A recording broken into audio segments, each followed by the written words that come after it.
Prologue. Matvey. I step through the woods in dead silence. Yuri is covering my left flank, Grisha my right. With a single gesture from me, they spread out, circling the edge of the forest. The moon is high, but the trees swallow it whole, hiding it from sight. Behind the clouds, the stars are blind. There is no light to guide the way, only me. I send my men into a wide arc around the perimeter. Then, with my gun drawn, I advance alone. It's better this way. This is what suits me best.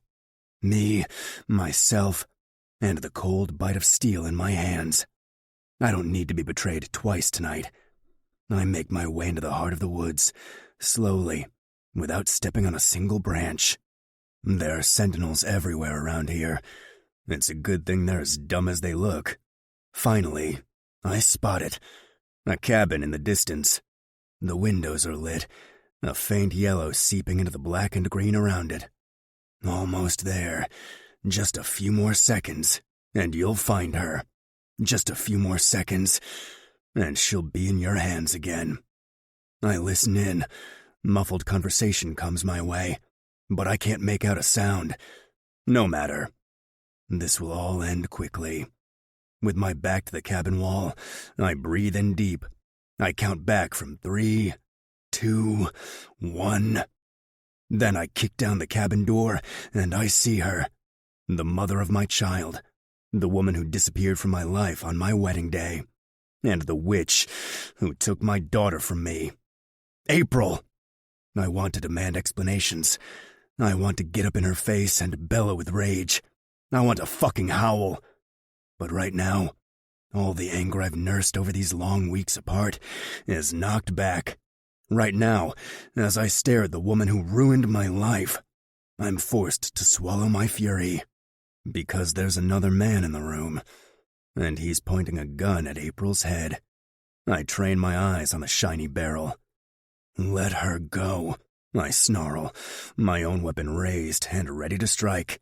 The man in the shadows chuckles. I can't see his face like this. Nothing past a sharp chin. Only the cold glint of steel in one hand, and the pink bundle cradled in the other. Half asleep, the baby coos weakly. I take in its little face, the shape of its nose, the curve of its tiny mouth, the color of its sparse hair. There's no mistaking who it belongs to. It's April's through and through, which means, "Give me my daughter!" I roar. But once again, the man simply laughs. There's something in his laughter that makes my skin crawl. Something fucking creepy. And fucking familiar, too. It can't be, I tell myself, forcing my grip not to waver. It's too early for this. We're not ready yet. I can't face him now. As if reading my mind, the man steps out of the shadows, slow, at his leisure, as if taking a stroll in the goddamn park. And then, when he comes in full view, my worst fear is confirmed. When he smiles that horrifying smile, teeth gleaming like fangs, I know there's no one else this can be. Only one person. You. Chapter 1. April. 24 hours earlier. Concierge, how can I help you? Looping the phone lanyard around my neck, like the noose it is, I start folding the towels. Though folding is a strong word. An even stronger word? Towels. A dirty kitchen rug would be less of a health code violation than whatever passes for cleaning implements around here. One more round in Mrs. Tanner's germ-breeding excuse for a washing machine, and they'll end up developing a conscience. Oh well, at least that means somebody would have one in this place. I don't think my current bosses ever had that problem. Certainly not Mrs. Tanner. Or a soul, for that matter. You'd have better luck scanning for ghosts. Though I would advise against waving around a black light. Some things are better left unseen. Bedbugs, you say? I ask the caller as I pile up the clean laundry. Again, strong word. Oh, those aren't bugs, ma'am. Not really. If anything, I'd say they're bed features.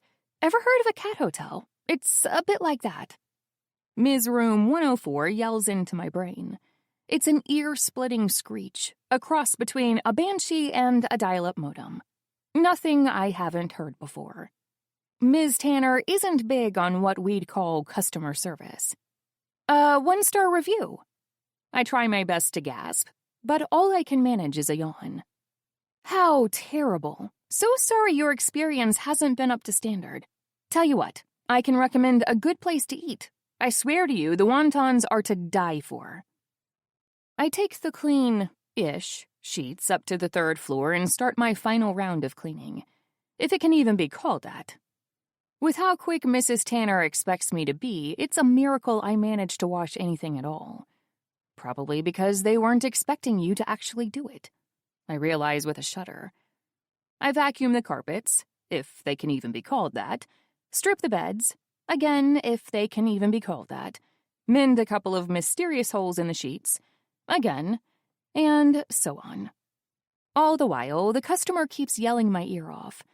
Just another Tuesday, really. Oh, you want me to go die? I blurt out as I empty the bin.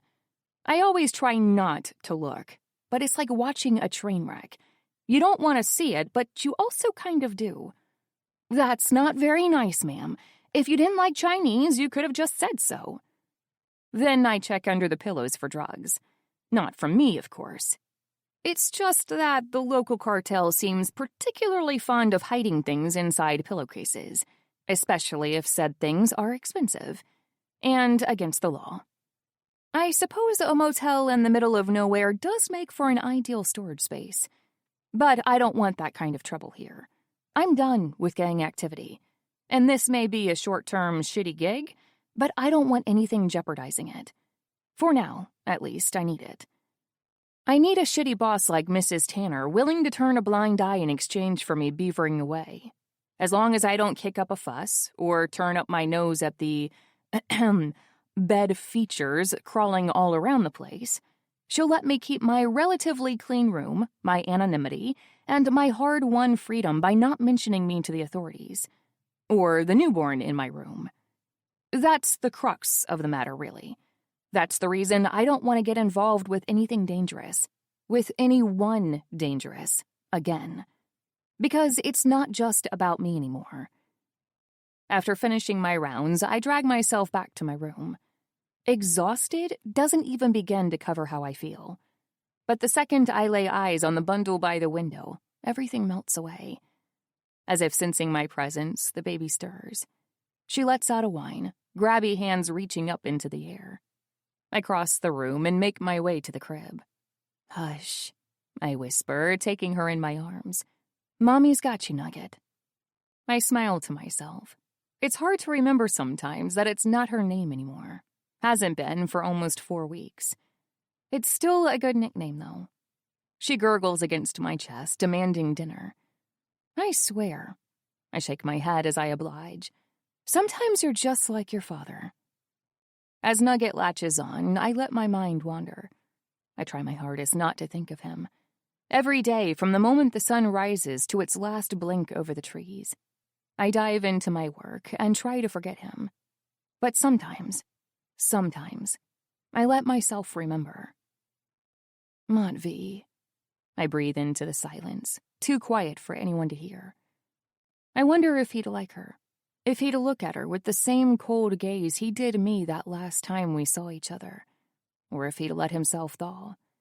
If he'd be warm with her as he once was with me. I wonder if he'd smile. It's pointless, I scold myself. You've already made your choice. I don't regret what I did. It was the only play I had left. The only thing that would let my child grow up free from the shackles I've struggled against all my life. I had to break the cycle. I had to break free. Even if it meant breaking free from him. Seriously? You're already sleeping again? I let out a laugh. In my arms, Nugget coos tiredly. She's a real sleepyhead. A dream baby, honestly. Just as cozy as she was in my belly. though I have no idea where she gets it from. Certainly not from me. Certainly not from her dad either. Just as I'm pushing away the thought of Matvey again, there's a knock on the door. A series of knocks, in fact, delivered with extreme precision. "Come in!" The door opens. The heavenly smell of takeout wafts in, making my stomach growl. "Can we please change the knock? I can't stress how unsafe this is." "Hey!" I protest. "What do you have against shave and a haircut? It's a classic." "And that's exactly why it will be anyone's first guess. It's not a secret knock if the junkie down the road can do it." "Bold of you to assume the junkies stay down the road," I mutter. "You picked this castle, princess, not me." "Fair."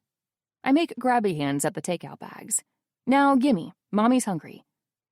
Wordlessly, Yuri hands them over. Yuri. If anyone had told me 2 weeks ago that this would happen, I would have asked them where they kept the good stuff.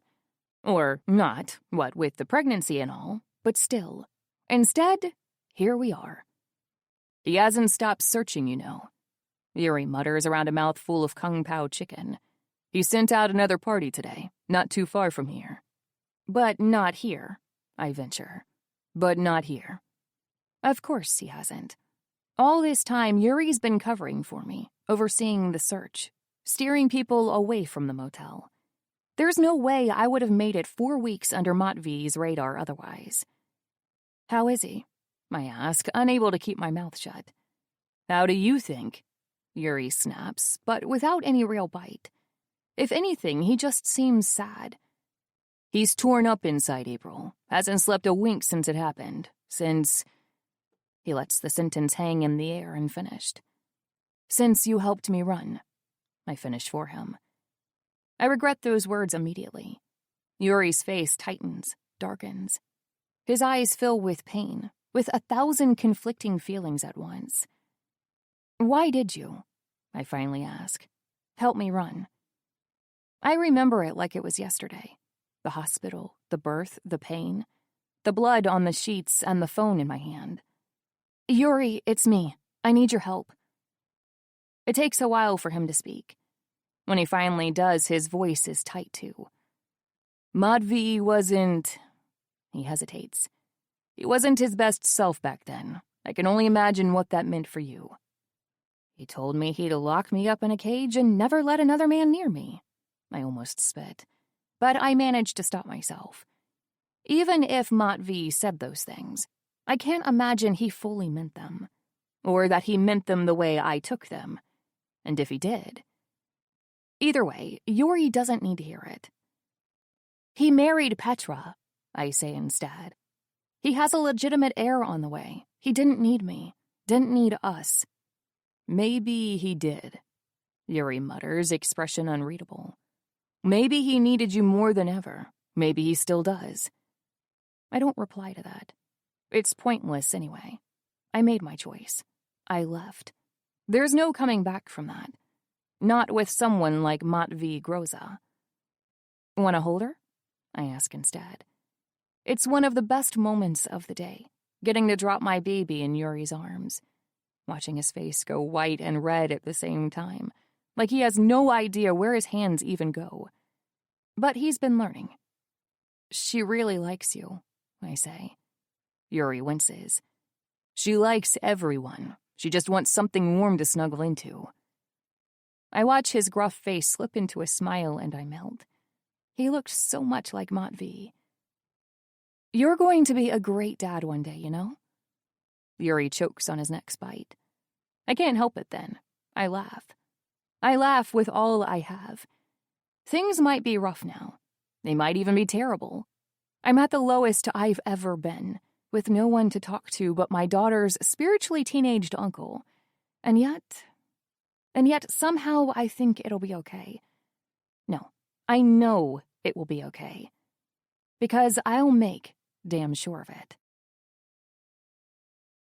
Chapter 2. Matvey. "Nice of you to join us, brother." At the sound of my voice, the rest of the Vori turn as one to the conference room's door. Sarcasm drips thick from my tone, but Yuri takes it without a word. He lowers his gaze, gives a quick bow of apology, and rushes to take his place at my side, not once dropping the beaten dog aura. At least he has the decency to look sorry. I can't say I'm fond of this newfound habit of his, disappearing into thin air at a moment's notice, being late to meetings, late to summons, when we both know perfectly well the difference a split second can make in a crisis. When you're bratva, you don't get the luxury of being late, or of not being there at all. Anybody care to catch up my second? A few uncomfortable glances are exchanged. Gora clears his throat, while Apati shuffles on his chair, opening and closing his mouth like the world's fattest goldfish, neither one sure if it's their turn to speak. Finally, Ivan rises. The updates are few.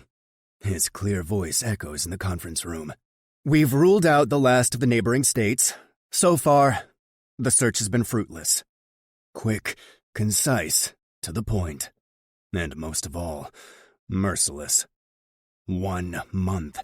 It's been 1 whole month since my child, my daughter, was spirited away by her mother, without a sign, without a word. Only a shitty letter goodbye. I keep replaying the contents in my head. April's accusations, her reasons, her traumas, excuses, all of it. That's what I keep telling myself, at least. If April truly felt that way, she would have said something. Should have said something. What if she tried, though? I silence that annoying voice at the back of my head. Trying isn't good enough. It isn't a good enough excuse to take my daughter away from me. You left her out of the blue. That stubborn voice presses on. You told her you loved her, then went to marry another woman. You let her think Petra was pregnant with your child. You didn't trust her with the truth. So what did you think was going to happen? Expand the search, I order. Get as far as the West Coast if you have to. I want them found, and I want them found now! Stanislav clears his throat. Moi Pakan, if I may, there's still the matter of the DC deal to fix. Did I fucking stutter? I snarl. I said, now! Everything else can and will goddamn wait! But, this meeting is adjourned. With that, I storm out of the conference room. Yuri and Grisha hurry after me. Motya! Don't you Motya me! Where the fuck have you been? Yuri reels back, as if slapped. Grisha moves discreetly to shut the door to my office, as my brother stammers out a weak, Out of the corner of my eye, I see Grisha shake his head in disbelief. This isn't looking good for you, Yorochka. You realize that, I hope. Shut up, Yuri growls. Sneaking here and there, always late to everything. If I didn't know any better, I'd think you had something to hide. I slam my palm on my desk. Quit yapping, both of you. I don't appreciate Grisha's tone, or his accusations. Truth be told, I've been fed up with him for a while. But Yuri isn't making it easy to defend him. You will explain yourself, brother, I say. Because if you can't, I was in Jersey. Grisha's eyes go wide. I suspect mine do too. I take in the full implications of his words. Then, without glancing away from my brother's face, Grisha, leave us. Pardon? Leave us, I repeat. Now. A moment's hesitation. Yes, Pakan. The door opens and closes. Just like that, we're alone. You've been looking for her. He doesn't deny it. Blot, brother, I sigh. Leave it to goddamn Yuri to go above and beyond the call of duty and act like a thief about it. I rub my temples. All of a sudden, exhaustion overcomes me. Sit with me. Yuri takes the chair across from me. I rest my elbows on the desk, head propped up in my hands. It's at times like these that the lack of sleep finally comes knocking. I've been putting too much pressure on you. No, Yuri denies quickly. You haven't, Matvey. It's understandable that you'd be... He bites his lip, looking for the right words. A lunatic, I venture. In a hurry? he rephrases diplomatically. To get this settled, as soon as possible. So, did you find them in Jersey? Yuri goes quiet. That's all the answer I needed. Fucking figured, I mutter. It's your third sweep. If you were going to find them there by now, you would have. If possible, Yuri's face darkens even more. I reach for the glass cabinet behind my back. I take a bottle of bourbon and 2 glasses. Then pour. Drink, I command. Then I knock back mine. The alcohol burns a path down my throat.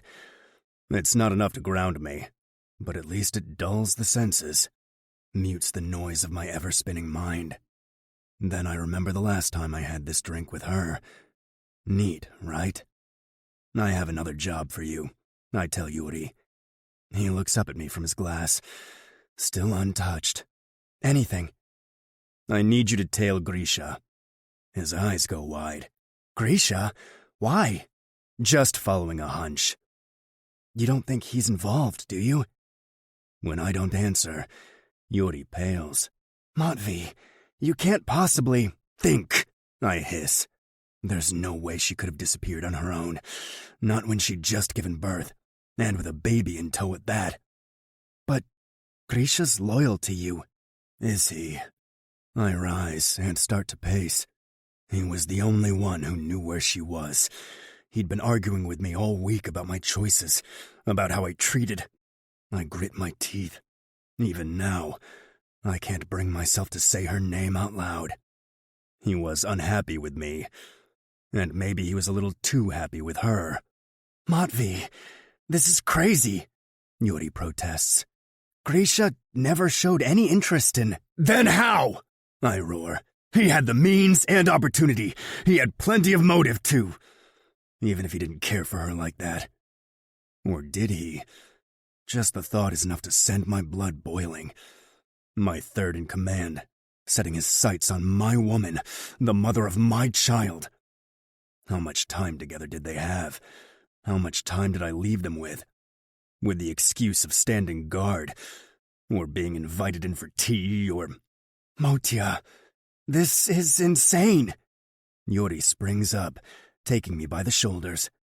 He may be an asshole and a half, but he'd never betray you like that. I've never seen him so much as ogle the waitresses at Hedoneros, let alone think he'd steal ape. Do not say her fucking name! Yuri backs off, hands up in surrender. Fine, he concedes. But you have to know this is madness. You're chasing shadows. Better than chasing nothing at all. I don't know what my brother sees on my face then. Whatever it is, it must be enough to make him reconsider. All right, look, he says. I'll tail him. I'll do it. But Matvey, I won't find anything. She... A pause. Maybe she just needs time. Maybe she'll come back on her own. Maybe isn't good enough. I force myself to calm down, count back from 10, or whatever it is normal people do. Not like I'd fucking know. Finally, I exhale and turn around. Do it, brother. I place both hands on his shoulders. Follow that Mudak, and call me the second he steps one toe out of line. Right now, you're the only one I can trust. Yuri swallows thickly. Yes, Motya. Find them. Bring them home to me. There's a flash of hesitation. I'll do my best, he promises. Finally, I allow myself a smile. The shadow of one, but that's already a small miracle. I know you will. Then I go back out to search some more. Chapter 3. April. In this new life of mine, I sleep like the dead. Because being a new mother is exhausting, and because, frankly, Mrs. Turner works me like a greyhound. Unless Nugget starts crying or the building is on fire, I don't even twitch. Which is why when I wake up to absolute silence, I just know that something's wrong. I don't hold my breath. Instead, I pretend I'm still deep asleep, coaching the rise and fall of my chest. Inwardly, I'm freaking out, but I force myself to swallow it down. Don't you go into hysterics now, Flowers. If you start screaming your head off, there's a non-zero chance it'll get your head blown off. That's when I hear it. A creak in the floorboards. I was never a big fan of firearms. Call me delicate, but I just don't like the idea of something made specifically to kill. But when Yuri offered me his spare gun, I took it. Now I'm glad I did. I wait for the creaking to reveal the intruder's position, all the while forcing my breaths not to speed up. Then I act. I whip the gun out from under my pillow and aim. Get out or I shoot. It's too dark to see much, but by the single ray of moonlight in the room, I see the intruder put his hands up. But the gesture is too slow for fear. Somehow, it feels mocking. I just want to talk, a male voice says, not at all concerned. It sends a chill down my spine, that unfazed tone, so utterly out of place. So talk and then get out. When the intruder speaks next, I can practically hear the smile in his voice. I've been wanting to meet you for a long time, Miss Flowers, he says. I must compliment you on your getaway. It must have been far from easy shaking off the infamous Matvey Groza. I don't know what you're talking about. No? Let's see if I can jog your memory. Bratva Pakan, all-around dangerous guy. And, of course, your baby's daddy dearest. The second he mentions my child, I freeze. I throw a quick glance at the crib, still safely tucked on my side of the room. But it won't be safe for much longer. Not with this man standing between us and the door. Who is he? I can't help but ask myself. Why does he know us? Why does he know Matvey? And most importantly, what does he want? Oh, the tricks our hearts can play on us. The allure of the bad boy, right? He jokes. Absolutely irresistible. No wonder a good girl like you got roped in. I hope you didn't come all this way just to tell me how badly I need therapy. Believe me, I'm aware. A sonorous chuckle. And she's funny, too. All the more reason that sourpuss doesn't deserve you. You're wasted on him, my dear. And let me guess, I should pick you instead. You flatter me. The intruder demurs. But I'm afraid I'm old enough to be your father. Another chill. This time stronger. Whoever this man is, he isn't half as harmless as he pretends to be. All the jokes, the facade, it's just another one of his weapons. Just like the gun in his grip. It's so dark I almost didn't notice it. If the clouds hadn't shifted and let the moon pick out the glint of steel concealed in his hand, perhaps I never would have. Not until it was too late. But he keeps pretending not to have it. So I keep pretending not to see it. Then I'm afraid I fail to see the point of our conversation. On the contrary, Miss Flowers, I believe we can help each other. Buy time. Whatever happens, just buy time. How? I ask, using my free hand to reach for my phone under the covers. Let's see, he hums. First off, you need protection. After all, you've got a bone to pick with the most dangerous man in New York. I don't have a bone to pick with him. Then he has a bone to pick with you. The man rephrases. A baby-shaped one, I'd say. Surely you've heard of the search parties. Of course I've heard of the search parties. All this time, Matvey has done nothing but look for his daughter. For us. What do you think is going to happen when he finds you? He asks, voice dropping to a hiss. For the first time since this conversation started, there isn't a trace of humor in his words. What do you think he's going to do to the woman who beat him at his own game, to the illegitimate heir he never wanted? Are you laughing, Miss Flowers? I can't help it. I am. It's a sudden bursting sound that catches even me by surprise. Because certainly this man can't be suggesting what I think he is. Matvey wanting to harm us. I'd sooner accept the ocean going dry. He may be an asshole. He may have promised me the world and thrown me away like a broken doll right after. He may be unfit to raise my child, to build the home she deserves. But I know he'd never hurt us. Never. Not on purpose, at least. I don't need your protection. That's when I make my worst mistake. I forget. I forget about the phone under the covers. I forget about the weapon in the stranger's hands. Most of all, I forget to keep my emotions in check. I forget and cock my gun. Get out, I spit. It's a misstep. I should have kept him talking and bought enough time to text Yuri. But now it's too late. The shadows around me grow, multiply. Men, a dozen of them. Where did they come from? When? That's when I realize I had it wrong all along. I wasn't the one distracting him. He was the one distracting me. What a shame, the man sighs. I was hoping you'd do this of your own free will. Oh well.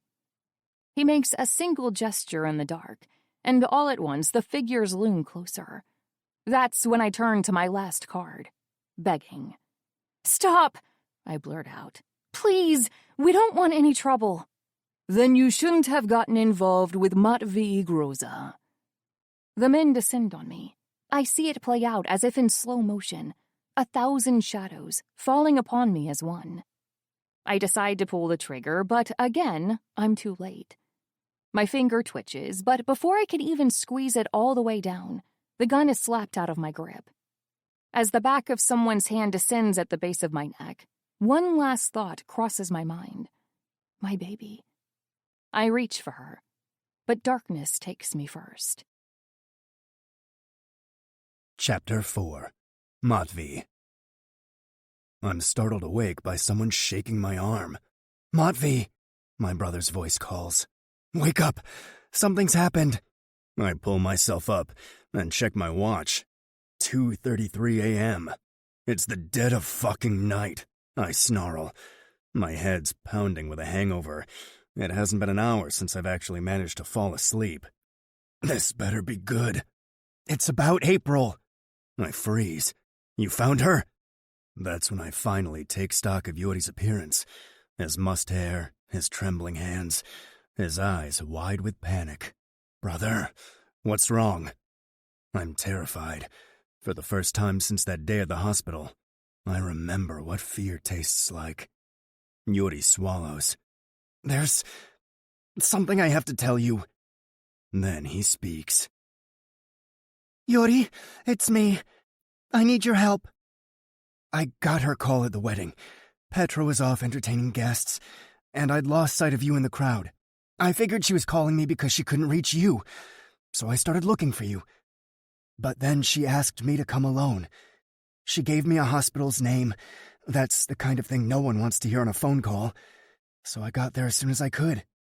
That's when I saw them. April in her hospital bed, holding a bundle in her arms. I was so happy for her, for you both. I got closer to see the baby. I wanted to know if she looked like you. Then April said, I need you to help me hide. At first, I didn't understand. I couldn't understand. Why would April want to get away? Why would she want to hide your kid from you? Then she told me. She told me about what had happened between you two, that you told her you'd marry Petra and refused to explain yourself, that she was pregnant with your legitimate heir. You can't imagine how I felt then. I was so selfish, Matvey. I asked you to keep that secret, to marry Petra so she could be safe, so that my child could be safe. I wasn't thinking of April when I did. But now, she was staring at me, begging me to understand, begging me to help her. So I did. I brought her the discharge papers. I walked her to the car. I held her up the whole way there, watching her grit her teeth against the pain. Then I took her to the penthouse. I helped her pack a getaway bag. I got the baby's things, all the stuff she'd need on the run. I watched April write that letter. I don't know what I was thinking, Motia. Only that the guilt was tearing me apart. The guilt of ruining her life. The guilt of ruining yours. When I took them away, I didn't think it would be forever. I thought April just needed a little time, a little space to think, to heal. But the days turned into weeks. I saw you fall apart. I saw you turn the city upside down looking for them, then the state, then the country. I saw you stop sleeping. I saw you start drinking. But I couldn't tell you where she was. I'd made her a promise. After forcing you to keep yours, how could I break mine? I still thought she'd come around one day. I hid her in a motel. Every time you ordered to sweep the area, I made sure it was me who handled it.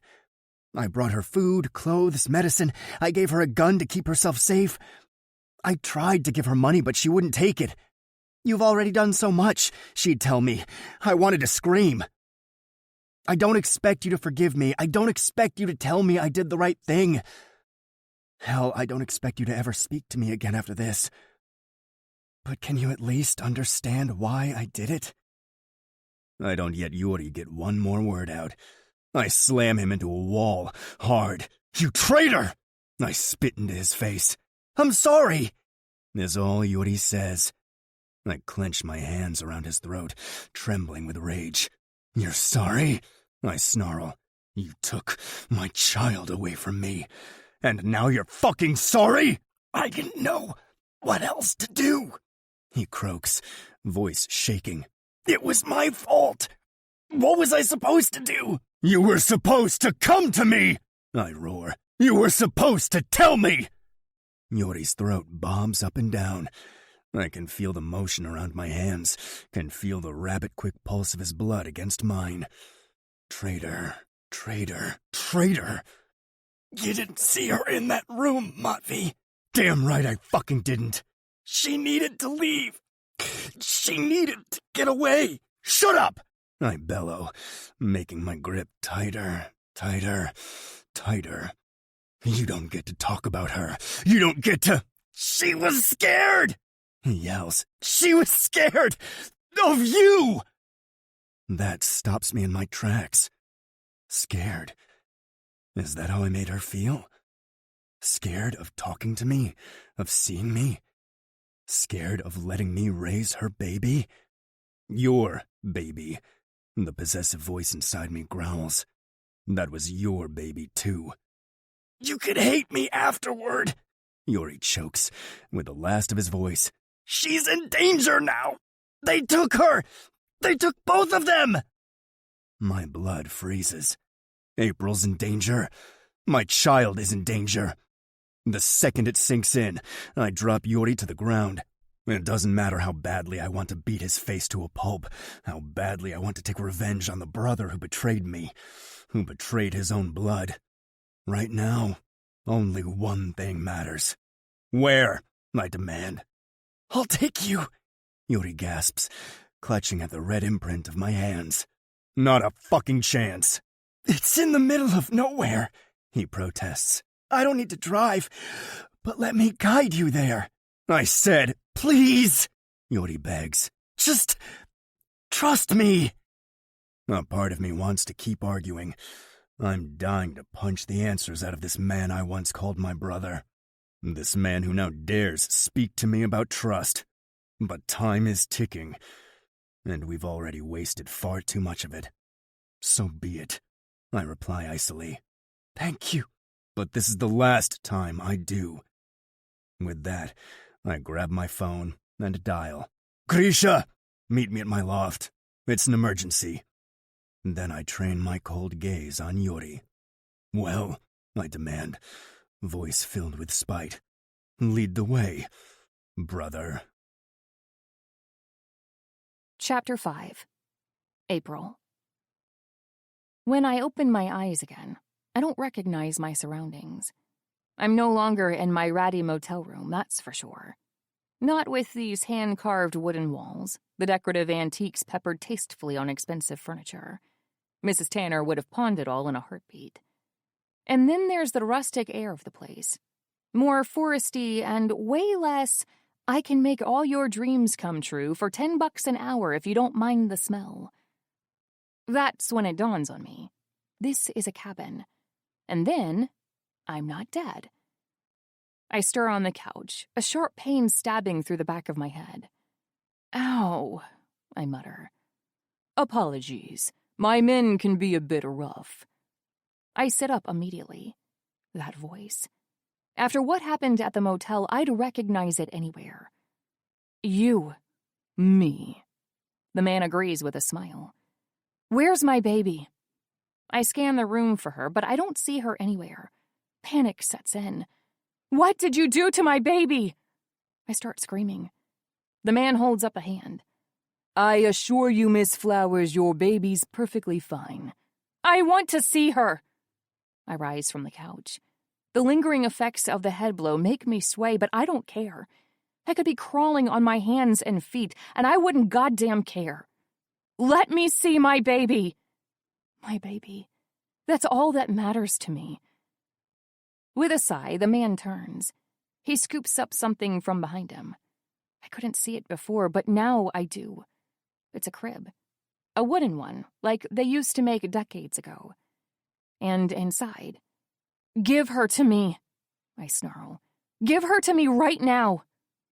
The man tuts. He picks up my baby and holds her in his arms. She goes willingly, gently. And how could she not? She isn't even a month old. All she's ever known is kindness. And if there's one thing wolves in sheep's clothing have got going for them, it's feeling warm to the touch. I'm afraid I can't do that yet, Ms. Flowers. After all, we still need to talk. Then talk. Despite the urgency in my voice, or perhaps because of it, the man takes his time. He brushes his fingers along the line of the baby's nose, then plays with her tiny hands. Nugget's quiet in his hold, her sleepy coos fading quickly. I have to confess, April, I'm almost jealous. Mine was never as easy to settle. That's still Ms. Flowers to you. He makes a winding gesture with his free hand, as if amending his words. Ms. Flowers, then. Nevertheless, you're a very lucky woman. She's a very smart girl. He gives a slow hum. Like her mother, perhaps. Smart or not, I'm not stupid enough to miss the blatant threat. Do as I say, and I just might let you live. You still aren't talking, I point out. My apologies. Let me start over. He clears his throat. My name is Carmine. I notice he pronounces it as Carmine. It's not a common name, not by a long shot. I'm unsure how you'd even spell it. But then, as if reading my thoughts, he adds, but I know that's a little bit tricky to say for you Americans. Feel free to call me Carmen, like the color. I always did like red, after all. I don't give a rat's ass what you like, motherfucker. Charmed, I deadpan. For the first time since we met, I let myself take in his appearance. Tall, reasonably built, with salt and pepper hair and a swanky black suit. His eyes are coffee dark, pupils nearly invisible, and his hands are filled with rings of the gaudiest gold and gemstone variety. He practically smells like money. And danger, a part of me adds. It's so weird. This man couldn't be more different than Matvey. The way he speaks, the way he acts. It all screams slimeball. And yet something also feels familiar. But before I can put my finger on what, Carmine speaks again. You can't outrun Matvey forever, you know. Sooner or later, he's going to catch up to you. And then who knows what will happen? He says casually. It pains my heart to think about it. Maybe it's a coronary, I suggest. He gives a warm laugh. Such a spitfire. I get what Matvey saw in you. You know nothing about Matvey, I snap. He sends me a look then, something briefly cold, like the icy prick of an unexpected raindrop. Oh, but I do. The moment passes. When he speaks to me next, he's jovial again, as if nothing happened at all. But I know I didn't imagine it. The chill down my spine is proof. Anyway, he continues, you can't think too highly of him. I mean, you're on the run, aren't you? Surely you're not dying to see him again. You must know what he does to his enemies. I've never once doubted that Matvey would never hurt me. Ever since I got to know him, truly know him, I understood. However sharp his fangs may be, he would never turn them on me. But Carmine's words are sinking deeper than I'd like. Without even realizing it, I've already started to feel it. Fear. Stop it, I scold myself. It's not Matvey you're scared of. That's when it dawns on me. He's doing it again, playing mind games, leading me in circles. It's how he got me last time. I can't let it happen again. And what would you suggest? I ask. That we join forces to destroy him. I almost let myself get carried away again. Almost hurl at him all the choice words crowding my head. Me? Destroy Matvey. I'd sooner destroy myself. But I don't tell him that. This time, I have to be smart. Go on, I say. He has your ear, Carmine continues. Right now, he's only angry with you because he thinks you left voluntarily. What if we spun him a tale? As he speaks, I start looking around the room for something to fight with. A weapon, a toothpick, anything. The more I see of this place, the more it looks exactly like the cabin serial killers use to turn lost hikers into hamburgers. Slightly less than reassuring. What kind of tale? I ask, pretending to consider his offer. A beautiful tale, Carmine grins. A tale of love and loss. You didn't leave that hospital on your own, you see. You were taken. Once he welcomes you back, all you'll have to do is keep me informed. What he does, who he sees, where he goes.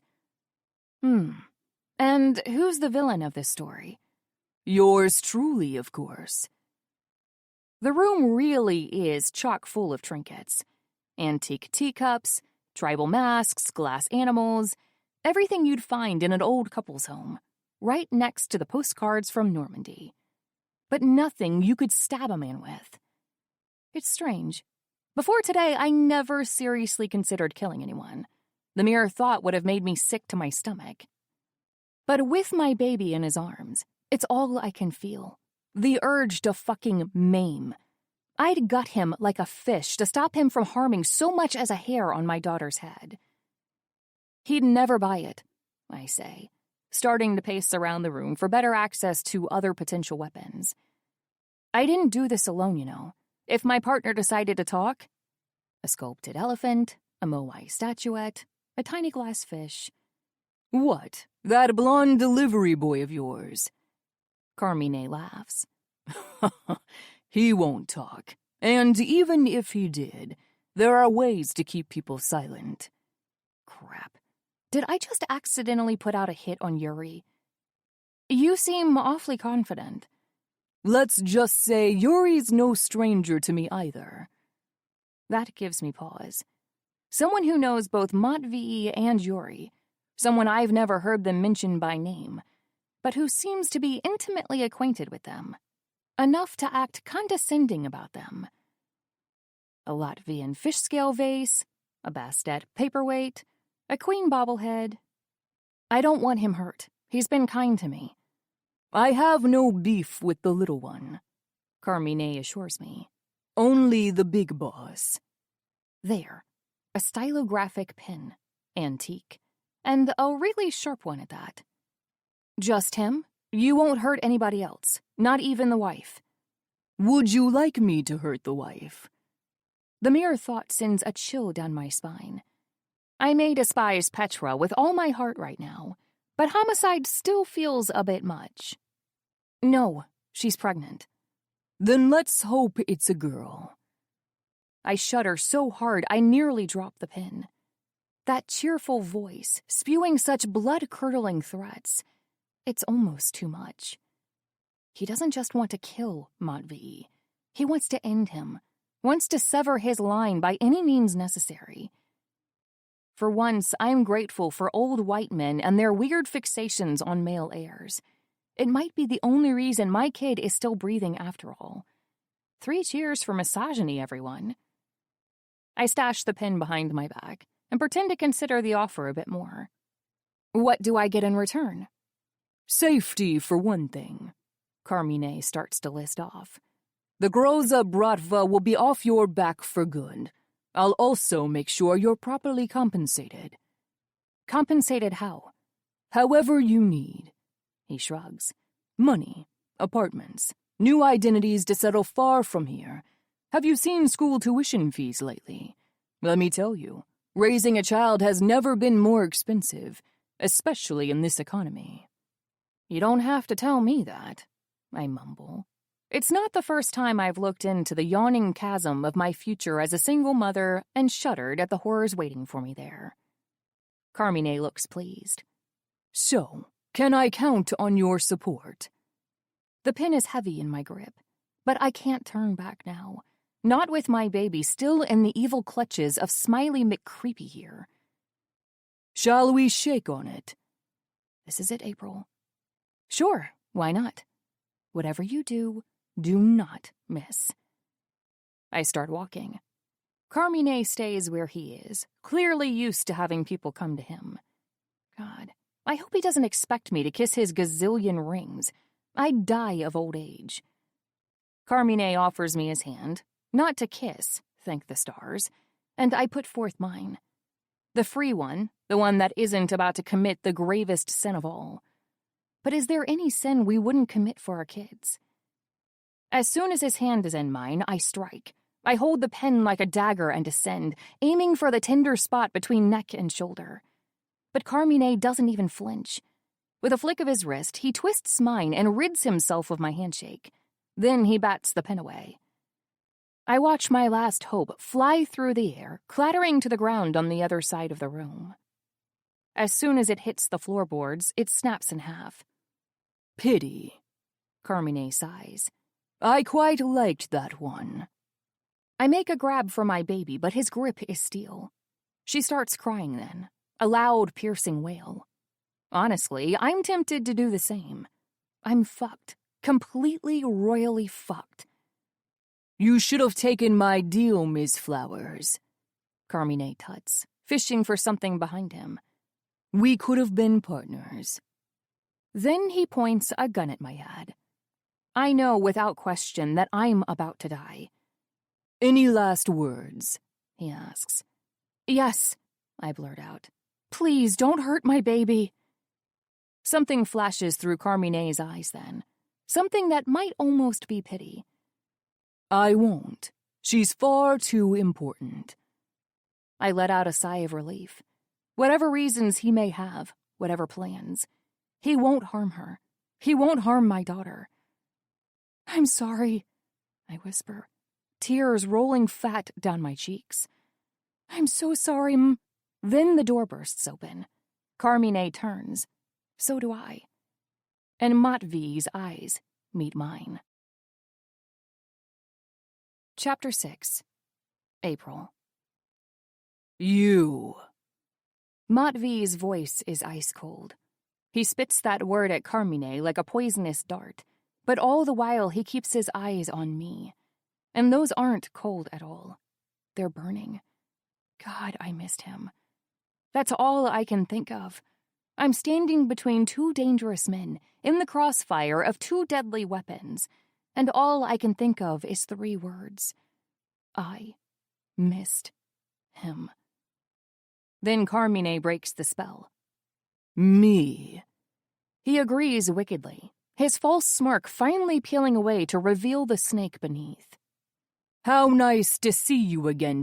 Take your filthy gun off my woman. Matvey cuts him off. And your filthy hands off my daughter. I realize that I've never seen him like this. To me, Matvey was always the man. Whether passionate, cold, or indifferent, he was always off the clock. It's the first time I'm getting to see this side of him.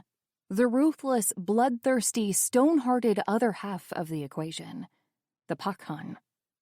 But Carmine isn't intimidated in the slightest. I'm afraid I can't do that, Matik. It's like a switch has been flipped. At the sound of that name, Matvey's face goes white, then red with rage. Don't you dare call me that. Or what? Or I'll put a bullet in your fucking skull. Carmine tuts. Then, without warning, he starts rocking our child in the crook of his arm. How cute, no? Babies, such miracles. And how fragile, too. If you fucking touch her, they usually like me, you know. He bulldozes over Matvey's words. So their parents are always asking me, do you want to hold them? And shoving them right into my arms. And I'm always terrified. I keep thinking, oh dear, what if I drop them? Suddenly, Carmine's fake smile is drained of all warmth. His threat is so clear. It's all I can do not to scream. But I force myself to pull it together. That's anxiety, I hear, I quip back. He seems pleasantly surprised by my remark, as if delighted to find out he can keep playing. Perhaps it is. I'm anxious that way. So why don't you drop the gun, Matik, before my grip falters? I see Matvey grit his teeth in frustration, gun still raised. Matvey. I try to keep my voice from shaking. Please.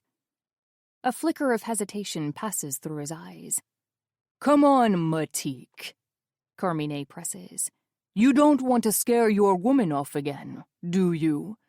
She's not so easily scared. Then why did she run? Game, set, match. For a long moment, I'm certain Matvey will lower his gun, and though I've just been begging him to do it, suddenly I'm not so sure he should. Carmine said he wouldn't harm the baby, but that was before Matvey burst in. What if he no longer needs her either? Because I was an idiot. His words jolt me out of my thoughts. Again, Matvey's gun is trained on Carmine, but his eyes are on me alone. I was an idiot, he repeats. I lied to her. I could have told her the truth from the start, but I didn't. I just kept lying and lying until she couldn't take it anymore. I was the lowest of the low, and for that, I'm sorry. I can't believe my ears. All I've ever wanted Matvey to say to me, he's saying here and now, with just one piece missing. I don't love her. I love you. So you forgive her? Carmine asks, incredulous. No. That single word chills me to the bone. What she did was unforgivable. Matvey continues, the fire in his eyes hardening to ice. She lied to me, too.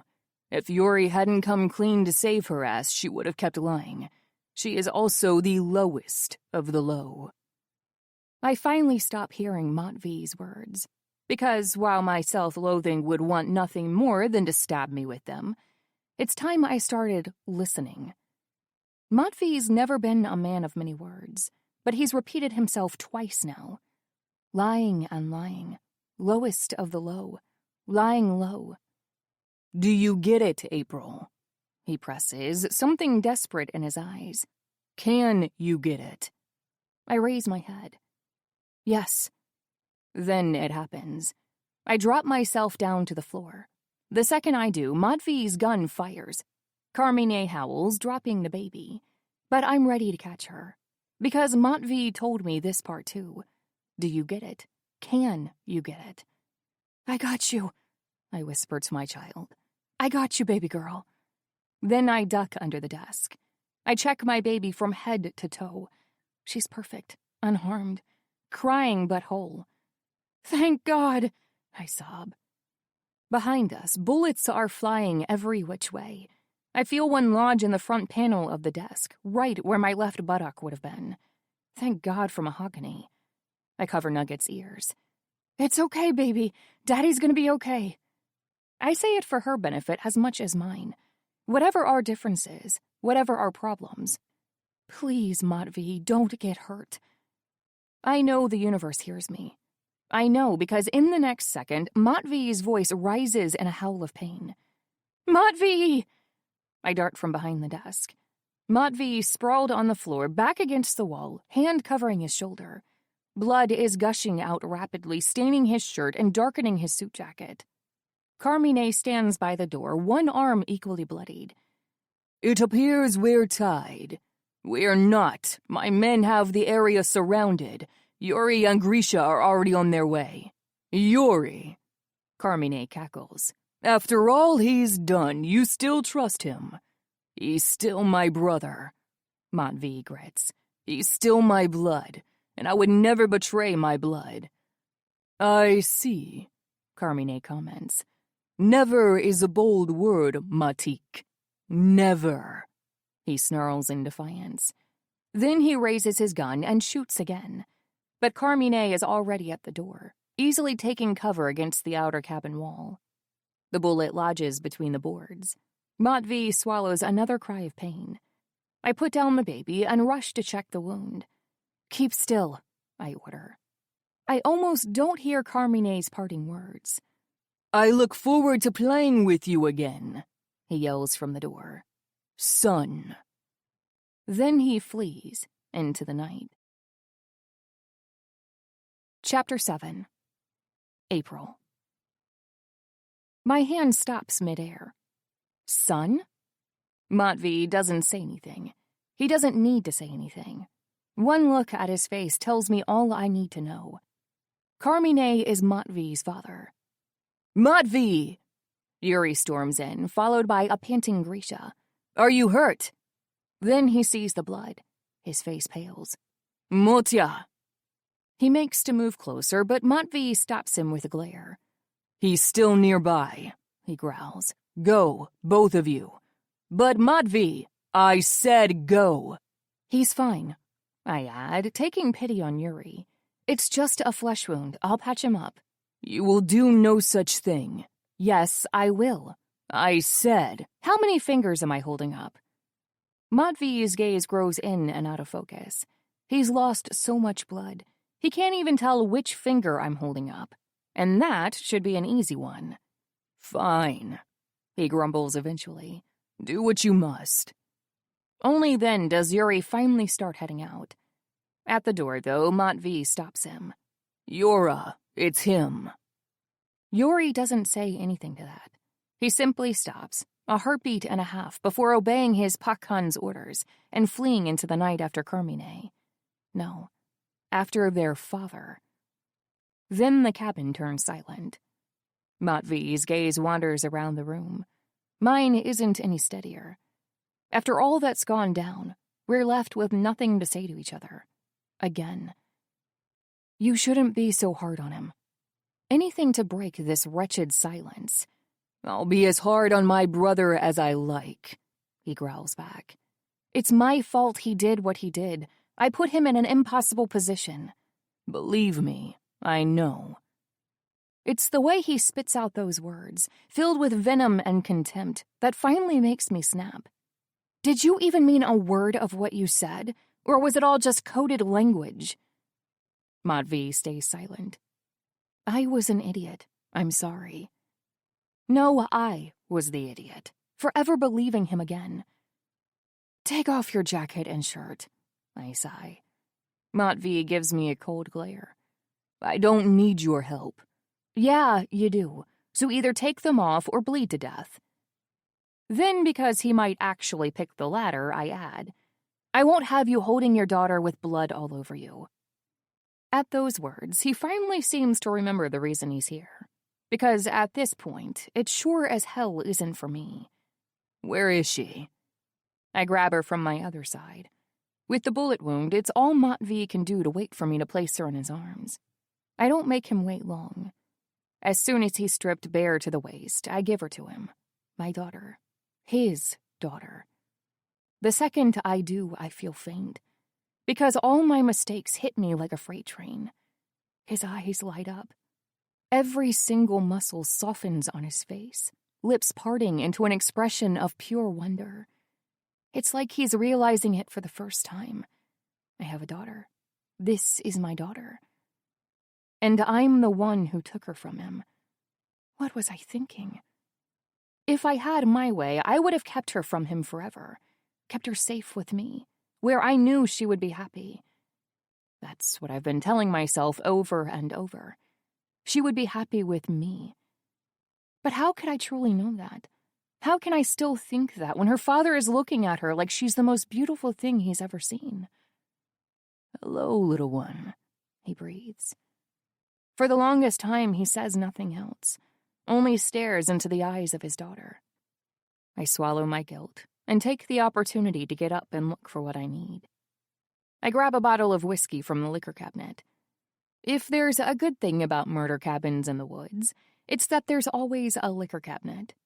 Then I grab my sewing kit. When Matvey sees me come back with the supplies, he frowns. "Where did you even get that?" "Thank Carmine. He saw fit to kidnap my bag, too." I pour a generous amount of whiskey on the needle and thread, then hand it to Matvey. "Here, sterilize the—" But he's already halfway through the bottle. "Wound. Never mind." Wordlessly, I grab another. As I give Matvey's shoulder a booze bath, he keeps the baby safely tucked in his other arm. Not a single drop touches her, of alcohol or otherwise. In moments, she's already fallen asleep. He's perfect with her. I think, with another stab of guilt. They're perfect together. "You can put her down, you know," I tell him. "She sleeps like the dead. I'm not leaving her." "This is gonna hurt." "I said I'm not leaving her." Guilt stabs me harder. I pick up my tweezers and force my hands not to shake. Or my voice. "Fine. Have it your way." I don't offer him something to bite down on. He doesn't ask for it. "Check for an exit wound." He barks instead. "Already did. It's there." With that, we fall back into silence. After I'm done picking out the debris, I let my hands follow the familiar planes of Matvey's back, the taut muscles, the sturdy bones. I have touched this place so many times, hugging, caressing, holding on for dear life as I shattered around him. I didn't need an excuse then. Certainly not a life or death one. "Hold still." "I am still." "You're shifting. The scar's gonna come out all jagged." "Why does that even matter?" he snaps. I hesitate, needle in the air. "You have beautiful skin." I settle on. The truth, for once. It'd be a shame to have it marred. To have it marred because of me. He doesn't say anything in return, but he does eventually put our daughter back down. I watch his fingers clench around the fabric of his pants, teeth gritted against the pain and dizziness. I don't say anything either. But as my fingers skate around the wound, I feel Matvey's pulse quicken. "Are you okay?" I ask. I wonder if he's feeling it too. What I'm feeling. The chemistry between us sparking back to life with a single touch. Or maybe it really is just pain, and I'm imagining things again. Like I imagined everything between us. But Matvey refuses to give me a straight answer. "I'm fine." "You're breathing harder." "I said I'm fine." More silence. Silence, silence, silence. Is that all that's left of us? Is that all I can have? Is that all I deserve? "April," Matvey asks suddenly, "are you crying?" Only then do I realize he's right. And then I can't do it anymore. I can't keep it in any longer. "I hate this," I finally blurt out. "I hate us, what we've become." "April." Matvey tries to turn his head, but I steer it back around. "Keep still," I whisper. A beat goes by in silence. Then, "Talk to me." "Talk to you?" I snap. "All I've ever done is try to talk to you. But no, you won't tell me a single thing. You shut yourself away in your silence and leave me alone with my mind. Do you have any idea what that feels like? Being at the mercy of your worst thoughts, doubting every little thing. wondering what you did to make it happen. You didn't do anything, Matvey cuts in. Marrying Petra was my choice. It had nothing to do with you. Then why didn't you just tell me that? I cry out. Why didn't you tell me anything? I barely manage to tie off the suture. I'm crying so hard I can't see straight. It's like the floodgates have finally reopened, every ugly thing ready to rush back out. I'm going crazy here, Matvey, I whisper with the last of my voice. I don't know what's real anymore, and it's driving me crazy. You're driving me crazy. I don't expect him to answer. I've given up on it, figuring out what goes on in Matvey's head. Then, when I finally lost all hope, Matvey speaks. I meant it. What? I meant what I said earlier. I'm sorry. I didn't tell you the truth. It takes me a moment to realize I haven't imagined it. About which part? I sniffle. The part where you said you didn't want anyone else? That there was nothing between you and Petra? Or that you loved me? I could go on, but this time it's me who falls silent.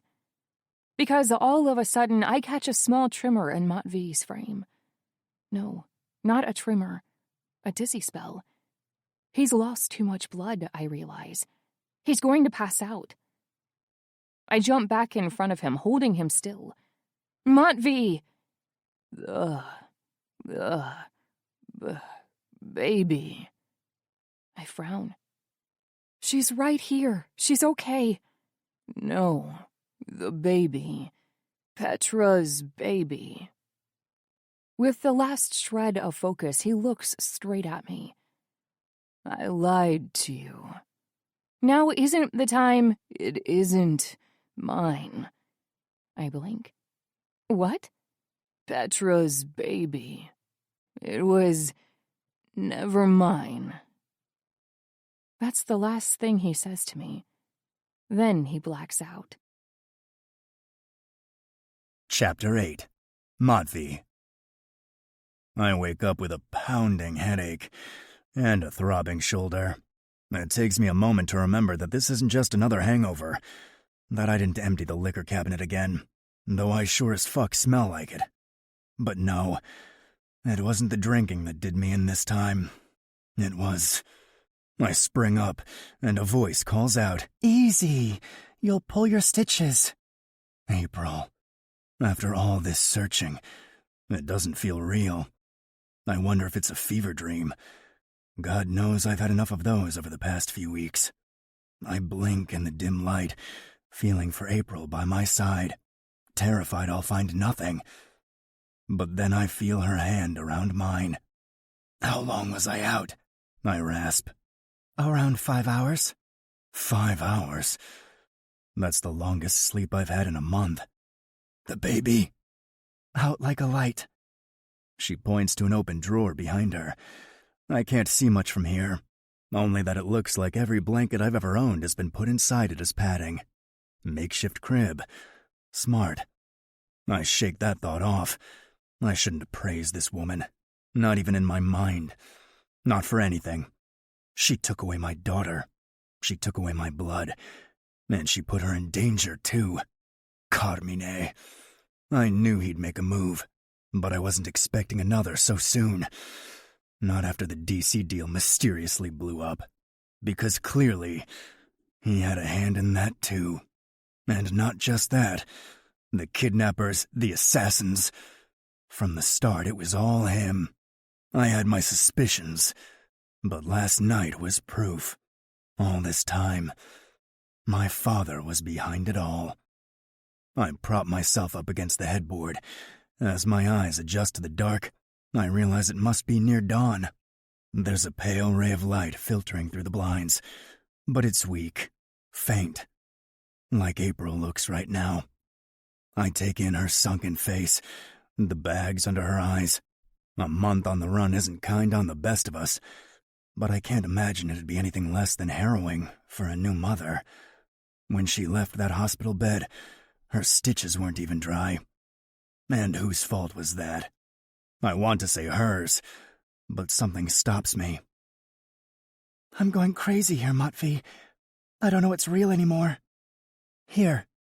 April interrupts my thoughts. Drink. Cool glass touches my lips.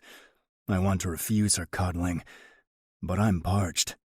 That's the only reason I accept it, I tell myself. The only reason I let April take care of me. Silencing my thoughts, I open my mouth and drink. It feels like the first sip of water I've had in forever. I don't stop until I've guzzled every last drop. Grisha left some painkillers for you, she adds afterwards. Do you want them? Yes, my shoulder's killing me. Medication dulls my senses, I mutter. Right. I'm gonna take that as a no. There's a disappointed edge to her tone. It irks me. What the hell did I do now? I said I'm fine. Actually, no, you didn't. You just gave me some bullshit alpha male one-liner and weaseled your way out of saying what you really feel. Then again, I shouldn't be surprised. What do you want me to do, April? I snarl. You want me to say it hurts? Fine. It hurts like a goddamn bitch. Happy now? Yes, she snarls right back. Because at least I know what you're thinking. What was I supposed to be thinking? Oh, gee, I'm so happy my father came all the way from D.C. to put a bullet in me. How should I know? You don't tell me anything. And when you do, you lie. I never. I start. Do not. April cuts me off, standing up in a rage. Do not tell me you never lied to me, Matvey Groza, because I swear to God, I will swap your painkillers with gummy bears and pour Everclear right in your stitches. I never. Never told me you loved Petra? She spits. Never told me her baby was yours? Newsflash, Matvey. You didn't have to. You came home, you told me you were marrying her, and you damn well knew you didn't have to say anything else. You knew! You fucking knew! At least respect me enough to admit that. I want to reject April's words with all my heart. I want to scream loud enough to wake up the entire building. That's not true. But I can't. Because it is. I let her connect the dots, all while knowing exactly what picture she was drawing in her head. I let her think the wedding was of my own free will, so that I wouldn't have to explain why it wasn't. I let her think the baby was mine, so that I wouldn't have to explain that it wasn't, so that I wouldn't have to tell her whose it was. I may not have lied to her face, but I might as well have. You won't tell me a single thing. You shut yourself away in your silence and leave me alone with my mind. Do you have any idea what that feels like? I don't. Silence is the one thing I never had to fight. Silence means bullets aren't flying. It means storms aren't coming. It means that, at least for as long as that silence lasts, that no one's getting hurt. It was never my enemy. But that doesn't mean it's not April's. Tell me I'm wrong, she rasps. Tell me that. Or finally tell me the truth. So I do. I tell her everything. I tell her about going back to my apartment that morning, about finding Petra there, about how I almost shot the woman on sight. Then I tell her what she told me. I'm pregnant. It's not easy at first, getting it out in the open. Every word I say gets stuck in my throat on the way out, like it knows it's a secret, like it knows I'm not supposed to share it. I wonder what would happen if I'd done this before, what pain we might have avoided. What blood might have been left unspilled. It was the only way, I add in a whispered croak. The only way to keep the three of them safe. I had to claim the baby as mine. There's no telling what Vlad would have done otherwise. And Yuri, he didn't want anyone to know, in case word got back to Vlad. April listens without a word. She listens until the very end. It's unnerving. Why isn't she saying anything? The irony isn't lost on me. Silence finally hurts. But eventually, April speaks. Did he ask you not to tell me? I hesitate. He asked me not to tell anyone. Right, but he didn't ask you not to tell me. I'm starting to get irritated again. What's with the sophism here? He said, no one. What's the goddamn difference? I tried to tell you, I insist. The day before the wedding. Which was a whole week later, She objects. Why not tell me from the start? I want to say, because my brother asked, but I can't even get the words out. After all these lies, I can't bring myself to say another one. Because in truth, it was never about Yuri. I could have asked him to keep April in the loop. Hell, I could have demanded it.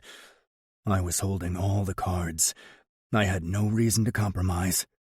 But then that voice said, "Can you trust her?" I'm trying to find a better way to say it, a way that doesn't make me sound like a complete asshole. But April's had her share of silences, so it's only fair that she's gotten good at reading them. Right, She mumbles, stealing the words right out of my mouth. I'm not blood. Got it. I never chose Petra over you, I point out. I never loved her, April. Say it. Just fucking say it. You loved me? April fills in, but there's something off with her tone. Something dark and bitter. No, Matvey. That's just another lie.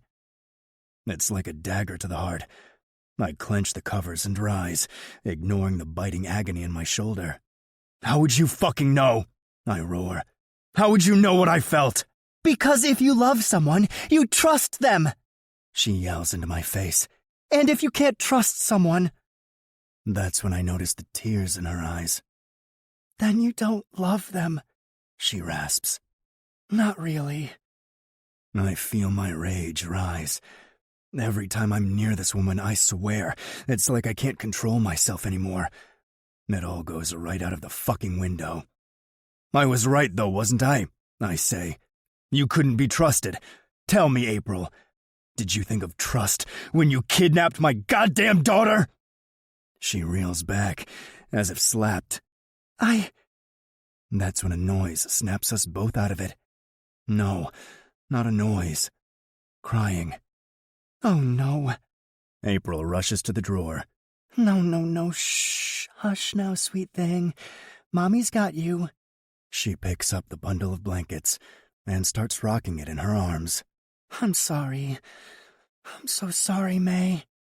A breath catches in my lungs. For a long second, I forget how it goes. One beat, then another. May, I echo. April turns to me, eyes suddenly wide. Yeah, Sorry, I didn't ask you what names you liked. I just always thought, if I ever had a girl. She holds the bundle out to me. Her hands quiver. With the utmost care, I take it. It's fine. I shake my head. It's a good name. It really suits her. May. My daughter's name is May. I'm a father. And speaking of fathers, Carmine was probably behind it all, I tell April, my face turning grim. The kidnapping, the break-in. Until I deal with him, you're both back under my protection. I don't leave her room to argue. Luckily, she doesn't. She may be a liar and a cheat, but from what I've seen, she's one hell of a mom. Okay, She says. until Carmine's dealt with. Until Carmine's dealt with, I agree. It's a pact. We don't shake on it, but we don't need to. Our baby seals it for both of us. Chapter 9. Matvey. Minutes tick by, then hours. By the time Yuri returns, the sun must have traveled all the way across the horizon, because the room has grown dark again. Not that I've been keeping track. I was too busy watching something else. Matvey? I put a finger to my lips. Quiet. She's asleep. With a nod, Yuri walks around the currently occupied couch. Must have been one hell of a night for April, too. I didn't mean her. My brother reels back at my harsh tone. I watch his gaze linger on April out of the corner of my eye, one hand darting out to fix the blanket she burrowed herself into. My bad. I force myself not to bite it off at the wrist. Silent, Yuri creeps closer. That's when he spots her, bundled up in blankets, tiny hands curled in tiny fists, safe in my arms at last. My daughter. Oh, her.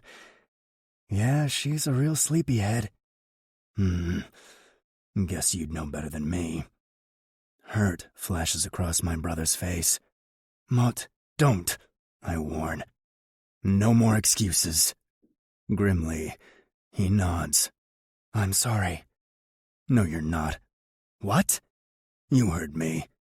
I force my voice into a low, even tone. You're not sorry. Given the choice, you'd do it all again. You don't know that, he rasps. Yeah, I do. Motia, because I'd do the same too. For a second, Yuri looks stunned, like he'd been expecting to be mauled by a wild wolf, only to get his hand licked instead. You do... what? Protect my blood. I can tell my brother has no idea where I'm going with this. Truth be told, until a few hours ago, my own mind was a mystery to me. This past month, it was hell on earth. I had no time for clarity, no time to sit down and just think. But with my daughter in my arms, it's all finally coming together. You didn't trust me. No, that's not... Yuri starts, but I cut him off. You didn't trust me, I repeat, because you saw I wasn't myself, with you or with anyone. And because of that, you lost faith in me. Next to me, Yuri shakes his head once. You were helping me. Of course I trusted you. No, you didn't. When you trust someone, you tell them the truth. I watch my brother blink, utterly lost. Are you feeling okay? Did you take something? On the contrary, my shoulder's been killing me all day. I'm almost too lucid. Pain doesn't make you lucid, Yuri objects. It just makes you hurt. Maybe, I concede. Or maybe it helps put things into perspective. In my arms, May stirs. She coos weakly, but doesn't crack her eyes open. I haven't even had a chance to check their color yet. She's that sleepy. No wonder she took 10-odd months to pop out. Dr. Allen had it right. She's one cozy baby. I haven't put her down once, you know, I confess. Ever since I got her back, I just haven't been able to stop holding her. Not for one damn minute. Do you know why that is? Why? Yuri asks. Because I keep thinking that she'll disappear. I see the words stab deep into my brother's heart. I don't feel guilty, though. Pain can be good. Pain can help. Pain can show us what truly matters. I find myself thinking, maybe I'll get a glass of water. Then I go to put her down. But I can't. Because what if she's gone by the time I come back? You know why April did it, Yuri replies tightly. Why I did it. It's not going to happen again, Matvey. Again. That's a funny word. It shouldn't have happened in the first place, Yuri. I know. And if I could go back... We've been over this, I interrupt. You'd do it all again. Just like I would. That's what you meant? Yuri asks me, incredulous. You'd lie to April again? I would. Even as I speak the words, something inside me howls, something desperate to mend what's been broken. Stop lying. Stop lying to yourself, to her, to... But there is no fixing this. Not after what April did. Because if I hadn't found them, I never would have seen my daughter again. Yuri shakes his head frantically. You don't mean that. All this time, I kept thinking, if only I'd told her the truth. But do you want to know the real truth? I chose you, brother. And I was right. The second I crossed her, she took my child from me. Who knows what she would have done if I'd told her about your baby. Nothing, Yuri insists. She would have done nothing. I was in the wrong for asking. Hell, maybe she would have gone to Vlad herself. You know that's not. Why do you keep defending her? I bellow. I rein my voice back in just in time not to wake my kid.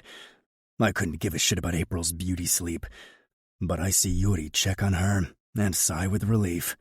Both still out then. It's that look incenses me more than anything.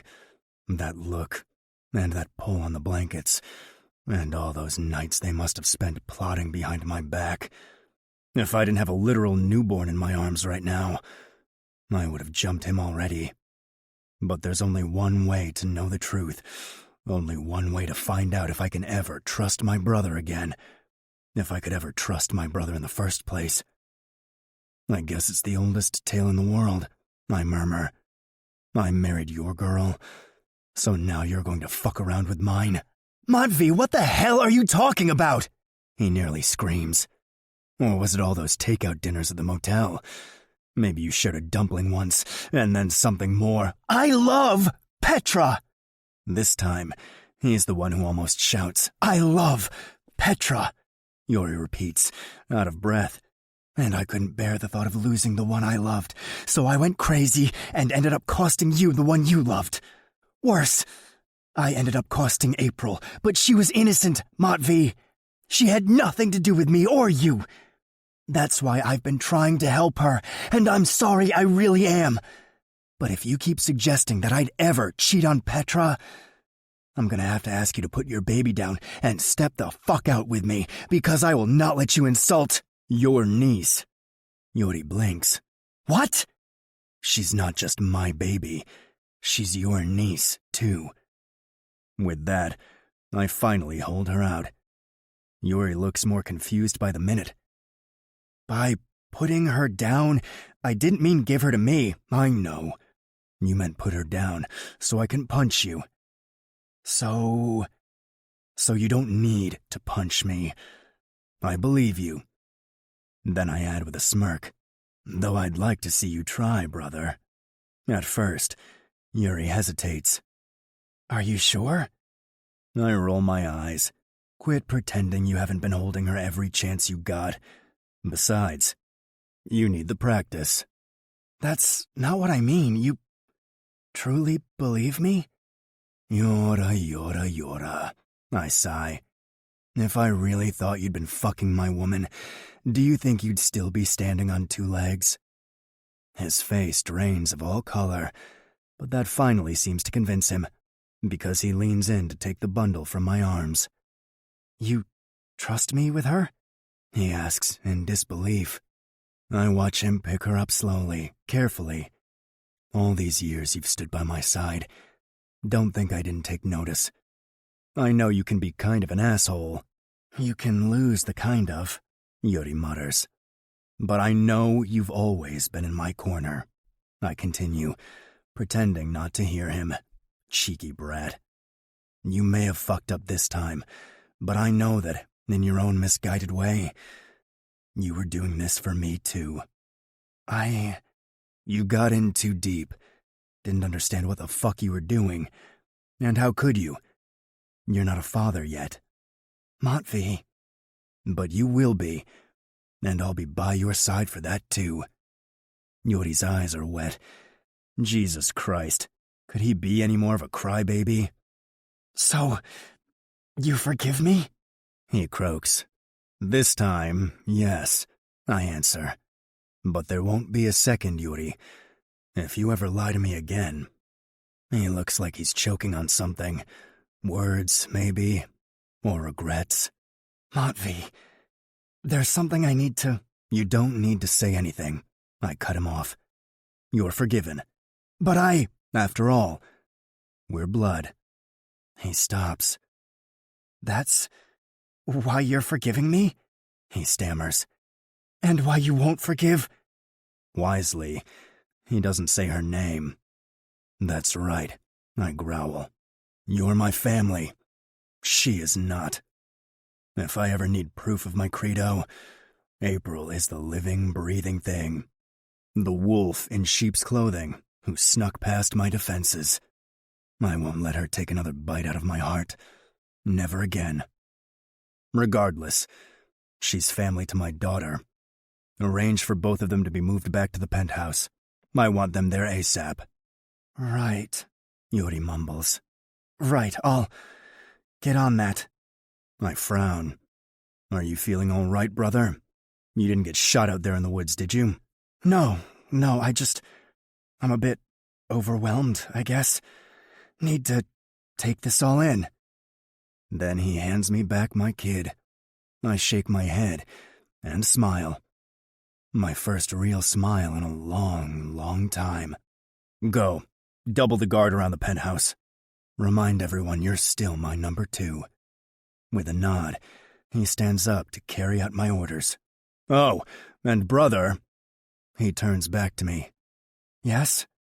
Never betray me again. I watch his lips press into a tight, scared line.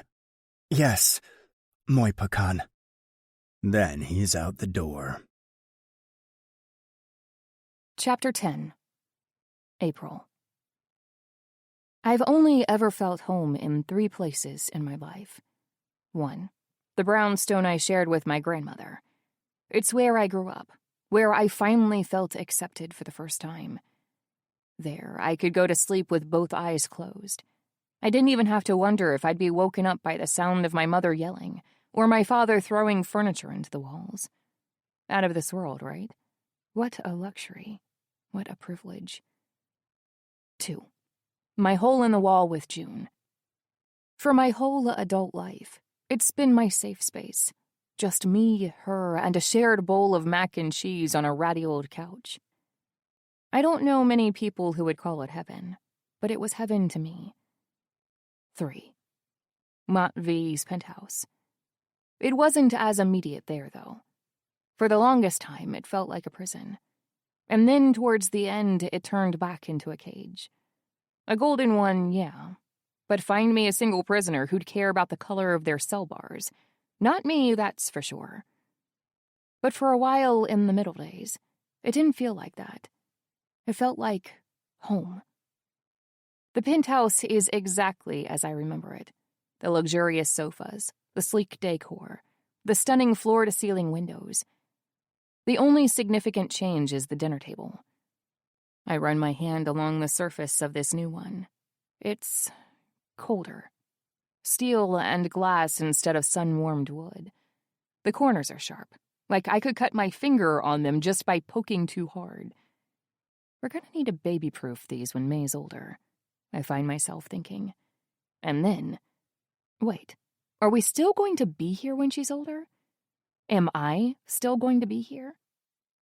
I yank the emergency brakes on my train of thought. It's way too early to worry about that, to think about something as vague as the future, especially when I'm still trying to make sense of the present.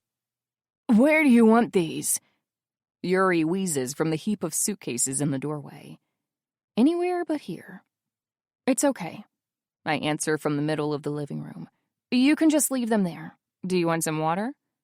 It feels strange, acting like the lady of the house, like this place is mine in any way that matters. But maybe it's not the penthouse that's different. Maybe I'm just not the same person who walked out. I take Yuri's wheezing for an affirmative and bring him some fluids. Familiar, isn't it? This whole scene. I joke.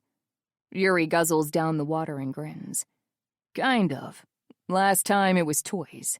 This time it's just boring supplies. Nothing boring but a stroller filled with diaper packs. I hum in agreement. If I've learned anything in these past few weeks on the run, it's that newborns need a lot of interesting things. So interesting, in fact, they can cost you an arm and a leg and a plasma donation. Last time you had to haul everything inside on your own, too. Yuri shrugs. Last time was an apology from Matvey. And this time? His face dims. This time it's an apology, too. He mumbles. An apology to Matvey. I read between the lines. Guilt pierces my heart. I should be getting used to the feeling, shouldn't I? Being the worst thing that's ever happened to everybody. Instead, the pain just keeps getting worse. For what it's worth, I'm sorry too, I say shyly. I put you in an impossible position.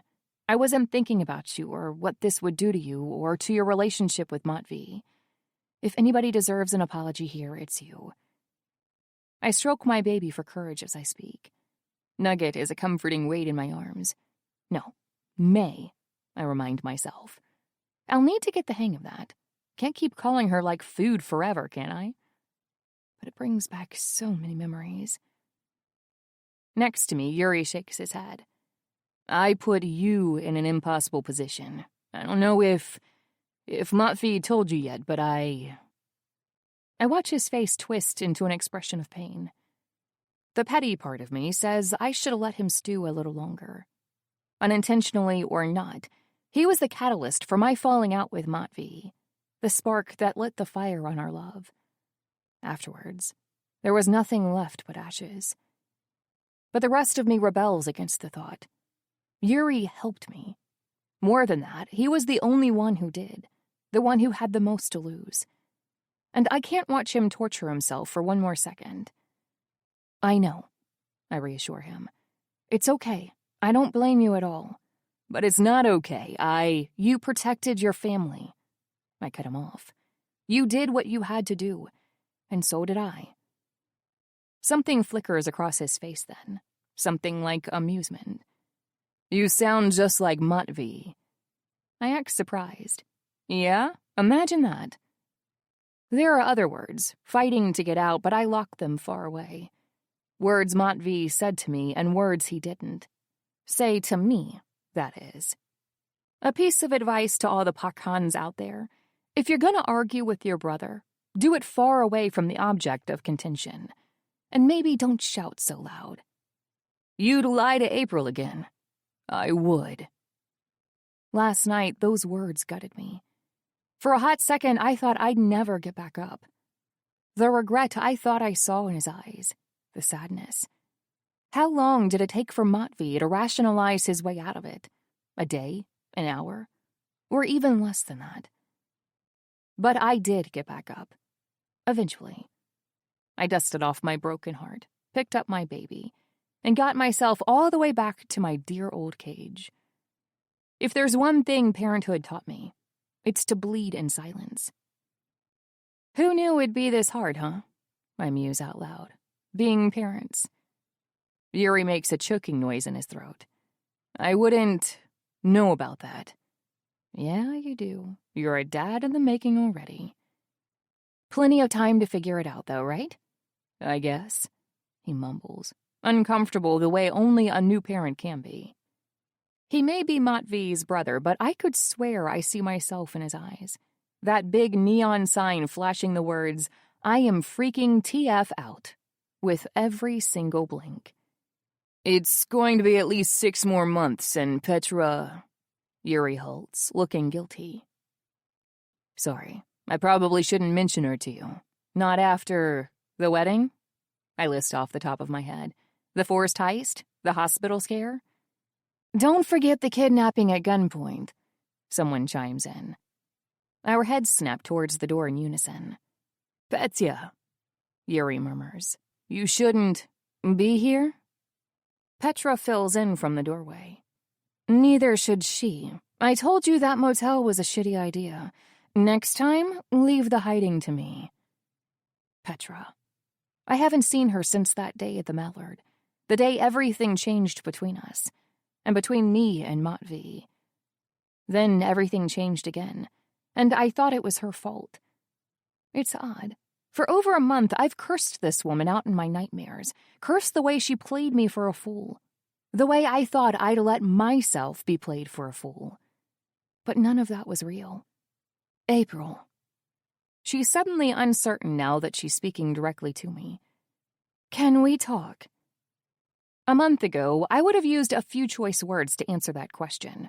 Mostly creative suggestions on where a hypothetical backstabbing bitch could put, or possibly shove, her desire to talk to me.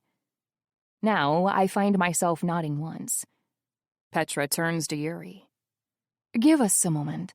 "Of course," he says. "I'll go check in with the guard detail."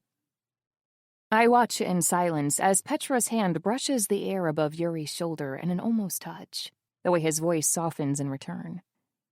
The way their eyes meet and don't, as if afraid someone might see too much.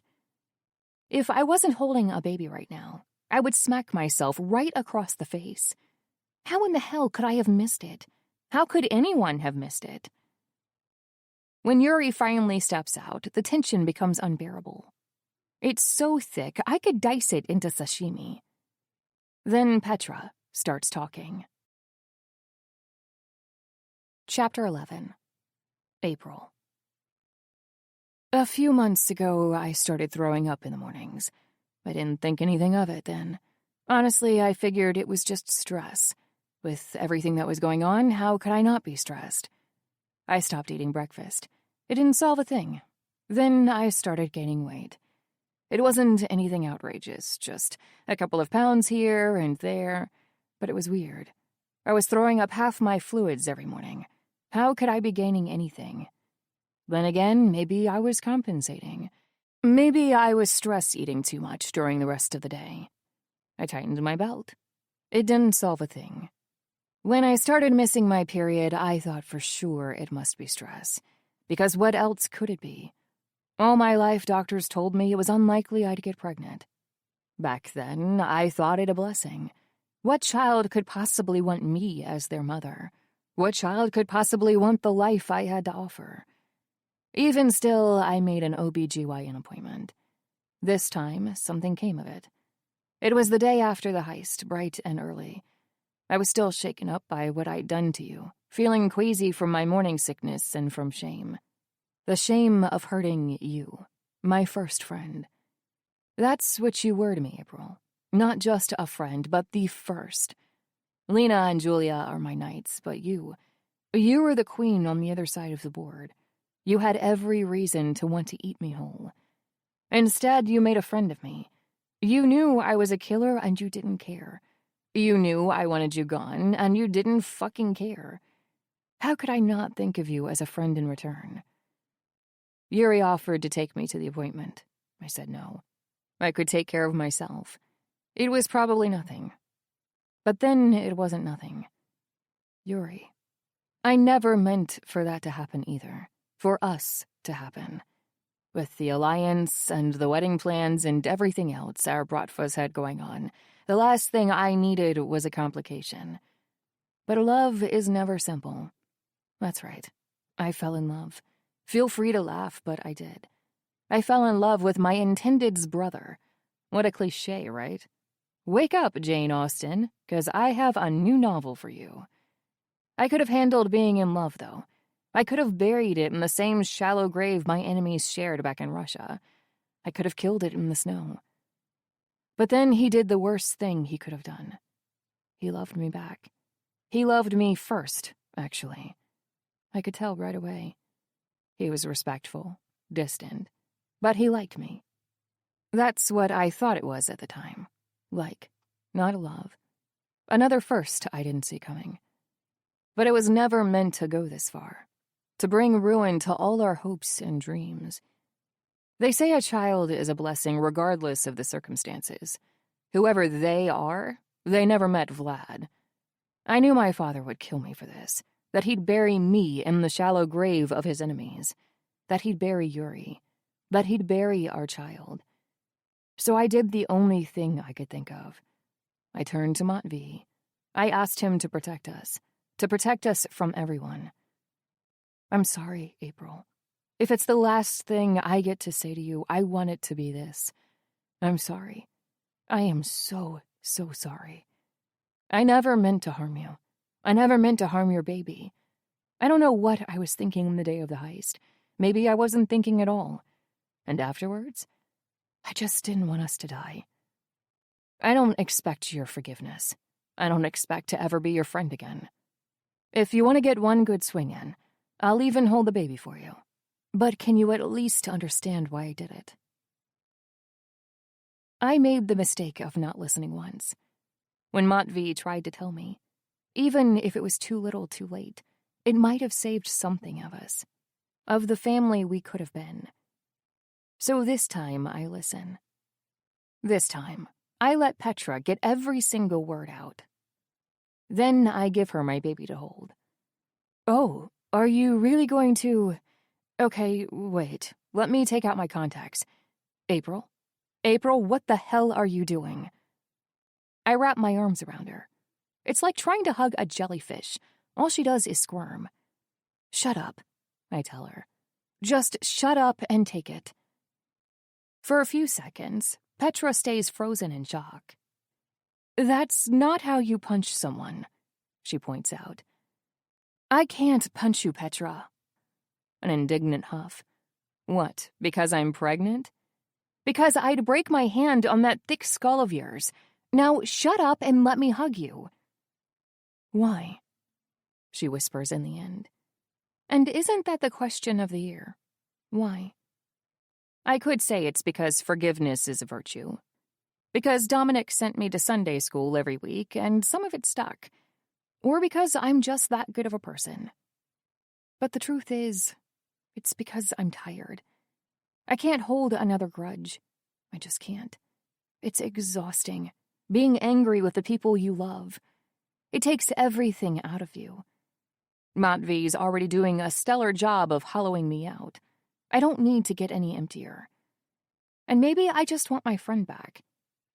That's for me to know and for you to wonder about forever, I answer with a sniffle. So it's torture you're choosing. Hell, we might make you brought Fayette. Petra sniffles back. Jeez, look at us. Tears, snot, and hormones. Such sexy ladies. Truth is, I really need a mannequin. I can do that. Just be warned, I've gained half a size. Oh, half a size. Boo-hoo, poor you. We're separated by May protesting the lack of air. Sorry, I laugh, tickling my baby's cheek. Don't like being squished, do you? Only then does Petra finally seem to realize what she's holding. God, she's beautiful, perfect, just like her mother? A stink bomb, she grimaces. I take a whiff and realize she's right. Oh well. You get used to it. Petra's eyes widen in terror. It's the most satisfying thing I've seen all day. You most certainly do not.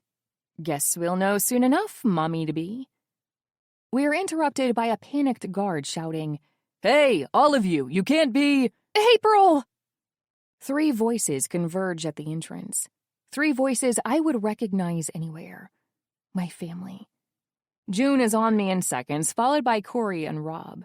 I barely glimpse Petra making a quick getaway.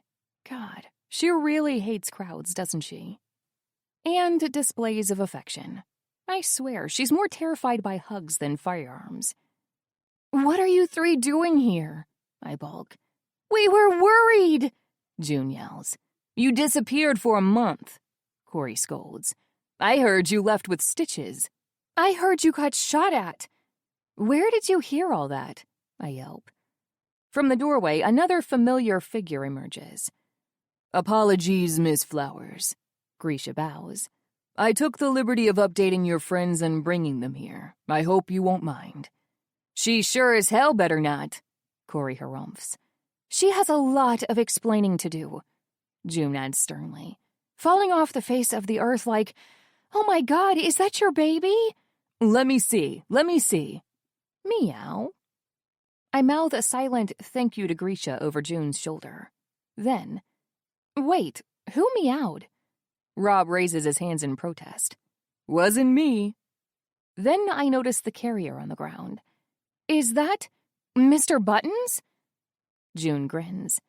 Thought you could use a pick-me-up. Still no pets allowed here? And no friends? Corey asks with puppy eyes. I think back to Matvey's draconian rules. No visits, no guests, no nothing. Then I decide I don't give a damn. The rules have changed, I tell them. Come on in. I want you all to meet someone. I hold out the bundle in my arms. This is May. As the trio's eyes grow wet, June's especially, and my cat finally returns to me, sniffing suspiciously at the stink bomb in my arms, all I can think of is one thing. I still have a family, after all. Chapter 12. Matvey. I hate I told you so's. No, more than that. I despise them. There isn't a single string of words more annoying than that, in the English language or in any other. The fact that Grisha isn't saying them doesn't fucking help matters, because he's sure as fuck thinking them. I know it, he knows it. Hell, even the goddamn hot dog man on the curb behind me knows it. If he had it tattooed on his face, it wouldn't change a thing. That's how obvious my third in command is being. And the worst part is, he's right. I doubted him. I had him followed by the same man who was pulling my leg the entire time. And when he tried to tell me, when he tried to point out Yuri's suspicious behaviors to me, or worse, my own failings, what did I do? I bit his fucking head off. I pushed him out of the inner circle, accused him of being disloyal, even threatened him in the middle of the street. I did everything short of kicking him out, and I was goddamn wrong. He greets me next to the car, expression impassive. Moi pecan? But all I hear is, I told you so. Grisha, I say back stiffly, but all I want to say is, shut up, I know. We get into the car. Grisha merges into the rush hour New York City traffic. I saw April at the penthouse, he mentions offhandedly. She seemed glad to have her friends back.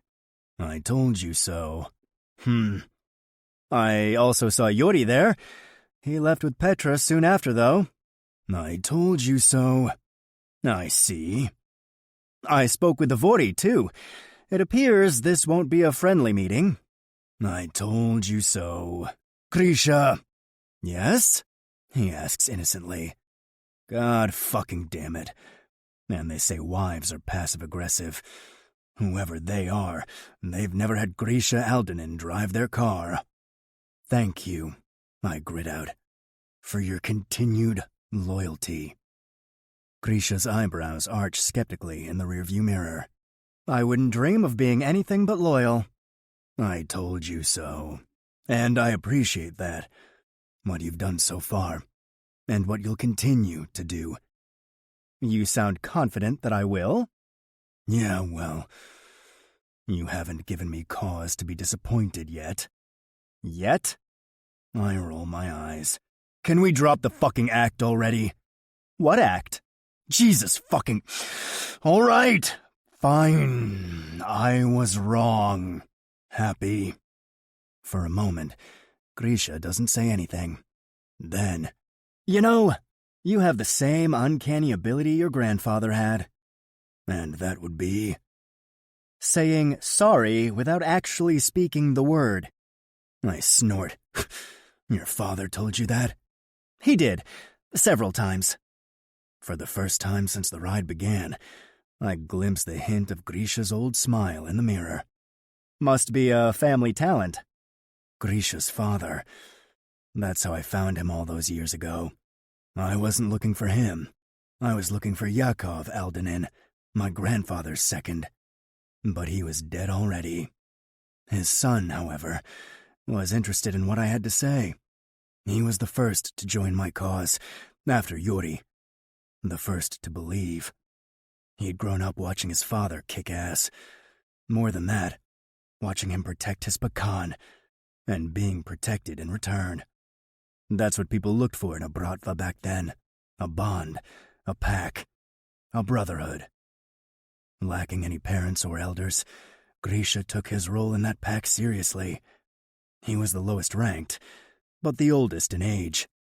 I have no idea if he was always the mother hen type, but with us, let's just say that, after we found him, we didn't have to raise ourselves anymore. If I were a better man, I'd acknowledge how shitty I've been to him, as his pecan, and as his friend. But I'm not a better man. Everything good I had in me has turned to ashes, along with my heart. If I ever had anything to give, it was for her. Now I'm empty. Luckily, Grisha seems content with his lot. Has to be, really. How else would he have put up with me all these years otherwise? I hope this means you'll listen to me every now and then, he quips. I bark out a laugh. Now where's the fun in that? Not a friendly meeting is the understatement of the year. As soon as I enter the office where the meeting is to take place, I can feel the temperature plunge. It's like dipping a toe into the Arctic. Then it begins. Once upon a time, my Vori used to be terrified of me. I wasn't just respected, I was feared. That's the prerequisite of every Pakan. If you can't make your men fear for their lives at the slightest slip, you're just not cut out for the gig. But now, my men are no longer mincing words. Worse than that, they're pushing back against me. When the Solovyov half of the table joins in, I realize who's behind it all. I have to agree with the others. Vlad coughs and spittles all over the table. Between the botched acquisition, losing track of your own newborn, and now this mess with the Italians, let's just say there's been more than a few setbacks, son. Not to mention, the business has been suffering. Ivan twists the knife. Our partners and top clients have seen you decline every request to meet over the past 4 weeks. If they were feeling neglected before, now, they're outright scorned. Scorned? Grisha laughs. Forgive me, Ivan. I wasn't aware that our Pakan was supposed to treat his business partners as wives. Ivan fires back. If he treated them like his wife, he'd pretend they never existed at all. I slam my palms on the table and rise. Enough! I didn't want Yuri here today. That's on me. I needed him elsewhere. But it's one less voice to speak in my favor on a shitty fucking day to be without advocates. If there's one thing I hate more than I told you so's, it's politics. Petra could have helped, though. After all she's done to fuck up my life, I wouldn't even have to ask. She'd side with me in a heartbeat. If she was allowed to be here, she'd bring the Solovyovs around with a single glare. But with her pregnancy so heavily publicized, it was the worst possible timing in the world to push for her promotion to Vor. So she's not in this room either. No, if I want to get anything done here today, I'll have to rely on the one person who never let me down. Myself. After my outburst, I look every single Vor in the eye. Aside from Ivan, none of them dare hold my gaze. Not even Vlad. That's the thing about PACs. Take their members one at a time, and they'll be nothing but lone wolves, ready to roll on their backs and whine pitifully at the first hint of an alpha's teeth. So I bare my fangs. While you squabble over minor setbacks and missed dinners, I've been hunting for our enemy, the one who botched our DC deal, who tried to kidnap my daughter 3 times and failed, and who now threatens the very existence of our organization. Then I whip out a picture and toss it over to the center of the table. The Vori lean in like chickens over scattered grains. Who is this man? Stanislav asks. Carmine Bonacorsi, I snarl. The table falls silent. The Bonacorsi family? Vlad frowns. As in, the Italian Mafia in D.C.? What do they have to do with us? Everything. It's Ivan who steals the word right out of my mouth, but he spits it out with disdain, like he's just seen a bug crawl over his papers. Is this what we've become then, Matvey? A personal vendetta you can't let go of? No. Then this is what we've always been. The Vori fall quiet in unison. Ivan's lips press into a tight white line. It's my turn to speak. Their turn to fucking listen. You of all people should know that, Ivan. You were there at the beginning, since the first Groza Bratva. Am I wrong? I served your grandfather with pride, Ivan snarls. He was a great man, with a great vision. Yes, and he's dead. I watch Ivan bristle at my words. Good. Let him lose his cool for once. How dare you? No! The question is, how dare you? All of you! I start walking around the table, circling. Right now, I want my men to feel like prey, to remember what it's like to be at the bottom of the food chain. Let me make something perfectly clear. I brought the Groza Bratva back from the ashes. I gave it new life. I gave it a new purpose. And that purpose is revenge? Ivan questions. The purpose is survival, I retort. Unless you've forgotten what it was like back in Russia. I throw a wide glance around the table. I know not all of you were there back then. On those grounds alone, I'll forgive you this time. So long as you never fucking forget again. But Pakan, Apati tries to amend weakly. We are surviving. More than that, we're thriving. Surely it's not worth it to pursue old grudges now. Old? I bark out a laugh. Did you all forget I just found my kid 2 days ago? That those Mudaki tried to murder her twice while she was still in the womb? What does that have to do? Gora starts, but I cut him off. Everything! I roar. An attack against my blood is an attack against me. And an attack against me is an attack against you. Because unless you've forgotten about this too, I'm still your Pakan. So, what do we do? Apati asks, panicked sweat dotting his forehead. We go to war. This time, the silence is different. Half terror, half awe. We go to war, I repeat, loud enough to rally the troops. And we fucking win! Unless some of you prefer to run. No one speaks another word. No one goddamn dares. Good! Dismissed! As the Vori file out one after the other, both Ivan and Vlad look back at me, with something sharp in their eyes. You got them back under control? Grisha mutters, once they're out. For now, I sigh. I swear, this is a fucking mutiny in the making. They're testing the hierarchy. He shrugs. Like wolves, checking if their alpha's still up to the task. How do they do it? I lean back in my chair, fucking exhausted. The wolves. Usually, they kill each other. Let's hope it doesn't come to that. I let the silence fall, but we're both thinking the same answer to my unspoken question. Hope isn't good enough. Chapter 13. Matvey. One more thing about being Pakan. You have to be ready for everything. It's a simple matter of survival. The quickest to prepare, adjust, predict. That's who comes out on top. It's true in the animal kingdom, and it's true for us, too. After all, what's a man, if not simply another kind of beast? I wasn't ready to face Carmine, and it almost cost me everything. I wasn't ready for today's ambush, and I almost lost control of my Bratva. But there's something else I'm unprepared for, and it's seeing April again. No, not just seeing her, but having dinner with her, like we used to do, when we still meant something to each other. You still can, whispers the voice of my own wretched weakness. You still do. I rip its throat out and silence it. I know that won't last forever. That ugly part of me has a tendency of roaring back to life when I least want it around.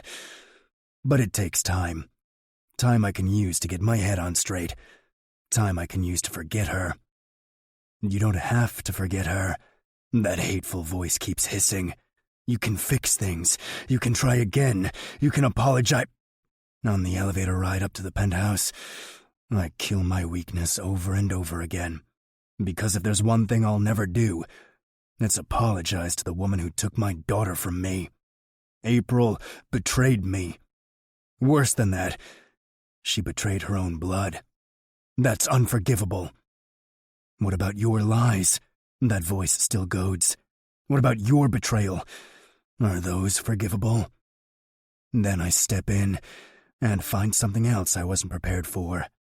Meow. A goddamn cat. I see you've met Mr. Buttons. April acknowledges coolly. Mr. Buttons, I deadpan, staring at the offensive orange creature, giving me the stink eye from my carpet. That's right. June brought him back for me. I vaguely remember this topic coming up when April first moved here. Back then I blew her off with some bullshit about the hotel's pet policy. I was under the impression that she'd pop the baby out in a matter of days. We'd work out a living arrangement somewhere else, and that would be it. I didn't think I was actually going to have to deal with the fucker. I see. How hygienic. As if on cue, the fluffy menace jumps into the crib. I watch him with disgust as he curls around my daughter's sleeping form and wraps his tail around her foot, like he's setting up a fucking tripwire or something. April blows me off with a wave. Oh, please. He's up to date with all his shots. Besides, he's an excellent baby monitor. The geriatric cat with the eye patch works security? I frown. Hey, he wears it very well. For a brief second, it feels just like old times. The jokes, the banter, the chemistry. Coming home to new shenanigans every day. And then I remember, she took my kid. She ran away. She betrayed me. It seems like April remembers too, the same moment I do. She clears her throat, face clouding over. Did you want something? I set my jaw. As a matter of fact, yes. Then I open the door and let in the food cart. We watch in tense silence as a jittery waiter sets the table. It must be the most uncomfortable minute of his career, but frankly, I don't care. I pay my employees well enough. The least they can do is their fucking jobs. He does. Enjoy your dinner, sir. Ma'am. April gives a tight nod of acknowledgement. Then we're alone again. Well, not alone exactly. May is still snoozing in her crib, the cat curled up around her like a dragon with his treasure. Only it's not his treasure. It's mine. So, you're still set on this? April asks eventually.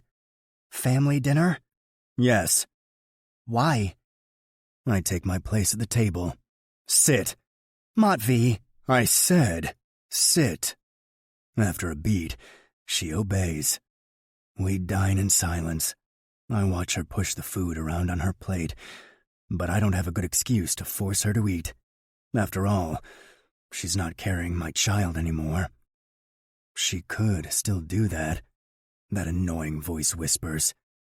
She could carry all your children if you just... Are you going to stay here? April breaks the silence. At the penthouse? Like I'd ever let you out of my sight again. Someone has to make sure our daughter doesn't disappear into thin air. I thought that's what the guards were for. The guards are there to protect her against Carmine. And you're here to protect her from me? She fills in bitterly. Your words, not mine. I take in the hurt on her face. I try to pretend it doesn't touch me. I fail. After our torture of a meal, I pick up the baby from the crib, dodging a swipe from April's hell spawn of a cat. By contrast, May is pliant like a doll, only cooing in protest for a second before I place her against my chest, trading warmth for warmth. When I go to put her back, my shoulder smarts with pain. I head to the guest room. Going to bed already? April asks me. See, she can't get rid of you fast enough. Yeah, good night. Wait. When I turn, April's face is a mask of concern. For a second, I'm stunned. What? Let me check your stitches first, she requests. You haven't let anyone else see, have you? Something thick settles in my throat. Something dangerously close to a lump. I'm fine. Please, she insists. Just one look. I promise I'll be quick. So you can slip me a sedative and run? So I can make sure our daughter still has a father in the morning, actually. Her words catch me off guard, her eyes shining with that familiar fire. Fine. I drop back onto the couch. April gathers her supplies and perches next to me. This time, she has a proper first aid kit. No whiskey? I ask. Your liquor cabinet's locked. I frown. Since when? Since Grisha locked it, she answers. Didn't you order him to do that? I roll my eyes internally. Goddamn Grisha. Must have forgotten, I mutter. April starts to pull on my collar, then seems to think better of it. Her fingers brush my skin as they retreat. Warm, like embers. Take off your shirt, she whispers, in a choked voice. The sensation lingers. I swallow around it, unbuttoning my shirt with careless movements. I don't care if it hurts. I want to get it over quickly. No, I need to. Once that part's done, April's hand comes back, fingertips ghosting over my skin. Sit still, she murmurs, voice lower than before. Just get it over with. She gives a small nod. All right. Her touches are soft, measured. She follows the wound carefully, cleaning away the dirt, warding off the rot. I can't believe I'm letting her do this again, getting close to the most vulnerable parts of me. But a pecan can't afford to be vulnerable, nor can he afford to fall back into the waiting arms of the siren who almost got him killed. So, Carmine. She hesitates. He's your dad? He's not my anything. I just share his genes, that's all. That's ironic, she observes. All you do is go on about blood this, blood that, and now it's just genes? Family doesn't betray each other, I cut short. Never. April takes the blow. She accepts it gracefully, like she's always accepted everything. My moods, my orders, my desires. Everything but your lies, that horrible voice whispers. I shake it off. Whatever it has to say, I don't want to hear it. What's it to you? I demand. She looses a pensive sigh. Aside from the fact that it's just nice to know, it's... She fumbles for words. I don't know, weird? I never pegged you for half Italian. I'm Russian, I growl back. Whatever Carmine is has nothing to do with me. Good. I frown. Good? Well, I always did like pineapple on pizza. For a split second, I almost lose control of my face and smile. Get it together. Remember who she is. How'd you end up with an Italian Mafia boss dad? Sorry, gene lender, anyway. Aside from the fact that my mother had terrible taste in men? Yeah, aside from that. I take a moment to think, not about what to say, but whether I actually want to say it. April doesn't deserve my confessions, not after how she treated my last one. But this isn't just about me. This concerns May's roots as well as mine. And she's her daughter, too. His father wasn't particularly good at playing the Mafia game. He got in a turf war with a rival family and lost. Instead of staying and fighting, Carmine joined the army and fled. Fled to Russia? Bosnia, actually. He was deployed there first. Lasted a couple of months. And then... I grit my teeth. Then the fucker deserted. Again. Seems like a real Lionheart, she drawls. You don't have to tell me that. He spent the next few weeks on the run, landed himself across the Russian border.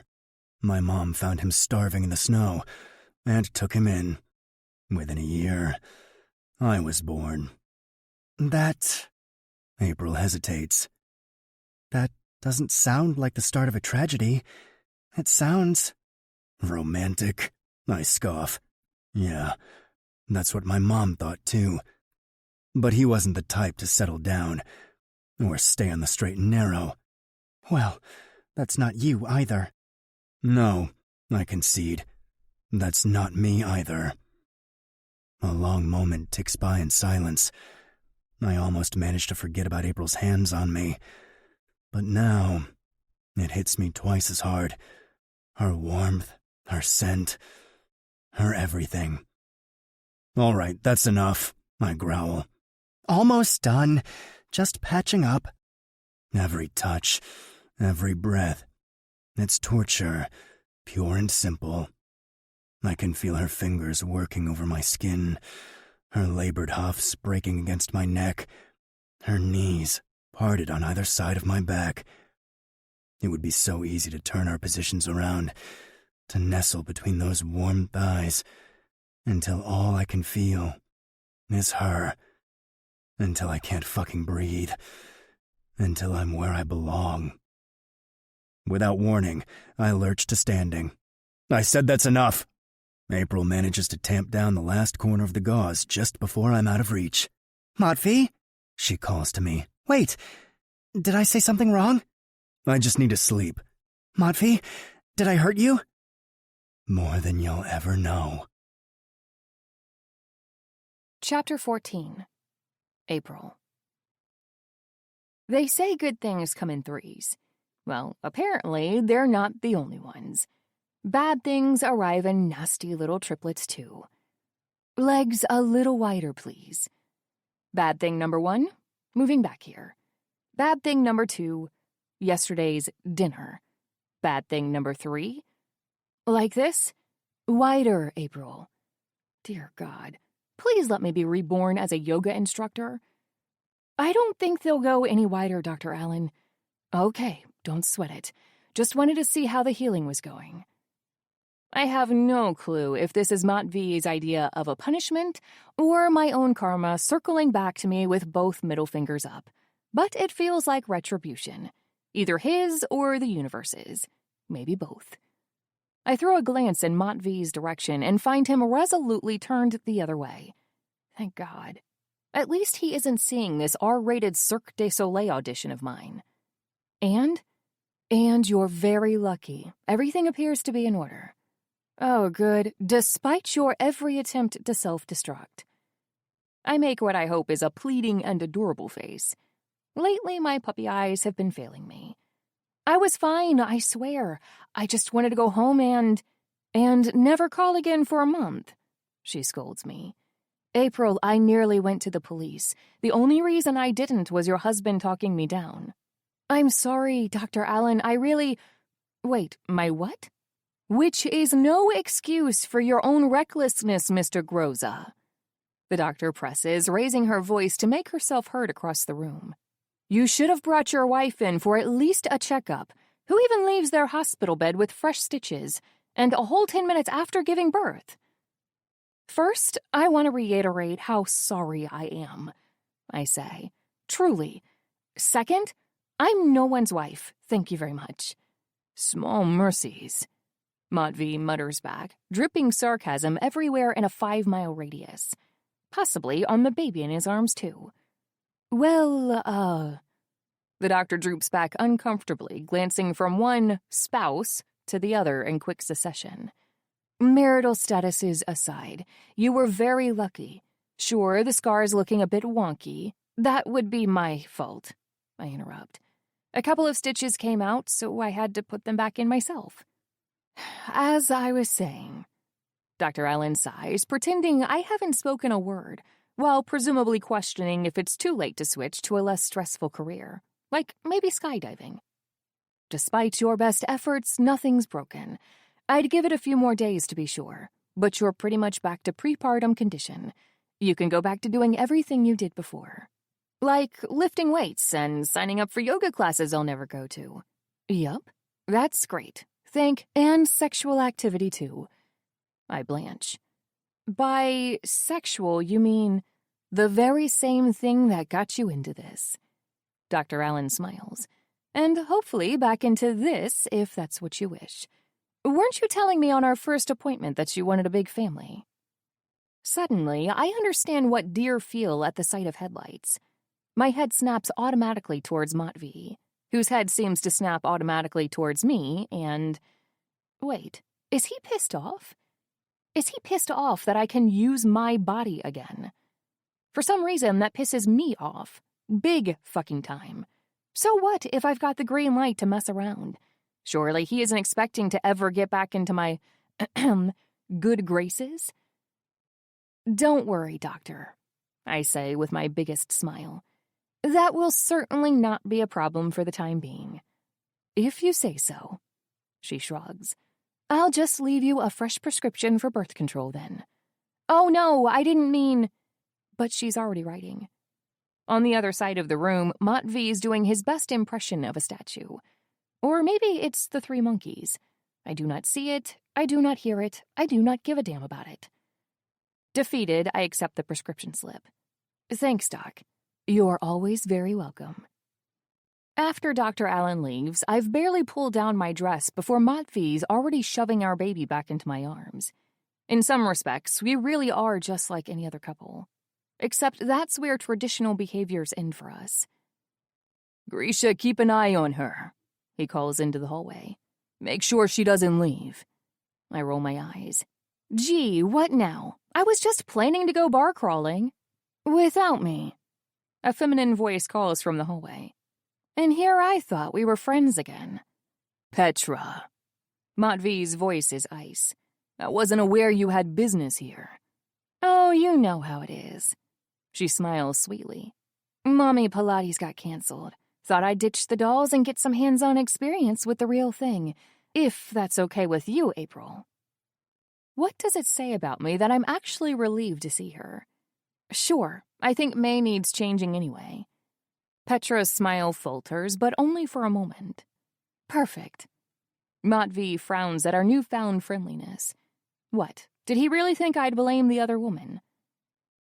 No leaving, he repeats to Grisha. Yes, Pakan. Then he strides out. For a moment, we just look between the three of us. Are you staying for the impromptu mommy class? I ask. To his credit, Grisha only pales a little. I'm afraid I have prior commitments. He politely declines. But you two have fun. If you need anything, I'll be right outside the door. Then he makes himself scarce, too. Just like that, we're alone. Thanks for the assist, I exhale. Sure. How's the confinement going? You know, I feel like I'm learning what being a single mother in a Middle Ages convent was like. Does that make Grisha a nun? I snort. Let's not ask him that. God, this is the most normal interaction I've had in ages. Again, what does that say about me? For the record. Petra clears her throat. I'm not helping you change that. I find myself snickering. You're gonna have to learn at some point, mommy-in-waiting. I'll have nannies for that. I shake my head sadly. You're actually freaking out about it, aren't you? Motherhood. I put May down in her crib and start moving around the kitchen to make tea. Petra leans against the back of the couch, inspecting her nails with a carefully casual air. I don't know what you're talking about. Yeah, you do. All the lying awake at night, the sneaking suspicion that you should have splurged for therapy while you still had the chance. Therapy is for cheerleaders. Staring at the ceiling and wondering just how hard it's going to be. A shrug. Can't be too hard if you're doing it. Ouch. I fake stab myself. Really hurt my feelings there, Petya. Uh-huh. I knew that nickname would be the ace up my sleeve. Her face burning like a stoplight is all the confirmation I needed. Shut up. Why? It's so sweet. It's just Yuri being informal. Oh, is that what we're calling pet names now? Before I know it, the water's boiling. I pour us 2 cups and set some cookies in the middle of the table. Come on, don't pretend you're not starving. I hate you. Petra mumbles around a mouthful. You're just trying to fatten me up. And make you gain another half size? Heaven forbid. You say that now, but I'd like to see you without your emergency living mannequin. What? My head snaps towards the sound. At first, I think Petra's burned herself with the tea. But then I follow her line of sight straight into her lap and... Oh, you've met Buttons. What is this thing? Petra panics. Why is it sniffing at me? Bоже mой, is that an eye patch? I try to hide my snickering but fail. Oh my God, your face. My face. She bulks. How about his face? He's a Persian mix. I shrug. That's just how they look. He looks like his mother had an affair with a pug and a weed eater in that order. I can't help it then. I laugh.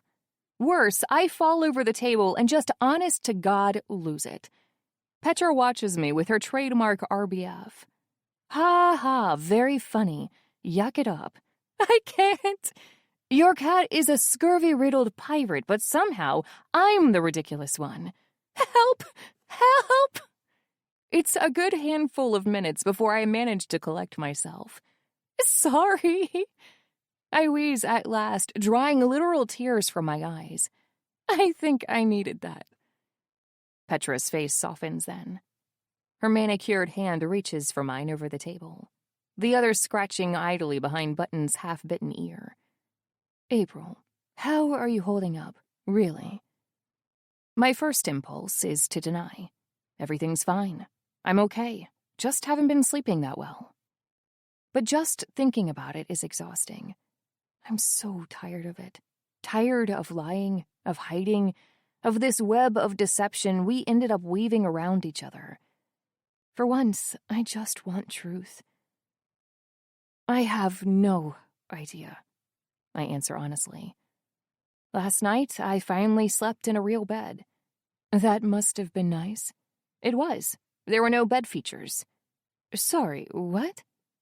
I ignore Petra's confusion and press on. We had dinner in silence. Again. April. He won't talk to me. Hell, he barely looks at me. We were so happy before, and now... Suddenly, I realize what I'm saying. I gaze up and find Petra's eyes on mine, her expression crestfallen. Sorry, You don't have to apologize. She shakes her head. Not in the slightest, April. It's not your fault, I blurt out. I didn't want to make it out like... It kind of is, though. No, I'm serious. I used to blame you, I mutter. Blame you and him. But now I know the truth. What truth is that? She asks, coaxing my feelings out. My true feelings. I know that he lied to me, I rasp. That he chose to. Maybe he didn't want to. But I shake my head at that. Petra, tell me honestly, when was the last time Matvey did something he didn't choose to do? That stumps her for a while. He didn't want to get married, she answers finally. I can tell you that with certainty. Right, but it was still his choice. For a long moment, we're quiet. It's a different kind of silence, the kind that doesn't hurt. But only because there's nothing left to wound. Because everything's already out in the open. All the blood and guts. Then I hear my own voice breaking it. It's too quiet, though. Barely a mumble. Petra frowns and leans in. Sorry, what was that? He said he'd do it all over again. I rasp out through a shaking voice. Lying to me. Pushing me away. He can't have said that. No, no way.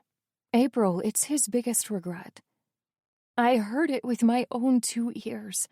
He hates me, Petra. He doesn't, and he's right, isn't he? I finally break. I took his kid away. I did that. I knew how important she was to him, and I still... My words are cut off halfway. Before I realize it, there's something warm around me that wasn't there before. Arms holding me. Shut up, Koshka. But just shut up. You're hurting. Stop torturing yourself even more. Buttons paws at my leg as if he agrees with her. I've never felt more like an imposter, like a thief stealing love she doesn't deserve. When's the last time you cried, April? I try to answer, and then I realize that I don't know. I've teared up in fights. I feared for my life and nearly cried there. But I can't remember when I last did this. So I let it happen. I cry. I sob all over Petra's pristine white shirt and then some. I fall over the precipice of the breakdown I've been tiptoeing around all this time. These 4 weeks of nothing. I cry until I have nothing left to give. And then, just to be sure, I cry a little bit more. Chapter 15. April. After a lunch of ice cream and pizza, I finally managed to convince Petra that it's safe to leave me alone. It's a hard sell, but if there's one thing I'm good at, it's crafting things people will buy. She hasn't been out 5 minutes when someone else knocks on my door. This time, I know exactly who it is. Charlie! My brother wordlessly crushes me into the second hug of the day. Jesus, have you grown taller? I laugh. It's like Jack and the freaking Beanstalk here, and you're both characters. Couple of inches, he preens. Then he starts looking around excitedly. Where is she? Is she awake? Straight to the point. You're in luck. You caught her in a rare moment of awareness. That makes it sound like she's in a coma, sis. Trust me, she'd be more awake if she was. I go pick up my bundle of joy. May I, Mr. Buttons? My cat gives a slow blink of approval. Just don't keep her too long, he seems to be saying. My lady's schedule is full as it is. As soon as I put her in Charlie's arms, he starts beaming. I worry he's seconds away from holding his newborn niece up like Simba just so he can show her to the world. Look, I'm an uncle now. What's her name? He asks with stars in his eyes. I bite back a laugh. May. May. He repeats awed. That's funny. It fits. Right? I'm a riot like that. So, are you going to keep up the tradition? Next one is June and so on? I make a so-so gesture. I think our June likes being the only one of her kind. Maybe Julius for July if it's a boy, he muses. August also works. Oh, or Augustus. Did you know that's where those 2 months' names come from? Julius Caesar and Caesar Augustus? There he goes, my history buff baby brother. I'll keep that in mind for the next Roman emperor I birth. He gives a pensive hum. Maybe Matvey will want to pick a Russian one. April, are you okay? I force myself to unfreeze. Charlie's words caught me like an ice bucket. I didn't see them coming at all. Of course, I lie. It's just, maybe it's too soon to think of other kids. I'm not sure Matvey will even want them. Certainly not from me. It's the same train of thought Dr. Allen's visit brought on. Other kids. A big family. Matvey doesn't want me anymore. He's made that abundantly clear. But he also said, you can't have someone else. Not now, not ever. So where does that leave me? Oh, Charlie says, expression falling somewhat. Right. Well, this one's probably a handful already. Ain't that right, Lil Lim? I fail to suppress a snort. Leave it to Charlie to put a smile back on my face after such a grim tangent. Is she getting her street name already? Damn right she is. She's dope like that. At that moment, another knock comes. Am I interrupting? Calls a deep, familiar voice. I beam at the sight of my boss in the hallway. Something very few employees can say, I'm sure. Elias! The third hug of the day nearly makes me two-dimensional. There's my employee of the month. I thought I was your only employee. Elias blows me off with a wave. Details, details. Oh, is that the little mannequin? I shake my head and laugh. A perfect one, barely moves at all. He boops May on the nose while she's still wrapped up in her uncle's arms. Don't say that too loud. Other moms might get jealous. I'll make sure she cries every now and then at the grocery store to even things out. Look, Charlie tells him. She has freckles, too. Elias squints playfully. Is that right? I watch them from the door, tenderness filling my heart. Elias and Charlie are already familiar with each other. Of course, what with my little brother kicking back at the shop on more than a few occasions. Basically, whenever our mom went batshit, or when his dad... Don't think about it. That's in the past for you. They can't hurt you anymore. Charlie transfers the baby into Elias's arms, interrupting my train of thought. The old man grins down at her and lets her grab his gnarled finger with her tiny ones. She seems very curious about this new face in particular, probably because she's never seen such a long beard before. He lets her play with it, then turns to me with a smile. She's perfect, you know. She kind of is, isn't she? I murmur. You always did make the most beautiful things, Elias says, surprising me. But this time you've truly outdone yourself, April. You made a miracle. I can feel a lump forming in my throat, tears pooling at the corners of my eyes. I blink them away quickly. I will not go back to being a sobbing mess for the second time today. Thank you, I say sincerely.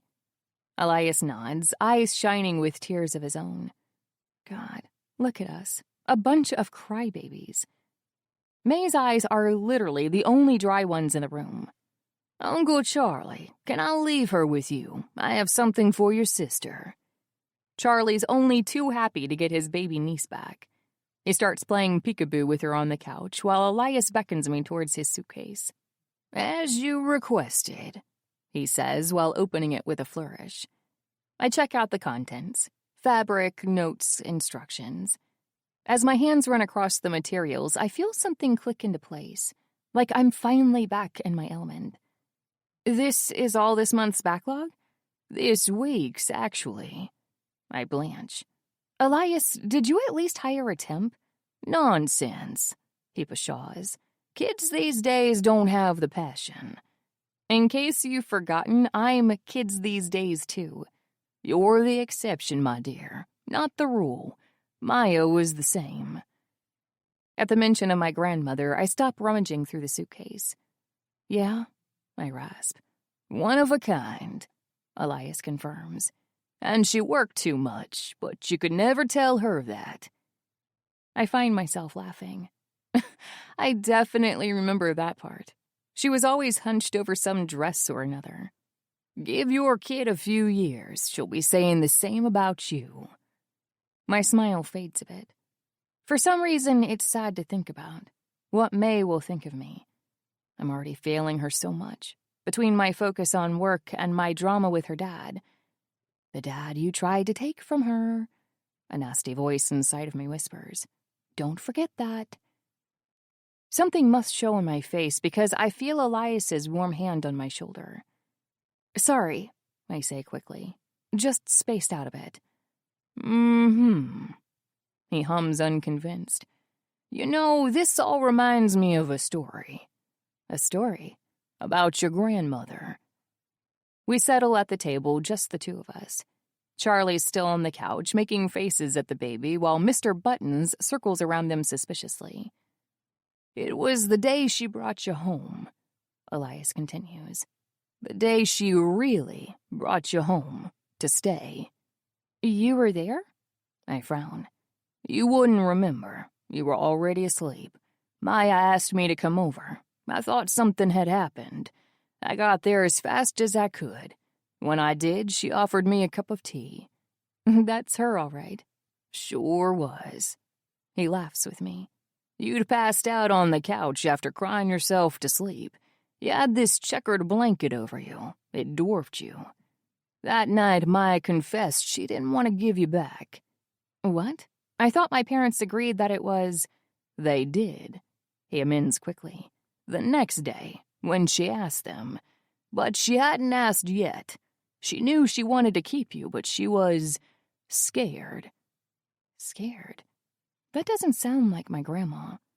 Maya was smart, confident, funny, and stronger than anyone I'd ever known. She feared nothing. Of what? I ask. Of failing you. On the other side of the room, Charlie laughs out loud. Whatever he's doing, it makes May laugh too. Failing me? I blink. Elias, she saved me. But she didn't know that yet, he replies.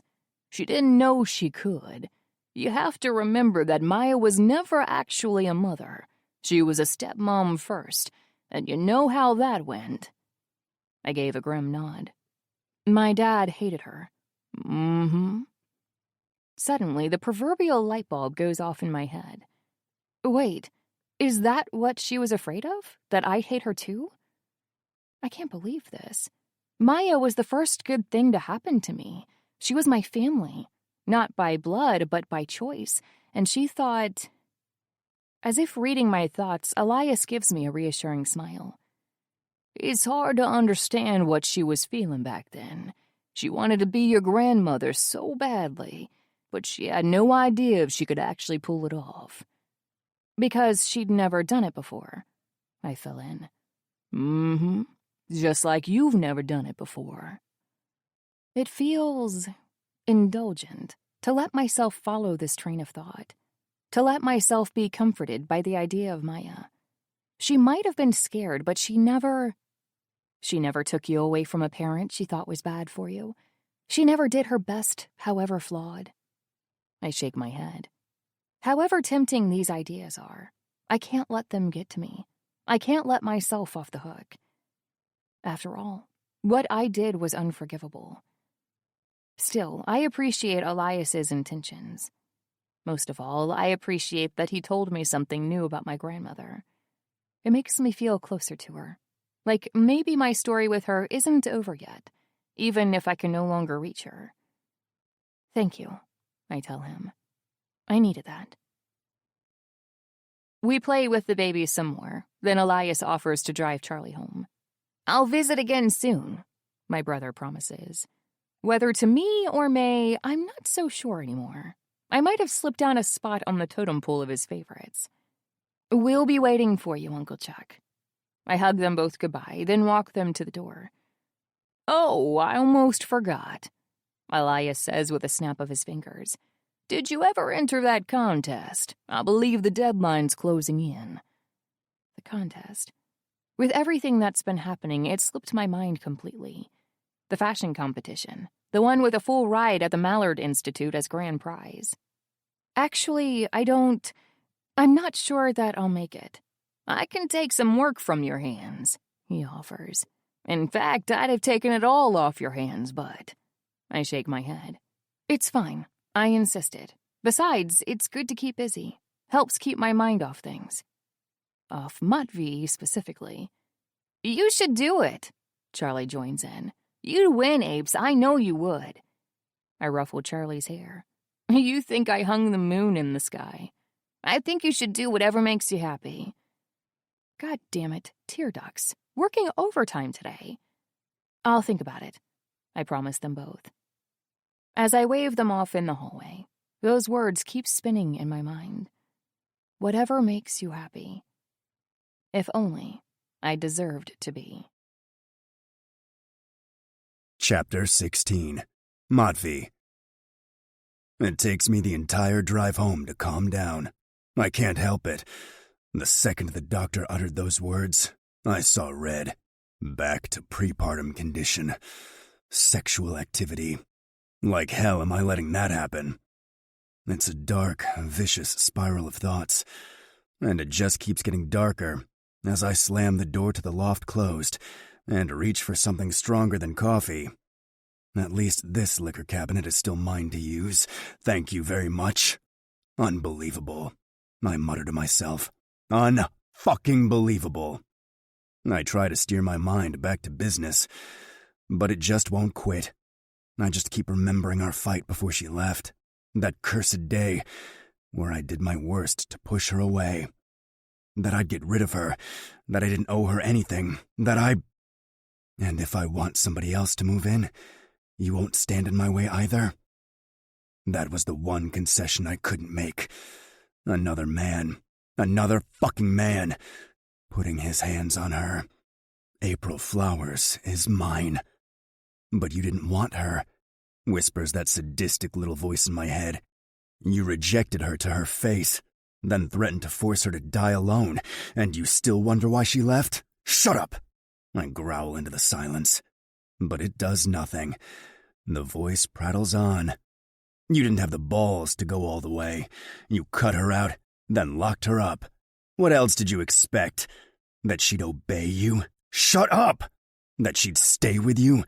That she'd love you? I said shut the fuck up!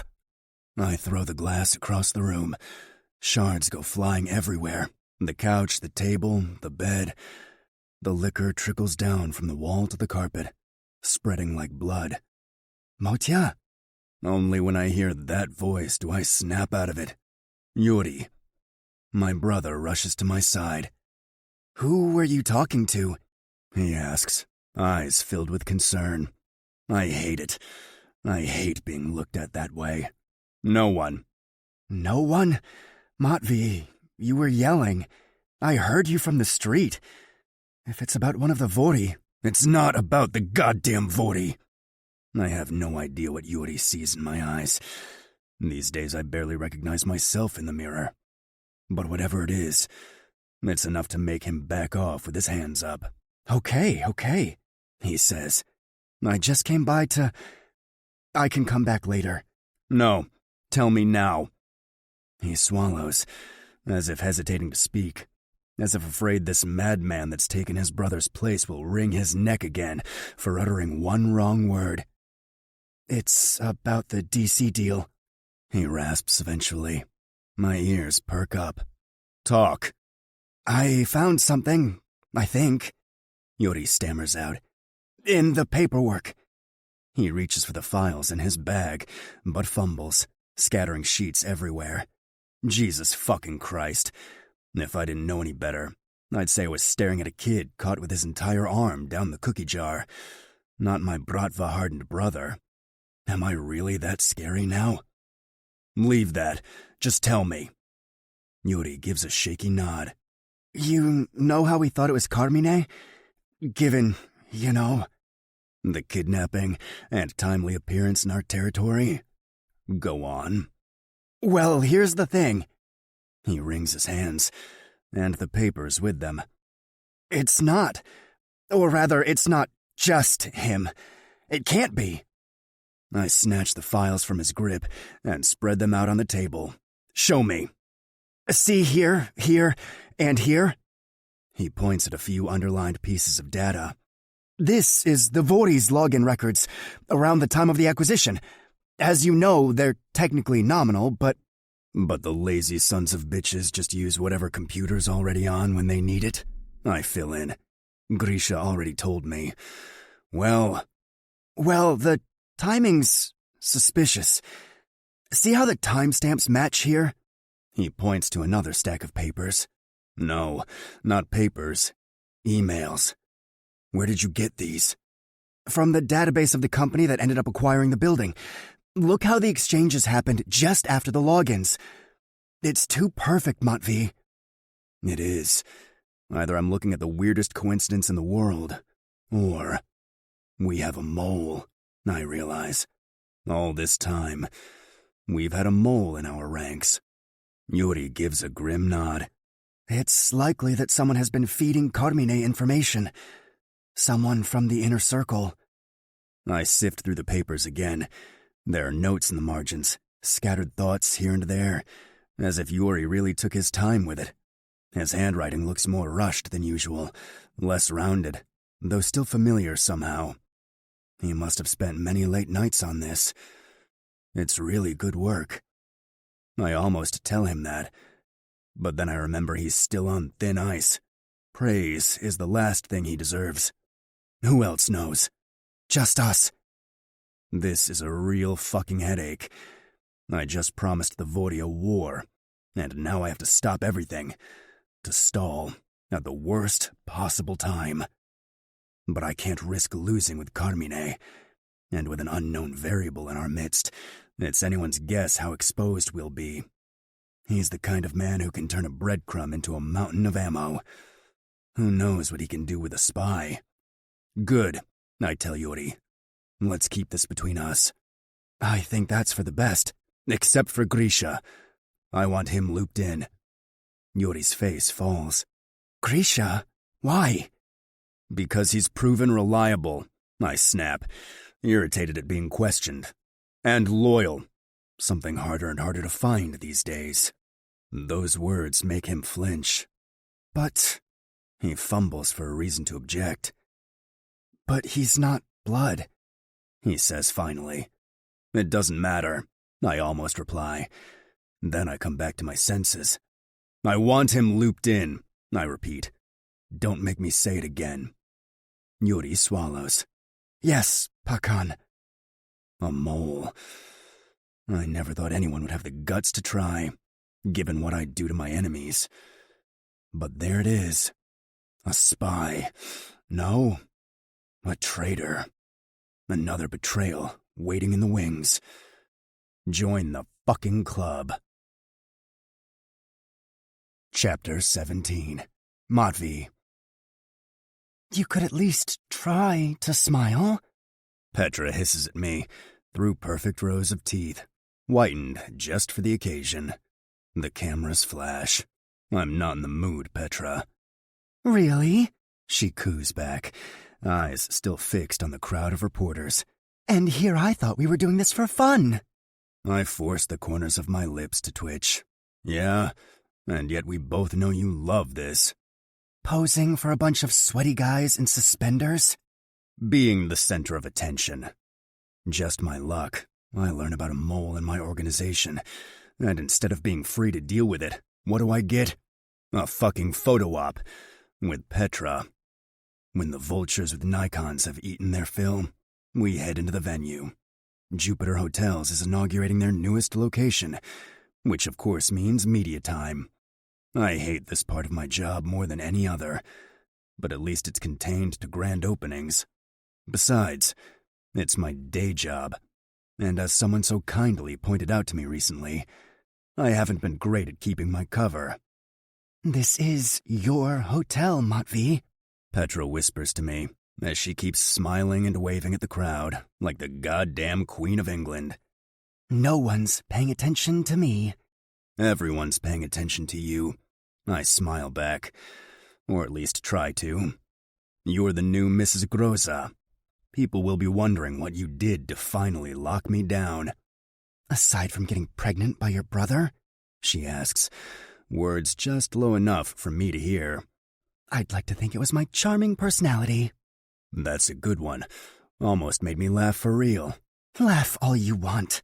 She winks at a particularly interested photographer. No doubt that one's going to be all over page 6 tomorrow. We both know you aren't winning any contests in that department.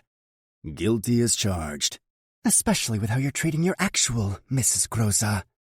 I freeze mid-wave. You don't know what you're talking about. Don't I? She grins as we take the elevator to the terrace. Then I guess I just spent 40 minutes drying the eyes of the cleaning lady. My mistake. Those words send a pang straight to my chest, but I force myself to ignore it. My shoulder isn't healed yet. Some pain is to be expected, especially with all the waving. Whatever lies she's selling you. She isn't selling me anything, Matvey. She's a wreck. I finally find my smile. It's not a pleasant one. Right. Remind me again whose fault that was? Yours, answers the nagging voice inside my head. All fucking yours. Petra scoffs. You're impossible. She made a mistake, Matvey. She didn't kill anyone. Like that means anything to you or me. It means something to her. Right now you're treating her like a war criminal. What she did was a crime. Now who's spewing words that mean nothing to us? Finally, the cursed ride ends. We step out onto the terrace, where Petra is quick to plaster her winning smile back on. Hopefully the facial paralysis will keep her from talking. It's a short-lived hope. If you're going to blame someone, blame me. I'm the one who forced you into a shotgun wedding. Bold of you to assume I don't blame you, I reply. But you talk to me. You're okay working with me, even joking with me. To April, you won't say a single word. Okay is a strong word. I'm still breathing, though, aren't I? Cameras flash in unison. I try to keep my eyes from squinting, but it's nearly impossible. The barrage of lights is merciless. I swear, if those camera shutters were any louder, I'd think I was being shot at. I think we both know that wasn't my first choice. Petra! Show off your ring! My blushing bride does as instructed. She flashes the photographers another charming wink, giving the papers a shot to fight over until the sun rises. But it was your choice, keeping me alive and then marrying me. A choice you're already making me regret. Oh, please. As if you haven't been regretting it from the second you had to break the news to April. My hard-won smile falters. Careful, I growl. I'm not above hitting a lady. Petra laughs, like I just whispered something funny in her ear. Yes, you are. Besides, I'm carrying your blood, remember? As if I could ever fucking forget. If I were you, I'd keep my nephew in there for as long as possible. The second he's out, I just might lose my patience. Who says it's a he?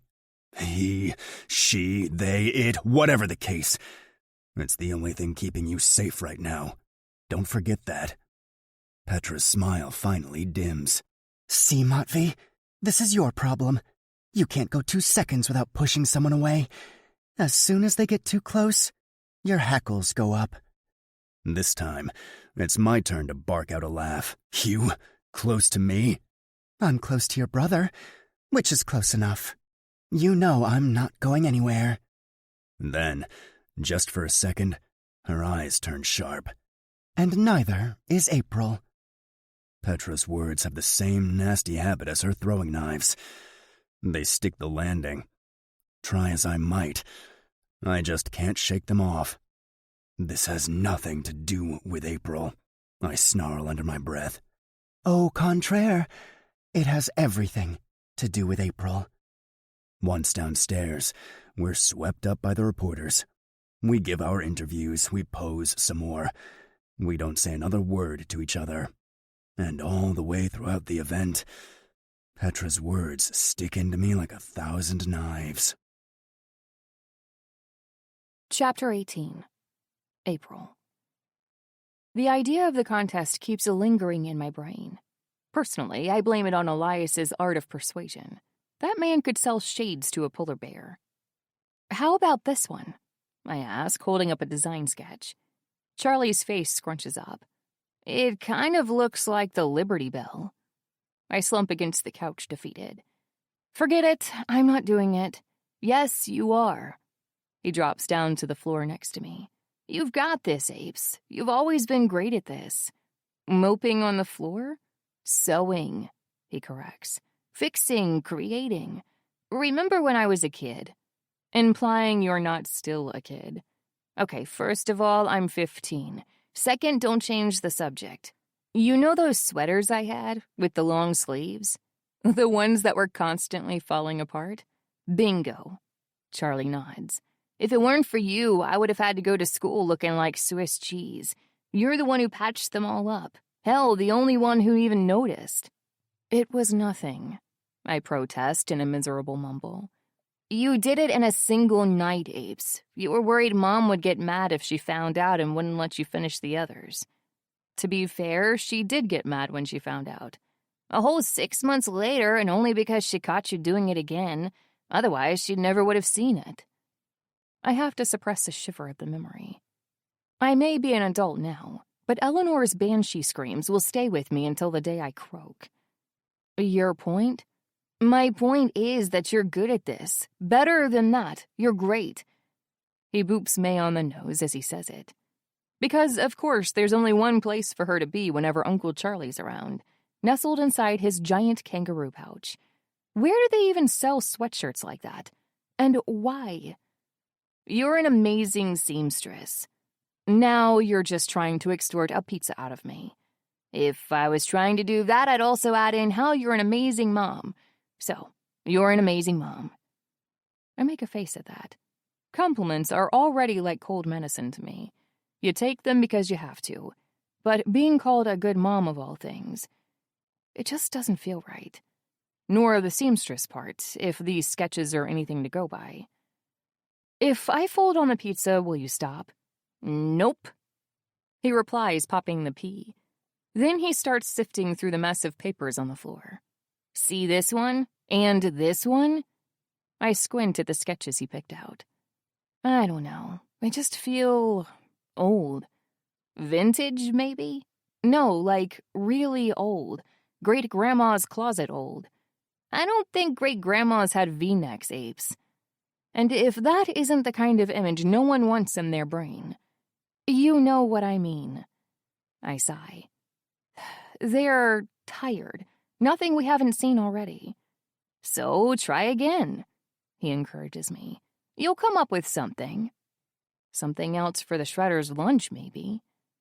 God, why am I getting so testy about this? When I started sketching, I told myself it was just a way to pass the time. That I wasn't actually going to enter the contest. After all, I have a newborn to care for. I have responsibilities. And I certainly don't have the talent. So why bother? I gather up my sketches, wishing the penthouse somehow had a fireplace. Alas, into the shredder they go. Let's just do something else, all right? How about that movie you wanted to see? It's not a movie, Charlie says with a trademark eye roll. Seriously, teenagers. It's an art documentary. Since when are you into art documentaries? He shrugs. Just exploring my options. I shake my head with a smile. Sometimes I forget that not everyone knows what they want to do in life by their 7th birthday. This, at least, has always been easy for me. There was never anything but clothes in my head. Nothing but fixing broken things or turning scraps of plain fabric into something beautiful. But Charlie's at that age when you start wondering, exploring, like he said. Last year, it was video games. 6 months ago, it was pro skating. A week from now, it'll be something else entirely. I envy him. You forget how wide open the world can seem sometimes. How vast. How beautiful. All right, put it on. As we settle on the couch, I pick up May from his pouch. Buttons takes advantage of the transition to trot close, ever vigilant. How about you, Nugget? Want to watch a movie with your uncle? May makes a cooing noise. I'll take that as a yes. As the art documentary, begins, I sneak glances at my baby's enraptured face. Only she doesn't seem to care about the TV at all. Instead, she's looking at us. Me, Charlie, her dashing defender, Mr. Buttons. As if we're the only movie worth watching. I make a face at her and watch her erupting giggles. Will she have this phase too one day? Will she come to breakfast in full gothic gear at 15 and roll her eyes at anybody who questions her? Will she want to go to death metal concerts one weekend and archaeological museums the next? Will her dad let her go? I force myself to stop there. It's a good day today. No sense in ruining it with complicated thoughts. For once, I just want to lose myself in the moment. The documentary seems to be all about Bernini. I almost nod off once or twice, but my cat slaps me awake. Like, honest to God, slaps. I have no idea where he got that habit, but I suspect June may have something to do with it. That's the way she wakes me up when I start dozing at the height of a rom-com. The way she used to wake you up, whispers the voice inside my head, sharp as a dart. Right, that's not my life anymore. Not the mornings spent fighting with the water heater, and not the evenings spent curled up on the couch with snacks of dubious origin and a bossy cat in both our laps. The bickering, the banter, the food fights, the laughter. So much for staying in the moment. I snap myself out of it one more time, determined to enjoy the documentary, or at least not fall asleep during it. That's when something catches my eye on the screen. A statue of two figures intertwined. A man and a woman, her arms stretched to the heavens as if trying to escape. I squint at the odd shape of her fingers, trying to make out what's wrong with them. Because they almost look like... Laurel. Charlie answers my unspoken question. Those are laurel leaves. She's turning into a tree. Why? I frown. It's a Greek myth, he explains. Apollo and Daphne. Oh, so it's not just art, history, video games, and skating. You're also a mythology buff now, I tease. Bite me, he retorts, but he's laughing. I had a Percy Jackson phase in 4th grade. Pestered Mom for a library card every other day until she gave in. Seriously? How did I miss that? As soon as the words come out of my mouth, I realize. 4th grade. Charlie must have been around 9, which means I was just turning 18 then. It was when you left your parents and never looked back. God, what is it with my brain today? Why do I keep knocking myself down on purpose? And why am I wondering if May will leave me too? You know she will. She'll see how unhappy you are and find someplace else to be.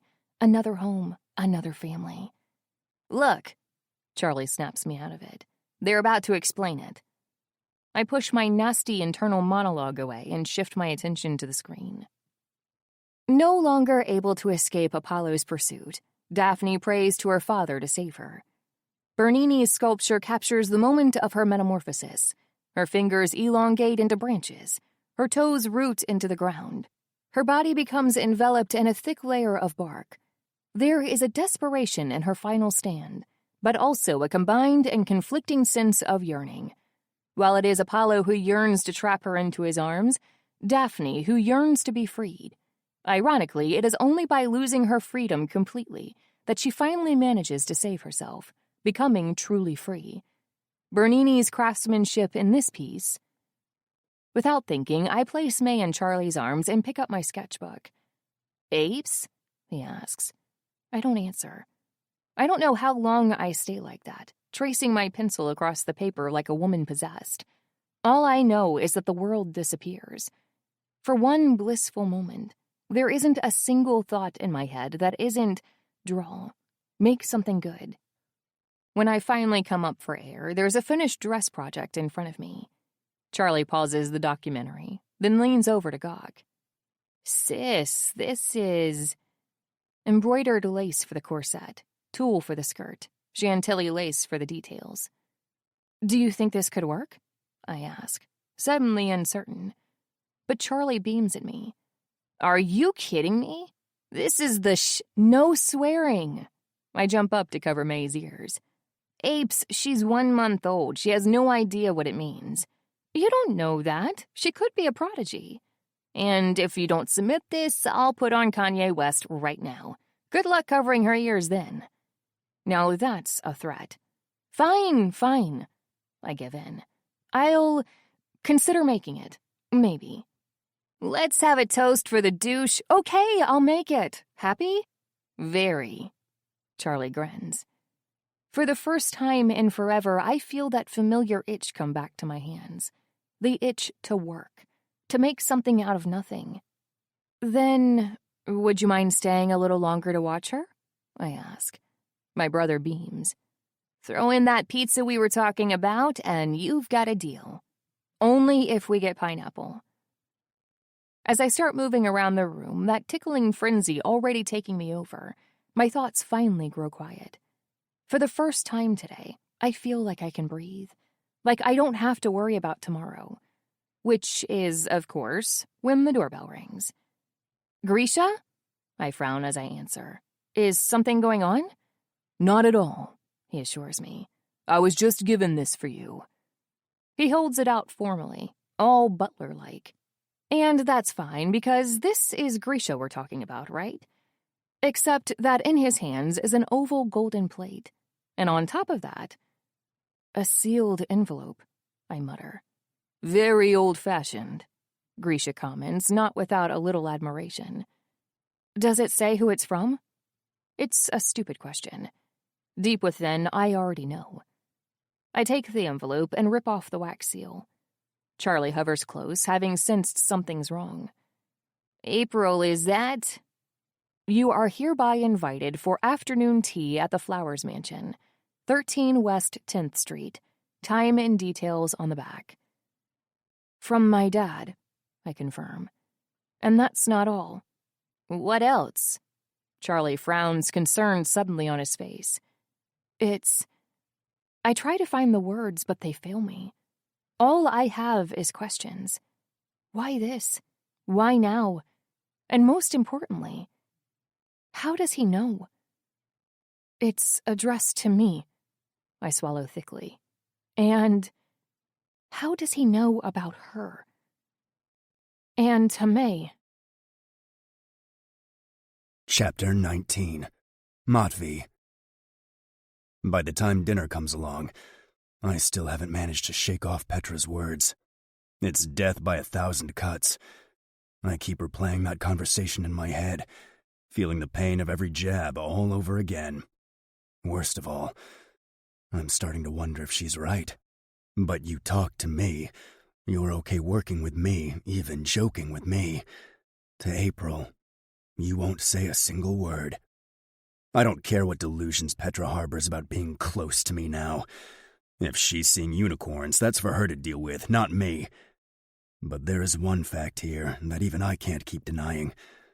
No matter how hard I try, the anger I feel. With Petra, I'm annoyed. I'm pissed that she keeps getting in my way, whether through stubbornness or stupidity. Every time she opens her goddamn mouth, I'm supremely fucking irritated. But I'm not furious anymore. And it's not because I forgave her. Forgiveness is for those you care about. The truth is, I just don't give a shit about Petra. But it's different with April. Because you know why. All this time, you've known how you really feel. No. I have to stop thinking like this. Letting a lunatic's words get to me isn't going to make me feel any saner. Besides, what the fuck would it matter if they were true? April kidnapped my child. She discarded me. She threw away everything we had like it was nothing. Only because you threw it away first. Matvey? April's voice snaps me out of my thoughts. Are you okay? Is all I have to offer. I keep eating my food in silence. I focus on my plate. I do everything in my power to take my mind off the bane of my existence, even as she's sitting right across from me. But clearly, April has other plans. You know, something came in the mail for me today. She starts again. An invitation. I don't know how else to signal that I don't give a shit, that I don't want to fucking hear it. Her voice, her thoughts. I want it all as far away from me as possible. She fiddles with her napkin, drawing my eyes to her chest, to her blouse, a size too small that leaves nothing to the imagination. I was just wondering if you'd want... No. April flinches. No? You haven't even heard... I don't want to hear it, I snap. I don't want to hear a single word from you. I don't care what you have to say, unless it's about the baby you fucking stole from me. Are we understood? It's like a metamorphosis takes place. April shifts from meek and timid to the picture of fury. A hair-turned mama bear. Are we understood? She echoes with disdain as she stands. Are you kidding me? The baby I stole from you? How about you get off that high horse of yours, then come back down to earth and talk to me like a human being? Like that's not exactly what happened. I grit, knocking my chair to the floor as I rise to meet her. No! She roars back. It's not! I'll tell you what happened. You married someone else! You let me think you'd knocked up another woman, then started treating me like garbage. That's what happened! With every word she spits, every venomous dart aimed at my throat, she steps closer. She strides around the table and glares at me, fury made flesh, the fire in her eyes blazing brighter than a star. A supernova, ready to burn planets to the ground. I step forward too, the same rage coursing through my veins. And you think that justifies what you did? I snarl, forcing her back against the floor-to-ceiling window. Taking my daughter? I took her from a monster! She screams, loud enough for the entire penthouse to hear. I took her From a man who didn't care about her anymore, who had a better child coming. There was never another child, I roar. And I didn't know that! She's so close. I can feel her breath on mine, ragged and panting. Her screams split my ears in half, but I don't have the patience to de-escalate. Instead, I just raise my voice louder. So what? So I did what was best for her. I did what was best for both of us. And that was getting away from me? Yes! We're both panting now, yelling into each other's space. Our hands are balled into fists at our sides, April's knuckles so white they almost disappear.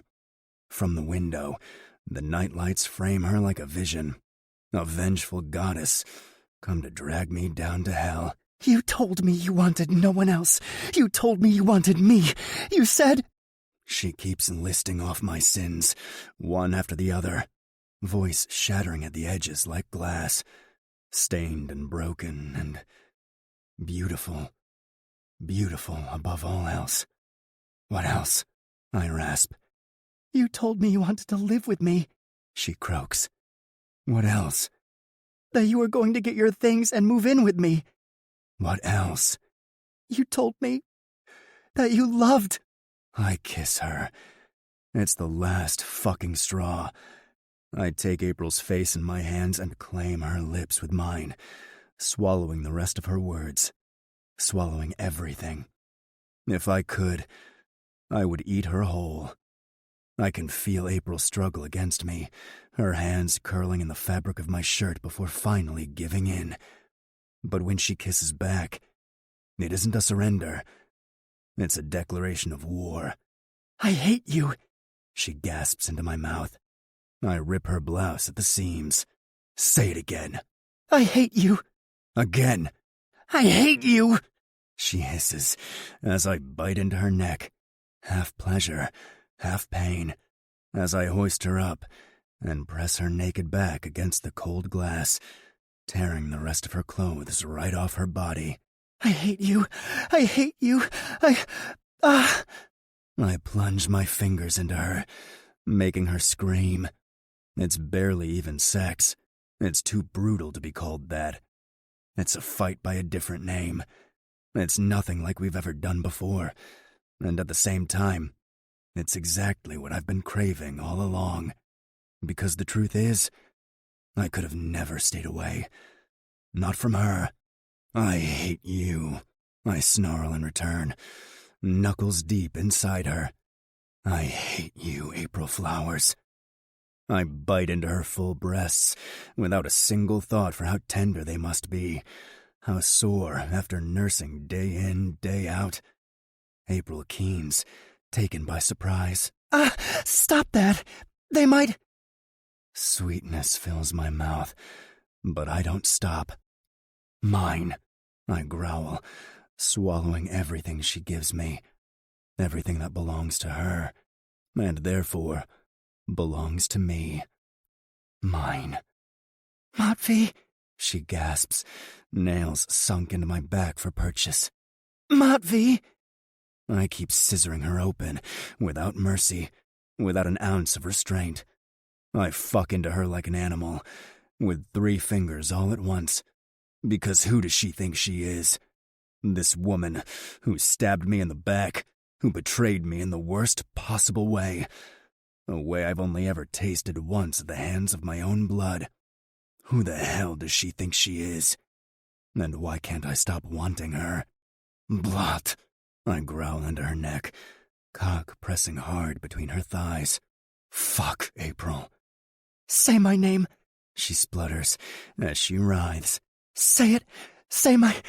I don't give her what she wants. I don't call her name again. Not as I fuck her senseless against the window, on display for the entire city at our feet. And not when she comes over and over under my thrusts. Even as she squeezes my cock into a vice grip for orgasm after orgasm. I refuse to call for her. But inside, it's all I'm calling for. April. The woman who will be the death of me. The woman who already is. Chapter 20. April. After that, it's a landslide. We can't keep our hands off each other. Like, we literally can't. The second we're in the same room, that spark we've worked so hard to deny flares up hotter and brighter than ever. It's exhausting. It's terrifying. And it's sexy as all hell. I hate you, I gasp into Matvey's ear as he hoists me up on the table. Not as much as I hate you, Matvey growls back, clearing the table with one fell swoop of his arm, food and plate shards scattering everywhere on the floor. Needless to say, these activities aren't exactly confined to the dining room. There isn't a spot in the penthouse that we haven't, rechristened. So far, we've made improper use of the couch, the carpet, the shower, all four walls, and the washing machine. Yes, while it was on. The one thing we haven't touched is the bed. Our bed. The bed where we exchanged so many promises. It's not something we've talked about. Lately, if there's one thing we aren't doing, it's speaking. Hell, I haven't even managed to bring up Dominic's invitation again. The heights of our conversation so far have been scathing exchanges of insults, often without clothes on. But is it really so bad that we're letting our bodies do the talking for us? Yes, yells the last scrap of my self-awareness. You need to clear the air, not heat it up. If only it was that simple. One night, I haven't tucked May into bed for 5 full minutes before I feel his hands on me. Rough hands, treating me like a rag doll. Turn around, he snarls. So close to my ear, I can feel the vibrations against my skin. I do as I'm told. Like this, I breathe. He doesn't give me a reply. But soon enough, I feel one of his hands slide under my dress, the other tight around my throat.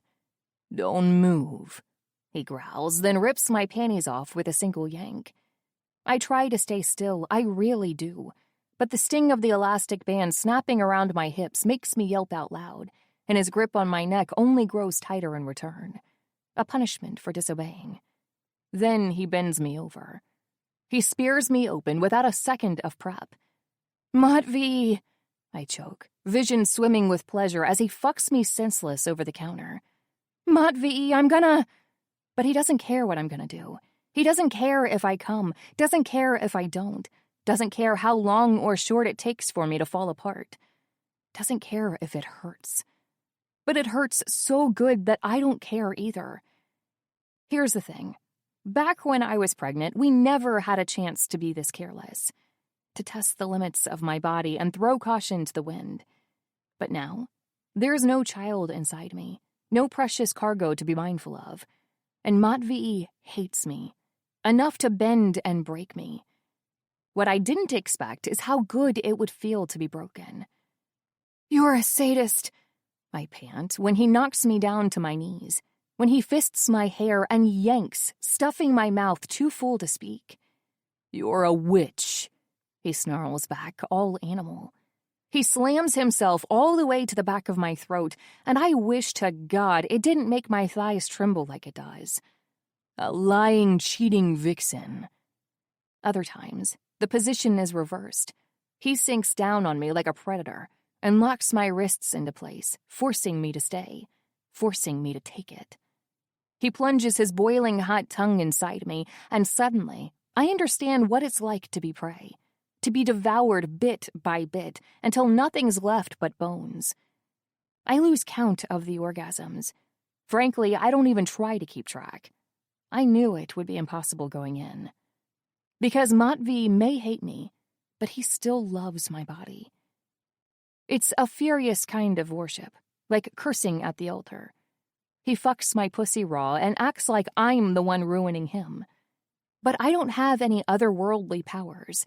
All I have is a streak of bad decisions, and I'm not even sure we're breaking it here. But at least this bad decision isn't mine alone. Ow! Suka, that hurt! I snap out of my thoughts. Sorry. I quickly pull my pen back. Sorry, I was just... lost in thought? Petra huffs, arms crossed, like the world's angriest mannequin. Yeah, I noticed. I cringe. How many of these thoughts have been showing on my face? My bad. Quit apologizing. If you want to make it up to me, spill. It's nothing, I lie. When in doubt, always deny.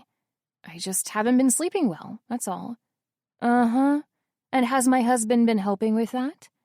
Straight to the point. You know, I feel like a homewrecker when you say it like that. Then I catch Petra's smirk and realize I haven't denied her accusations. God damn it, April. You had one job. I mean, save it, Flowers. We all know what you meant. Right, Pirate Cat? As if on cue, Mr. Button speaks out from May's crib to make a judgmental face. To be fair, that's just his face most of the time, but still. Traitor, I mutter. So? Petra demands. Have you guys kissed and made up? Kissed? Pretty much everywhere but on the cheek. But the rest? I don't know about the made up part, I confess. She frowns. What does that even mean? You're just having hate sex all over the furniture. I must blush to the tip of my ears because Petra's face instantly grows horrified. Ew, ew, ew! I did not want to know that. Then don't ask. I blush harder. And keep still or I'll have to start over. That threat seems to have the desired effect. Fine, but I still don't get it. When I told him to treat you better, I didn't mean to go back to being fuck buddies. Or is it fuck enemies now? Wait a second. You told him what? To be fair, I just pointed out that he was being more of an asshole to you than to me. I have no idea why he decided to make it about sex. Maybe he didn't. I try. Maybe it just happened. Maybe. But he still could have thrown in an apology. I force myself not to speak the words crowding my head. He's right not to. I don't deserve it. It's complicated. I sigh instead. Complicated. Petra scoffs. Can't relate. I'm sorry, Mrs. Accidentally got myself pregnant by my fiancé's brother. What is it you can't relate to? That's situationally complicated, she objects. Everything else is pretty straightforward, really. Is this where you confess to me that you and Yuri are secretly a super vanilla couple? God, it's so weird to be thinking of them like that. The images alone make me wish I could scrub my brain with bath salts. Nope, Petra says proudly. It's already more than I wanted to know, but that's on me. By now, I should know better than to ask questions I don't want the answers to. It's just, he brings me breakfast in bed. I almost poke her with another pin. I'm sorry, what? Suddenly, it's Petra's turn to flush strawberry red. I'm just saying, he takes care of me. He likes being around me. He loves me. She says that last part like it's something incomprehensible. And because he loves me, he acts like it. Rub it in a little more, why don't you? I wasn't trying to rub it in, she air quotes, just explaining what I meant. Funnily enough, I'm still missing that part. She rolls her eyes like I'm a toddler. If Matvey hates you, why is he still with you? And if he loves you, why hasn't he forgiven you? For a long time, I just stare at the fabric in my hands. If I'm being honest, I've been trying to wrap my head around that exact same question. But then again, I am the same, aren't I? I hate him.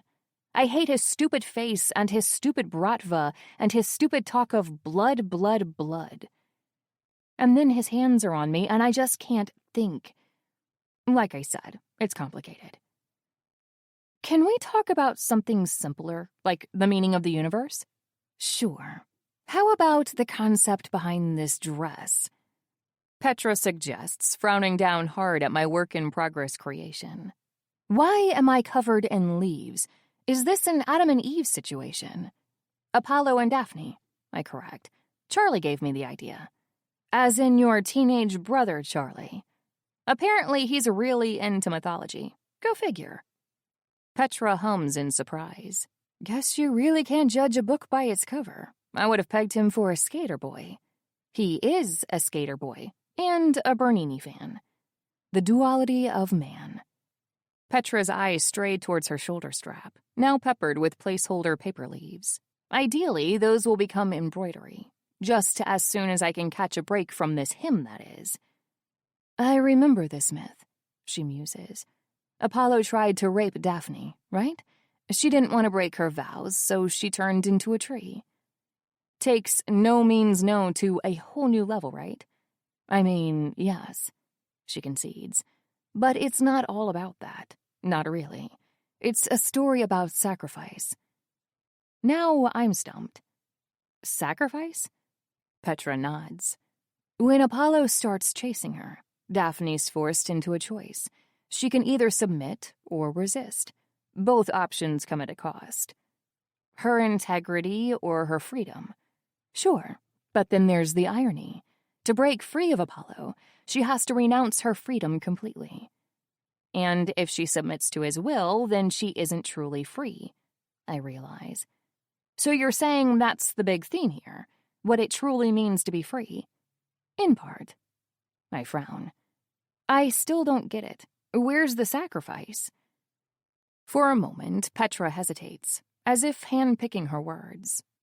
Daphne's choice isn't just between freedom and captivity, she finally says.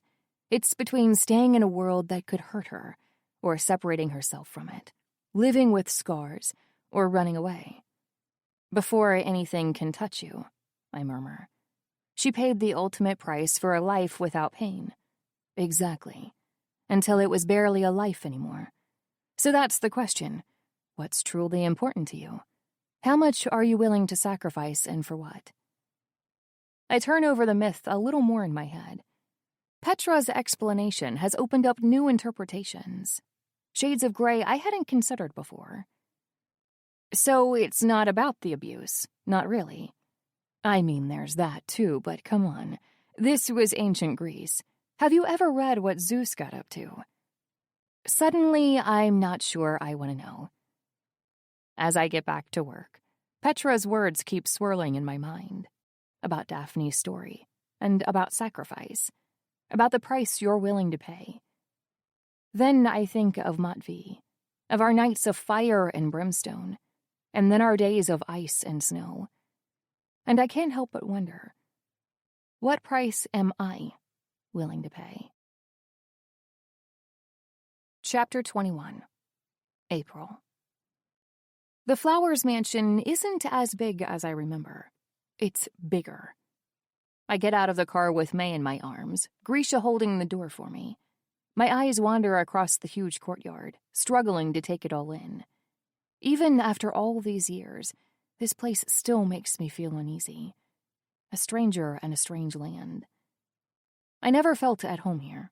Hell, I never thought I'd be back here, where nothing holds a single good memory, where there's trauma waiting behind every door. But then the invitation came, and I couldn't say no. If there's even a small chance that my father wants to make things right with me, that he wants to be a part of May's life, then I have to give him that chance.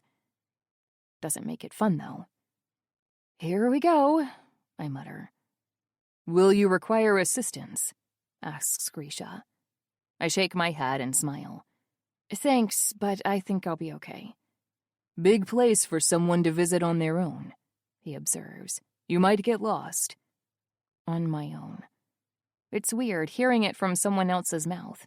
How alone I am. True. We had a few gardeners that never returned. They say it's the south hedge, swallows them whole. That sounds frightening. Shall I call Matvey, then? Matvey. Just the thought of him makes my heartbeat freeze. I tried to tell him so many times that this was coming, that I wasn't ready, that I didn't want to do this alone. But he never listened. It's fine, I reassure Grisha. We'll do fine. He acquiesces with a small bow. I'll be right outside. Then, with my baby swaddled to my chest, I take a deep breath and step through the gates. Wonderful to see you again, Miss April. May I take your coat? In the Flowers Mansion, you can't go 2 steps without encountering staff of some kind or other. When I was a kid, it was just the cook and maid, but after Grandma passed away, The ranks filled up considerably. A butler, a footman, a dedicated laundry maid, an army of nannies. It's like Regency England crashed into the Upper East Side through a rift in space and time. Any minute now, I'm half expecting to run into the Duke of Hastings. Thanks, Jonathan. My coat is kidnapped to the guest wardrobe. I hold on to my bag. Diapers aside, it still has my sketches. If Dominic forgets I'm here, as he usually does, at least I'll have something to do while Grisha brings the horse-drawn carriage around. Someone will be with you shortly, Jonathan says. Mm-hmm. I know better than most what shortly means around here. Just making it from the dining room to the closest bathroom is enough of a trek to give you bladder rupture. With that in mind, I sit. I notice May looking around with curious little eyes. Everything must seem so sparkly to her. The immaculate floors, the hanging chandelier, the gold buttons on the staff's uniforms. If Matvey's place screams money, this mansion takes it up a notch, broadcasting one word only: opulence. Another reason my father and grandmother didn't see eye to eye. Back when I used to live with Maya, we never splurged on such luxuries. Not because she didn't have the money, but because we didn't need anything more than we had. Our little brownstone made us happy, and we made each other happy. That was enough. What nest egg Maya had left, she was keeping safe for the future. Hers and mine. But now, Maya's gone, and my future is a golden handrail on a staircase. Shh. I hum to soothe Maya's sudden fussing. Sometimes I think she's almost too attuned to the emotions of the people around her. It's okay. Maybe he's forgotten about us. Maybe we can go home soon. The words haven't been out of my mouth for 5 seconds before a rumbling voice calls my name from the top of the stairs. April! My head snaps up. He's here. And he isn't alone. April, dear, how long it's been. Nora. Arm in arm, the couple descends the curving staircase. They're the picture of elegance and grace, their steps small and measured.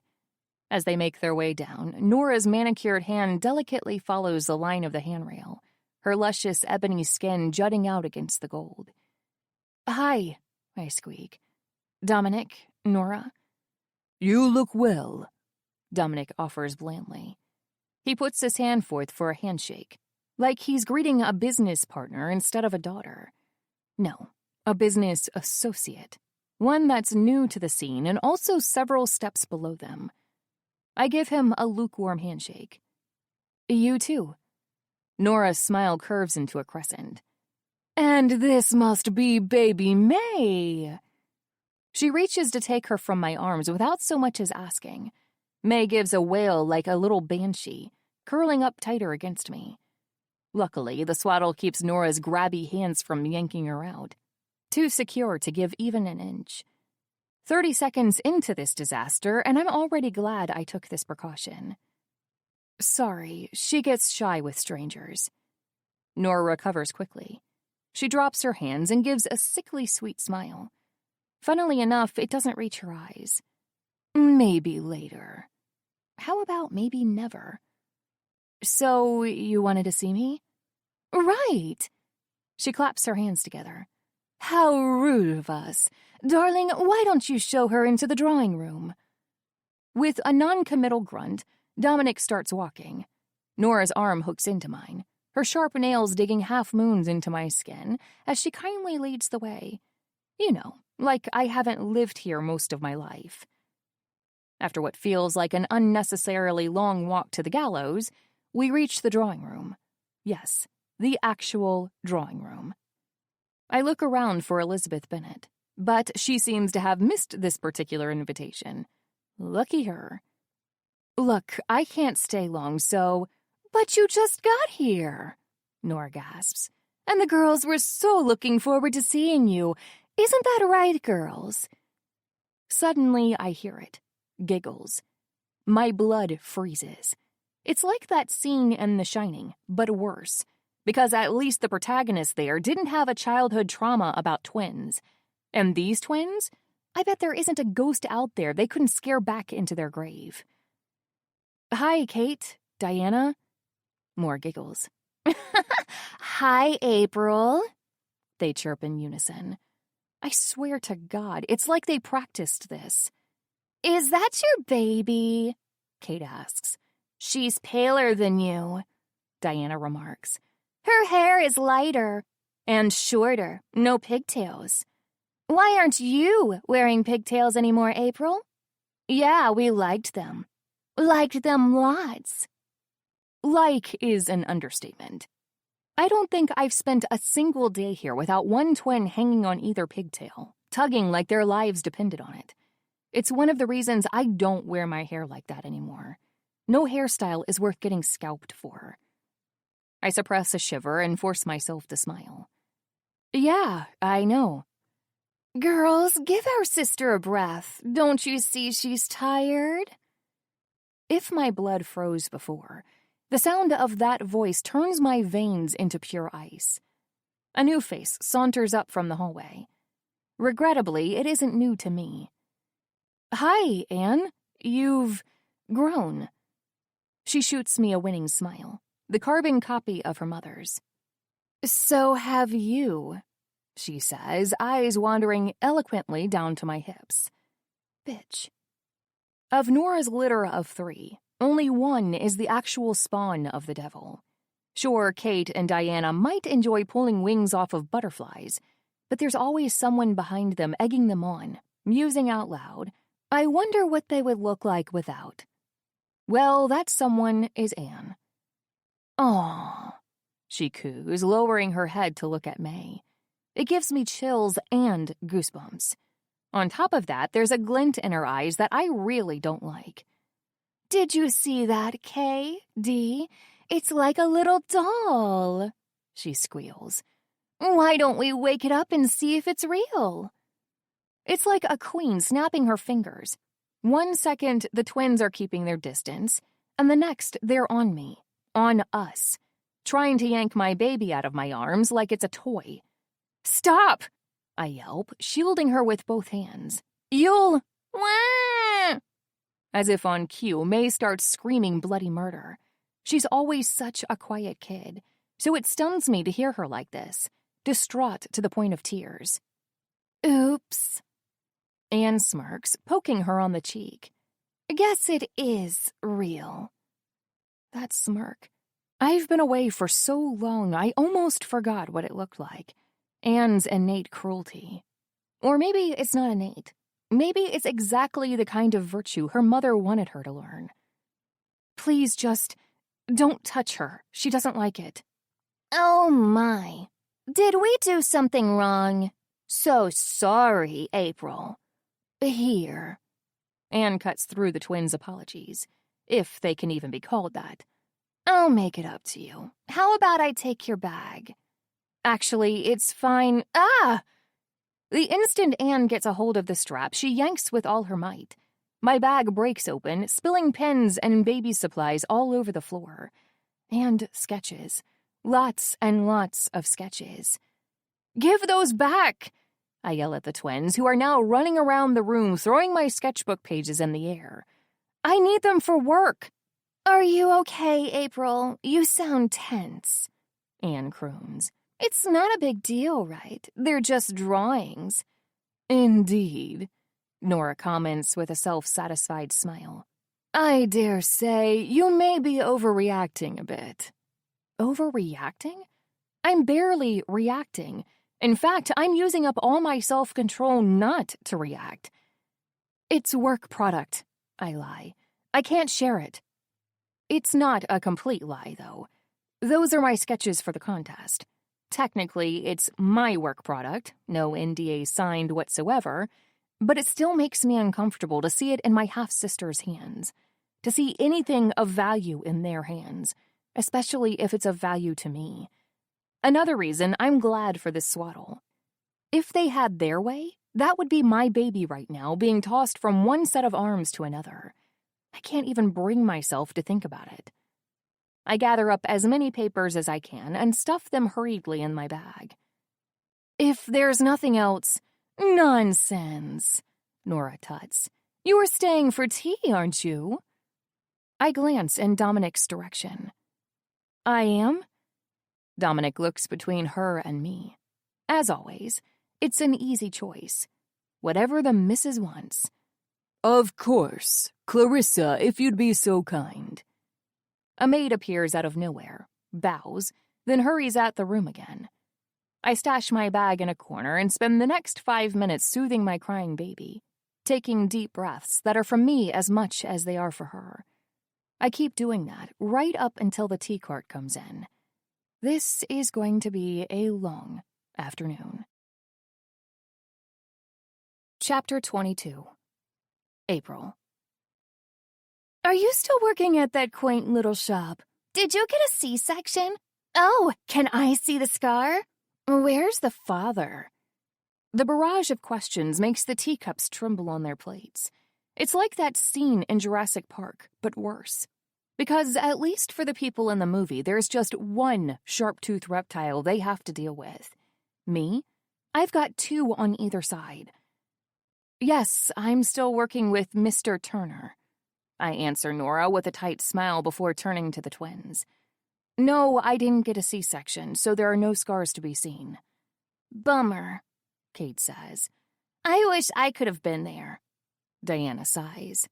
And the father? Anne presses with her usual smirk. Who is he? Why isn't he here? My smile grows tighter. He's a businessman. He's busy. It's a half-truth, but it's all I can offer. I can't very well say, I tried to tell him and he kept finding better uses for my mouth, can I? A businessman, Nora echoes with interest. What kind of business? The kind that feeds cemeteries. He owns a hotel chain. Actually, he's the CEO as well. The CEO, Diana coos. It sounds expensive, Kate giggles. It's just like a fairy tale. Anne sighs dreamily. Isn't that right, Mother? Yes, it's quite hard to believe. I have to play that line back in my head 3 times, because either I'm going deaf or Nora just went there. As in, I made it up? Dear, dear! Nora laughs nervously. No need to be so defensive, April. We were just wondering, that's all. Speak for yourself. Anne flips her hair back. I was calling it romantic. That burst of attitude seems to catch Nora off guard. I see. It's so good to watch. I almost feel a burst of affection for my estranged hellbeast of a sister. Thank you, Anne. So, where's the ring? I freeze. Where's the what? Your wedding ring? Anne draws. Or at least the engagement one. Where is it? I'd think a CEO has money for that. The ring? Suddenly the words won't come. I'm fumbling for no good reason. 4 pairs of hungry eyes on mine. Well, 5. But Dominic's stare is fixed on his teacup, as if I'm not even there. It's okay, Anne says, all conspiratorial. She draws close on the sofa and takes hold of my hand. You're just not that kind of couple, right? There's something in the way she says it that makes my heart sink. What kind of couple would that be? I ask, cold sweat running down my back. Because suddenly all I can think about is those kinds of couples. The kind that wasn't careful, or the kind that doesn't care. The kind that has no money, or the kind where it changes hands every night, always in the same direction. And then the one that terrifies me most of all. The kind that doesn't love each other. Anne seems taken aback by my question, but after a beat, she shrugs it off. Just like not traditional. That's all I meant. Right, I echo. We definitely aren't that. Does he have a name? Kate asks. Your boo? Yeah, does he? Diane echoes. He does. I smile politely. Excuse me. I put my cup down without having taken a single sip and rise from the plush sofa. Where are you going? Nora asks, scandalized. To feed my daughter, I reply. Unless you'd rather I do it here. My threat seems to have the desired effect. No need, she mutters, scrunching up her face like a disgusted bunny. One would think she'd be used to it, having done it 3 times. But who knows? Maybe she had nannies for that too. Use the side room. I don't go into the side room. Instead, I veer all the way to the left, looking for the one place that will ease this sense of suffocation in my chest. The balcony. Looking out onto the view I'm so familiar with, I feel like I can finally breathe. Still, even this little haven doesn't hold a single pleasant memory. Hello, darkness, my old friend. I lean against the railing, May safely snuggled in my arms. Can you believe this, Nugget? I murmur. First, your father doesn't exist, then he's some lowlife. Just pick one already. My baby coos in vague agreement. She isn't a fan of perceiving the world in normal circumstances, so I can only imagine what this is doing to her. Probably putting her off social gatherings forever. I can hardly blame her. Sorry. I press my lips against her wonderful little forehead. I had to try. I thought... Thought what? A part of me mocks. That they'd welcome you back with open arms? That they'd finally treat you as one of their own? That they'd treat your kid as one of their own? That they'd changed? Yes. As ridiculous as that sounds, yes, I did think that. Just for a second, but I did. I hoped that maybe now that the girls were grown, they'd have developed some personality traits other than mockery and spite. And maybe they'd finally be able to see me for who I am, not for the person their witch of a mother taught them I was. An outsider. A failure. A plaything. And if not them, then at least... As if on cue, a familiar voice drifts out onto the balcony. April, are you still... feeding? The sheer level of discomfort in that word is enough to make me laugh, though it doesn't last long. I'm decent, if that's what you're asking. With an uneasy nod, Dominic steps out to join me. For a beat, there's silence. He glances from one corner of the balcony to the next, as if looking for something to say, and then realizing he has to find that elsewhere. Maybe somewhere closer to the heart than the charcoal grill. Chilly out here, isn't it? It's okay, Dad. You don't have to force yourself. It wasn't like this all the time. Between us, I mean. When I was little, I remember him taking care of me. I remember car rides, packed lunches, checking homework. I even remember games. Nothing outrageously funny, but it was funny to me. It was fun. Because he was my dad. But then there were the fights with Mom. The screamed insults that stopped at nothing, not even a daughter's desperate cries. I remember his anger as he threw every single one of Eleanor's faults back into her face. The short temper, the drinking, the mistake daughter. If you couldn't raise a kid, you should never have had one. Then Nora came along, and I didn't even get the screams anymore. Only silence. Sometimes that hurt worse. I remember standing in the hallway one night when I wasn't feeling well. I wanted to ask my dad if I could sleep in his bed. He used to let me do that when I was smaller. I knew he had a new baby, but maybe. And then I heard Nora through the door, her soft, honey-sweet voice, pouring poison as if it were wine. You have a new family now. You need to forget your old one. I waited for my dad to say something, to tell her that it didn't matter if he had a second family. His first daughter could still be a part of it. That families don't get swapped out for better ones. They grow together. But he didn't say a thing. I never came to his door again. Why did you call me here? I finally asked. Was it just to relive the good old times? Because let me tell you, they weren't so good for me. Dominic hesitates. It's not unusual to see him uncomfortable, but this is odd. A clash with that aristocratic man-of-the-house image he's spent so long cultivating. Maybe that's why he doesn't like having me around. I bring him back. His true self, the person he was before. The one who thought you could change a person by putting a ring on their finger, even if that person was a pregnant alcoholic disaster. There's something I want to discuss with you. Now that perks my ears. What, did I come into another inheritance you want to steal, or did you suddenly grow a conscience? He sets his face into his trademark stern look of disapproval, but doesn't say anything. Wait, you're not dying, are you? I ask, ready to feel horrible. But luckily he shakes his head. Nothing of the sort. I want to offer you something. Then he pulls something out of his pocket. It takes me a second to realize what it is, but once I do... Your checkbook? Wow, I deadpan. Maybe you really have grown a conscience. The truth is, I simply can't believe what I'm seeing. If I'm reading the situation correctly, and I don't think there are many other ways to read it, my father is about to offer me money. My estranged, distant, loaded father. And I won't lie, I could use it. After all, I can't rely on the goodness of Matvey's heart forever. Elias pays me well, but this is New York City. Even breathing in the wrong neighborhood can set you back an arm and a leg.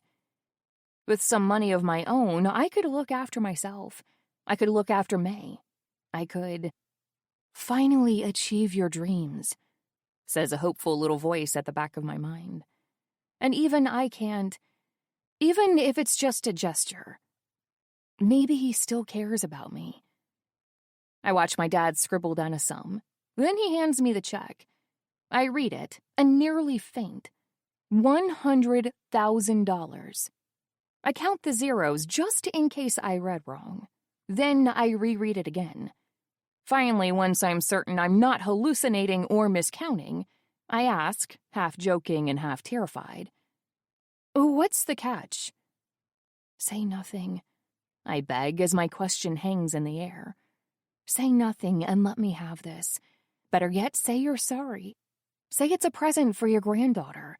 Say you want to be a part of her life, that you want to be a part of my life again. Say you're still my father. But that's not what he says. That's not even close. You know you're not fit for this, April, being a mother.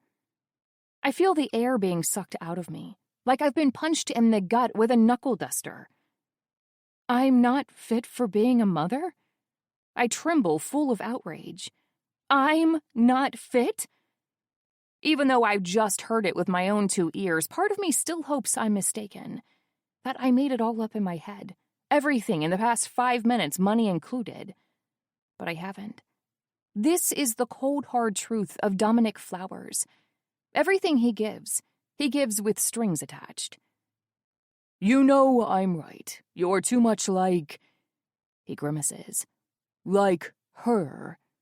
Say her name, I snap. Eleanor, your ex-wife. Say it, Dominic. Stop pretending we weren't real. May starts stirring in my arms, upset all over again.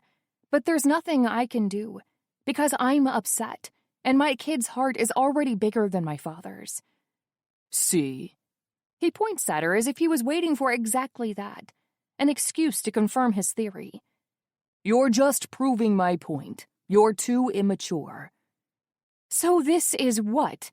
I hiss, slapping the check down in the railing. A bribe? A price tag for my daughter? Do you even hear yourself right now? We just want the best for her, he replies. You can't give her what we can, April. You know that. Because you stole it from me. Again with that story. Yes, Dad, again with that story. You robbed me so your new wife could strut around in Cartier and YSL, and don't you dare deny it. Nora will raise her right, he insists. She will teach her discipline, respect, things you clearly lack. Oh, so Nora put you up to this. I didn't say that. But you did, Dad. You just did. I can see the slow transformation on Dominic's face taking place. A Daphne in reverse. His wooden expression turns heated, back to flesh and bulging veins. The Dominic I remember. So what? So what if this is Nora's idea, huh? She owes you nothing. You're not even family to her, and she's willing to give you this. And now, you don't want it. She owes me nothing? She owes me $500,000. So this is greed, then. Fine. He picks up his cursed checkbook again and jots down another sum, this time much larger. Now will you see reason? Then he shoves it in my hands. Against my better judgment, I read it. I know there's no price that could possibly talk me into this, but my eyes still gravitate towards the number. $500,000. Just like that, in my hands, ready to change my life. Of course they can offer that now. What Nora didn't flush down the drain of Coco Chanel handbags, Dominic invested. No doubt that sum has tripled by now, with more to come in the future. But it still doesn't make sense. Whether it's chump change to them now or not, it's still money. Money they're willing to give me. And for what? Another stray kid to pitter-patter around in the spotless halls? She didn't even want me here, I say. She didn't want me, so why? It comes together slowly, then all at once. Like a grim, horrifying puzzle, every dirty piece finally falls into place.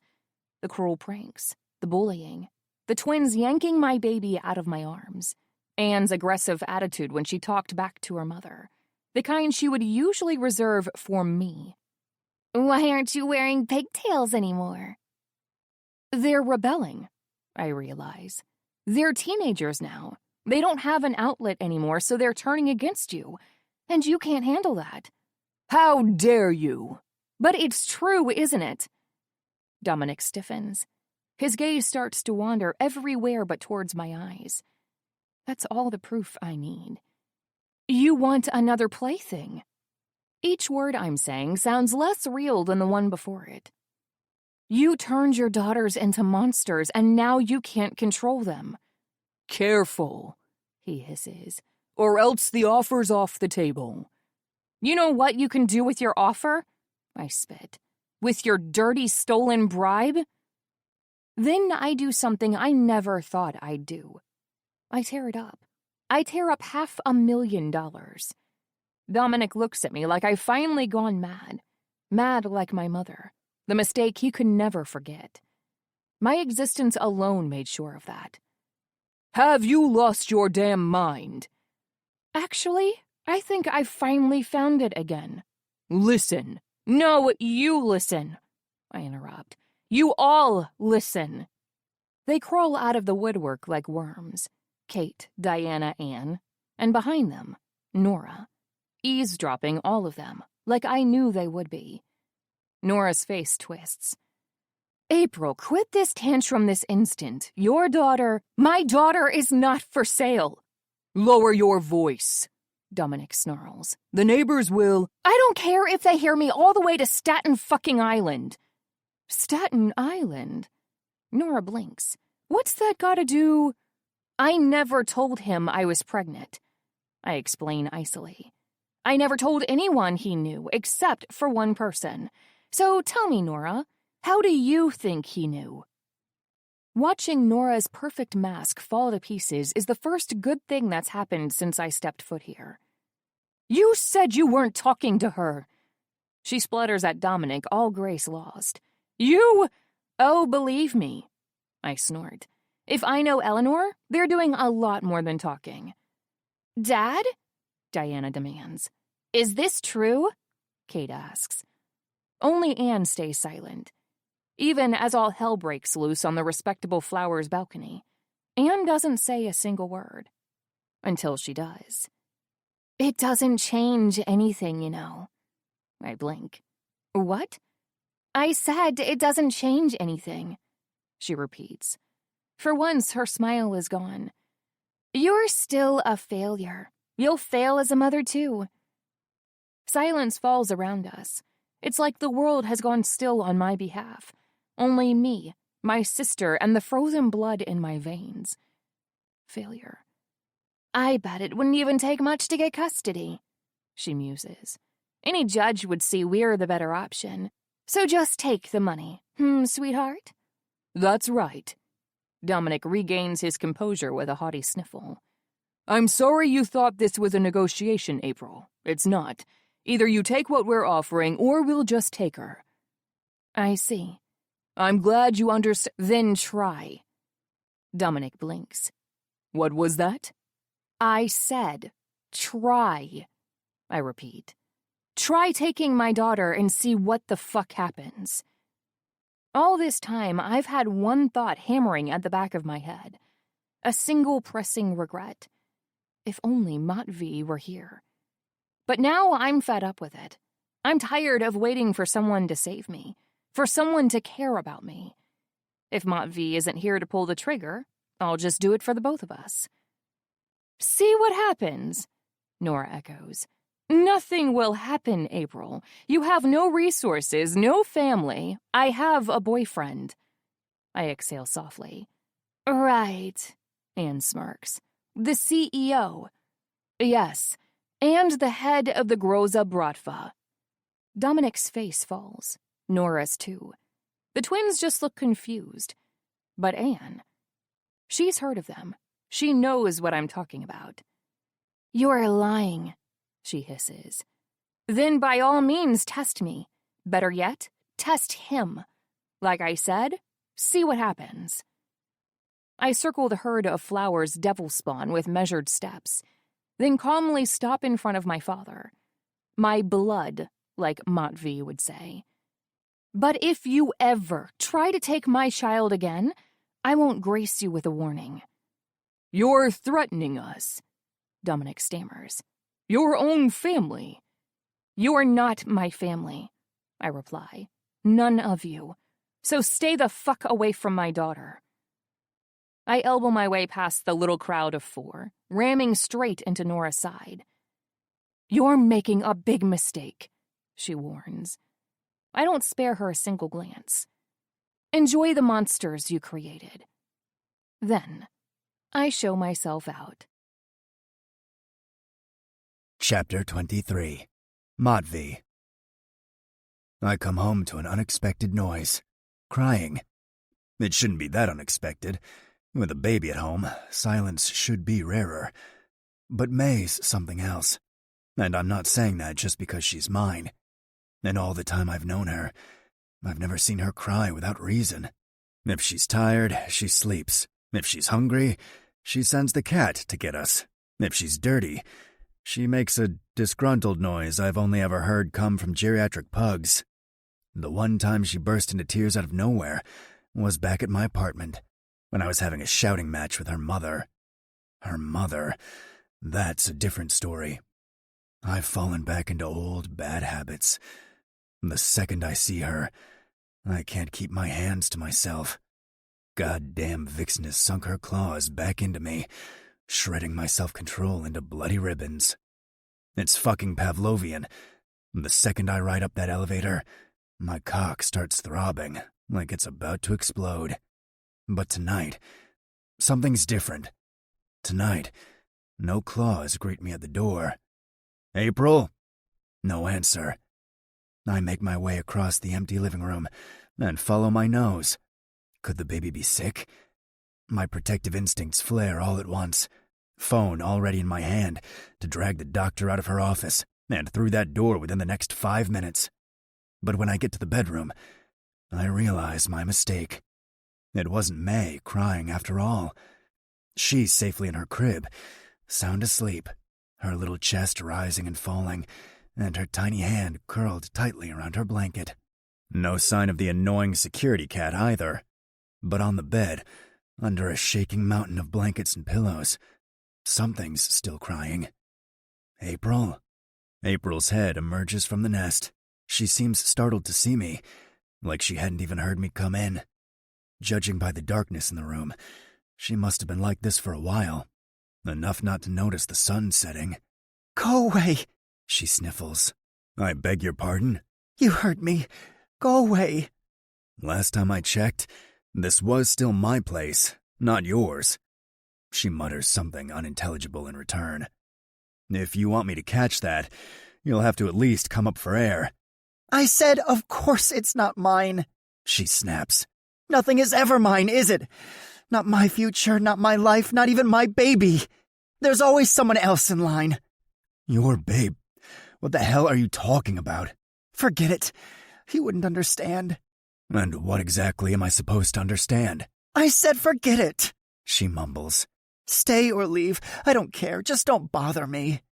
Then she burrows back into her fortress. I spot her accursed cat peeking from her arms, his one-eyed glare grumpier than ever. Go away, he seems to echo. I should. Whatever's going on here, it clearly has nothing to do with me. This woman took my kid from me and threw me away like I was nothing. Why should I give a shit about her feelings? Why should I give a shit about her? Except you do. Get up. No. I said, get up. Why? So you can put me in a chair across from you and play house with a bunch of food I won't touch? April. So you can tell me what a horrible mother I am, too? So I can make sure you're okay, goddammit! The outburst shocks her. That makes two of us. Get up, I repeat for the third time, my voice a weary, hollow husk of itself.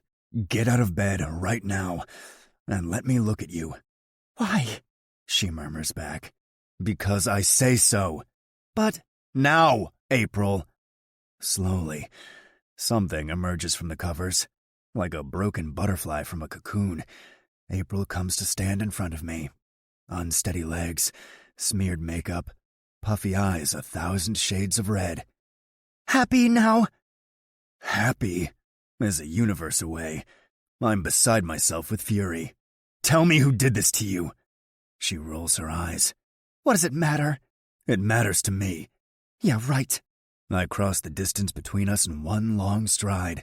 Tell me who's responsible for this, or I swear to God I'll find out myself. And then you won't get a say in what happens to them. The threat, at least, is effective. Without a word, April snatches something from the bedside table and shoves it in my hands. Here. Then she drops back down on the bed. Frowning, I unfold the crumpled piece of paper. It's almost too dark to see, and the pretentious cursive in which it's written doesn't make it any easier. But in the end, I manage to make out the words. You are hereby invited for afternoon tea at the Flowers Mansion, 13 West 10th Street. Time and details on the back. This... I stare at the letter in my hands. The Flowers Mansion. That must be... Dominic sent it, April explains. Around a week ago. He wanted to see the baby. A week? She's been holding on to this for a week? Without breathing a single word to me about it? Another fucking lie for the pile. And you brought her?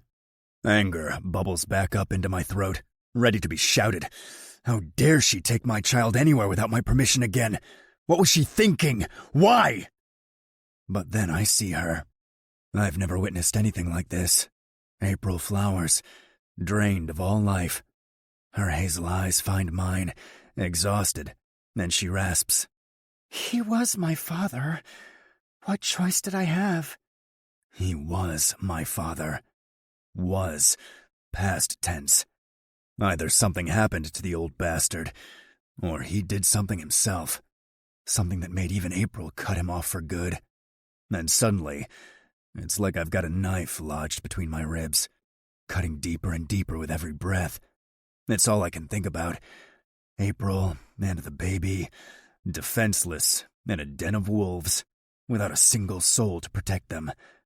Without me. You went alone? Grisha drove me. That's not what I asked. Then use your words, Matvey, because I'm too tired for games. You want my words? I snap. I'll use my words then. What the fuck were you thinking? I was thinking I was going to see my father, she yells back. That he wanted to meet his granddaughter. Not that he'd try to buy her off of me. I freeze. Buy? He offered me $500,000, April explains in a deadened monotone. In exchange for full custody, if you can believe that. I'm no stranger to bloodlust. My entire life is a quest for revenge. The bloodier the better. But right now, if I had Carmine and Dominic standing at opposite sides of the room and only one bullet, I'm not certain which one I'd shoot. All I know is where I'd aim. Straight in the fucking crotch. But there's another, more pressing question in my mind. One that's got nothing to do with hypotheticals and everything to do with the woman in front of me. What did you answer? April's eyes widen. What? Don't make me repeat myself. What did you fucking answer? It's like a switch has been flipped. 1 second, April's a shell of her former self, barely able to stand on her own 2 legs. And the next, she's fury incarnate. What did I answer? She balks. What did I fucking answer? You're really asking me that? I set my jaw. You were evading the question. She opens and closes her mouth like a goldfish, but it doesn't last long. The moment she gets her bearings, she springs up from the bed, crowding me against the wall. I'm evading the question. If you won't answer, then... No, you asshole! She shouts. No, I didn't fucking sell my baby to a psychopath. But thanks for the vote of confidence. Oh, you want a vote of confidence now? Like I can trust you? Please, after everything you've done... The crack of her slap echoes in the room. I feel a tingle spread from my cheek. It's nothing more than that. My face hasn't even turned. But April's face is red. And now, her hand is red too. Everything I've done has been to protect her, she hisses. Every step, every decision, every mistake. Everything I've sacrificed for her. And you're asking me if I would sell her? If I would get rid of her for a goddamn check? Then why didn't you tell me? I snarl back. We could have gone together. We could have... I fucking tried, you asshole! Suddenly, my words fail me. It's like the entire world has shifted on its axis, sending me ass first into the concrete. Because suddenly, I remember... Something came in the mail for me today. An invitation. She did tell me. She tried. And I didn't listen. It's humbling, to say the least, being literally slapped in the face with your own worst mistakes, realizing all at once you've been doing everything wrong, without a single chance for denial. April, don't! She chokes out. Don't you fucking dare apologize now. Not after what you said to me. April. I said, don't. I'm sorry. That annoying voice in my head, the one I bricked away in the ugliest corner of my mind, it's roaring now, breaking out of its cage like a starving animal. Because that's what I've been. A beast. Nothing but a miserable fucking beast. I'm sorry, I repeat, pulling her against me. At first, she struggles. Her entire frame trembles as she fights me with the last of her strength. Then, finally, I feel her slump against my chest, a puppet with her strings cut. I hate you, she whispers. I deserve it. You weren't there for me. You're never there for me. I know. You never listened to me. Never. It cuts so deep, I almost want to laugh. Because that's just it, isn't it? We never listen to each other. It's a vicious, rotten cycle, and we're still feeding it now. I spent so long hating April for what she did to me. Not just for taking the baby or leaving, but for not giving me a chance in the first place. For not letting me explain. When I tried, she threw my words back at me. But this past week, when she tried to tell me something important, what did I do? What did I do if not the exact same thing? I'm sorry, I tell her again, even though it's hard. Even though a part of me still hurts like hell at the thought of that nightmarish month without my daughter. That wound has never stopped aching. But April's cut is fresher, and it's bleeding right now, in front of my eyes. I can stop it. I have the power. I had to name drop you, she cries harder against me. You weren't there, so I had to pretend you were. I had to tell them you... The more I listen, the more one thought pushes its way into the forefront of my mind. I want to kill Dominic Flowers. I want to lay waste to his perfect little house and gut his perfect little pigs until they're nothing more than pieces of rotting meat. I want to pry their apologies out of them with a rusty set of pliers and then leave them there to suffer, to leave them like they left her. But for once, I'm lucid enough to realize one thing. That won't help anyone. That won't break the cycle. You did the right thing, I murmur instead, lips pressed to the top of her head. She scoffs. You didn't even know what I said. I don't care. You protected her. You protected both of you. He told me I'm not fit to be a mother. She breaks down into sobs. And Nora and Anne, too. They all think that. Don't listen to them, I spit. They have no idea what a good parent is supposed to look like. But you think that same thing? She sniffles. You've told me. You do. I hold her tighter. No, April. I don't. Liar. I really don't. Liar, liar, liar. Slowly, I tip her head up and start kissing her tears away. It's nothing like the passion of the past few days. This time, it's softer. This time, it's gentler. This time, it's real. Chapter 24. April. I'm sorry. I still can't believe it. He apologized. Matvey Groza actually apologized. The man who's been tearing into me for weeks about my sins, my inadequacies, my mistakes. He apologized. And then he stayed. He slept in my bed like old times. He held me until I stopped shaking and finally fell asleep. As I drifted off, I could feel his strong hands stroking through my hair. So familiar, I wanted to start crying all over again. Because I don't know when I'll lose it. In the morning, he looks at me like he's on the fence, like he's contemplating canceling all his plans just to keep watch over me for a few more hours. I can stay, he offers, but I simply shake my head. I have to work. You might as well go to work too. He doesn't fight it. He looks like he wants to, but he doesn't. For once, I'm treated to a sight I never thought I'd get. Matvey Groza looking utterly unsure of what to do next.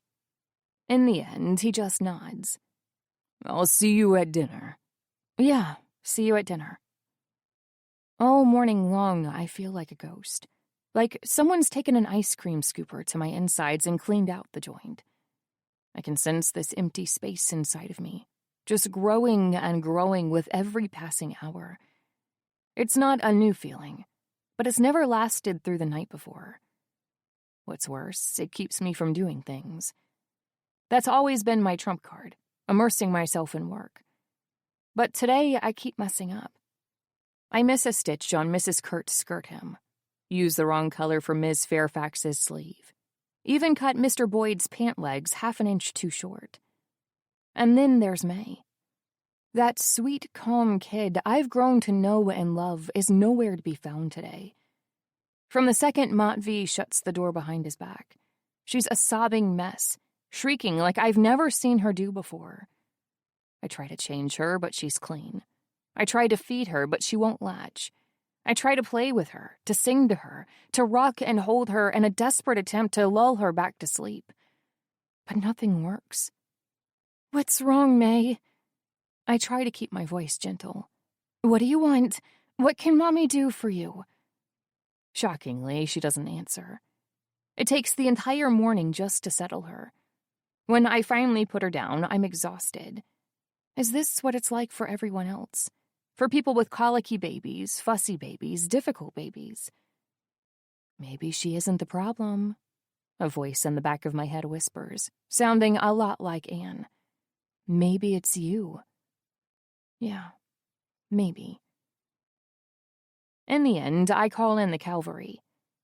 Who's a cute little girl? June coos, making the kinds of faces that would give any kid nightmares. Except my kid, apparently. Who's the cutest little girl in the whole wide world? Mary squeals with delight. It's like no one has ever made her play before. Certainly not her exhausted mother with a store full of Gucci bags under her eyes. She isn't being cute today. She's being a menace. Who's a cute little menace? June amends, eliciting another squeal from my baby. Cute little traitor is more like it. I sigh and go back to work. Thanks for rushing over. I don't know what was wrong with her. She just kept screaming. Welcome to parenthood, dear. Silly me. I thought I'd been doing that for 2 months already. That was honeymoon parenthood, she declares. This is a real parenthood, where babies scream for no reason and always have dirty diapers. Get used to it, Mommy. Mommy. I don't know why the word jars against my ears, but it does. Like tiny nails on a chalkboard. June switches to peekaboo. Mr. Buttons flicks his tail with disinterest. I get back to work on the Daphne dress. If I want to have anything to submit for the contest that isn't a pile of haphazardly sewn fabrics, I have to speed up the process. Easier said than done. Not only is the piece ridiculously elaborate, thanks past me, but also my focus is all over the place. I'm so scattered. I have to redo the same leaf 4 times, and that's only so far. I'm sorry. You were probably busy too. Where's that coming from? June laughs. Of course I'm busy. That doesn't mean I can't make time for my 2 favorite girls in the world. Meow. And my favorite boy. I shake my head at Mr. Buttons piping up. Ruffian. He's been hiding under the couch all day. He loves playing babysitter until there's actual sitting to do. Really? I thought he'd be very good at sitting. Yeah, sitting around. I poke myself with a pin. Crap. Can't get blood on this ivory lace. Band-aids, Band-aids. Where did I put the Band-aids? I throw the kitchen into chaos looking for the first aid kit. When I finally find what I'm looking for, I slap one on without even disinfecting the spot. Can't waste time. Need to get this done. Need to... A hand comes down on my wrist. Are you okay? My head snaps back to June. Of course, why wouldn't I be? She doesn't answer my question.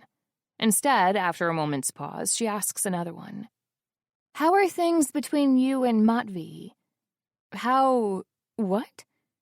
June bites her lips, suddenly uneasy. It's just, you don't seem happy. You used to be, but then... I guess I'm just asking if he's been treating you all right. Can I answer for the past 12 hours alone? It's complicated. She gives a tight nod. I see. It's nothing bad, just... Come back to the apartment. I blink. Sorry? Come back, June repeats, scooting over to me on the floor. She takes my hands and fixes the Band-Aid as she goes. So natural, I almost miss it. I can handle a screaming baby. Hell, I'll even handle an army of them. But I can't see you like this, Apes. I can't. Come back. It's so tempting. Just for a second, I let myself think about it. Walking back into my old apartment, getting my old life back, without any of the luxury or the silences. I could talk Matvey into joint custody. Let him put guards at the front door for protection, whatever satisfies his need for control. I could... And when Carmine comes for your best friend, will it have been worth it? I could never. I can't put June's life in danger. And it doesn't matter how bad of a mother I am. I can't put my baby in danger either. Not again. So I hug my best friend and shake my head. Thanks, but it's nothing that serious. I'm just tired from work. Liar. June mumbles into my neck. Fine, have it your way, but I'll keep the door open. Please don't. The third-floor creep might take it as an invitation to dinner. We laugh at that. God, it's good to be back like this. Me, June, our cat. Tiny little nugget, however riotous her mood may get. Just promise me you'll call if things get bad, okay? I nod. I promise. It's another lie, but it's the kindest one I've got. Chapter 25. Matvey. Something's wrong with April. After that night, it becomes more and more obvious. The faraway look, the one-syllable answers, the sluggish way she drags herself from bed to couch and couch to bed. All innocent brushstrokes on their own, but the picture they paint is far from reassuring. If it were just that, I could ignore it. I could chalk it up to exhaustion. Hell, even to sheer hatred of me. After everything I did to her, I wouldn't expect anything less. But then there's the baby. Until a few days ago, May was her one source of joy. Even when I was acting my worst, I could see April's face change the second she picked her up. Her frown smoothed over, her nervousness disappeared, her smile came back tenfold. It was the one thing that made me feel like I hadn't broken her, even when I didn't think I cared anymore. How happy she was with her daughter. Now it's like holding her own baby makes it worse. This vacant stare fills her eyes, like she can't even see our child in her arms. Like she's watching something else, somewhere far away from us. Like she's not even there. Matvey? Grisha's voice snaps me out of my thoughts. What? I was just saying that I prepared those documents you requested. When my face doesn't show any recognition, Grisha frowns at my reflection in the rearview mirror. You know, the logs? About the DC matter? Right, those. Good. I'll check them out in my office. I try to make myself sound normal, like I'm not being haunted by omens I don't understand. But I don't seem to be doing a very convincing job. Is everything okay? My nosy driver pries. With April and the baby? Of course, I lie. It's my first instinct. Even now, deny, deny, deny. Why wouldn't it be? I watch Grisha hesitate in the mirror. It's unlike him. Whatever it is, I wish he'd just fucking come out with it, instead of fishing for the most diplomatic words in the dictionary. The other day she was rather distraught. I just hope that whatever happened at her father's house isn't weighing on her anymore. At her father's house, when I wasn't there to protect her. Another one of my failings. The latest in a long line. Keep an eye on the place, I order him. All right. How many eyes did you have in mind? Just a couple of men will suffice. Understood. Do we want these men to be seen? He says it casually, like a comment about the weather. But I know what he's really asking me. A Bratva man isn't spotted, unless the Bakan wants them to be. So the real question is, do we want the Flowers family to know they're being watched? I can picture it in my head. Dominic peeking out the windows, being haunted by a black shape, looming just beyond his pristine garden wall. Hunted. Nora parting the curtains with her $500 manicure, telling her girls not to leave the house. And then April's lifelong bullies quivering through the night, sleeping huddled together on the floor, like the litter of spoiled brats they are. It would be deserved. It would be righteous, and vengeance, and a goddamn treat to witness. But it wouldn't help anyone. It wouldn't help April. On the contrary, it'd only make her life harder. And it doesn't matter how badly I want to avenge her. I can't be the one who keeps doing that to her, even if it costs me my reputation. No, just surveillance. I may be mistaken, but I think I catch Grisha's mouth doing something that almost resembles a smile. As you wish, sir. After 5 hours poring over the same 50 pages of logs, I start contemplating the surface of my desk. Specifically, how hard I could slam my forehead against it without breaking either thing. What a fucking mess, I mutter. Across from me, Yuri sighs. Yeah, this is a goddamn farce. What's the point of having a logging system if no one bothers to actually use it?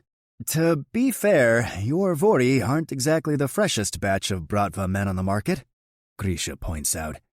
The youngest is Ipati, and even he's pushing 50. That's no excuse for disobeying orders, I snap. If they can surf porn on company hardware, they can damn well learn to use company software. There's a joke in there somewhere, Yuri says wryly.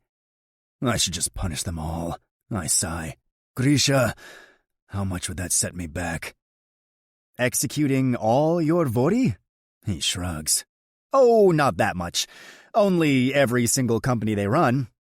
10 billion or so? Figured. Any progress on the surveillance tapes? Grisha slumps in his chair, an uncharacteristic display. But then again, none of us is at our best right now. Give us a street fight any day. But bureaucracy? I'd rather carve my own head out like a goddamn jack-o'-lantern. Unfortunately, it was too long ago. That week's footage has been erased automatically. Perfect. I roll my eyes. So we have nothing. I wouldn't say nothing, Grisha counters. We have the names of the accounts that were used.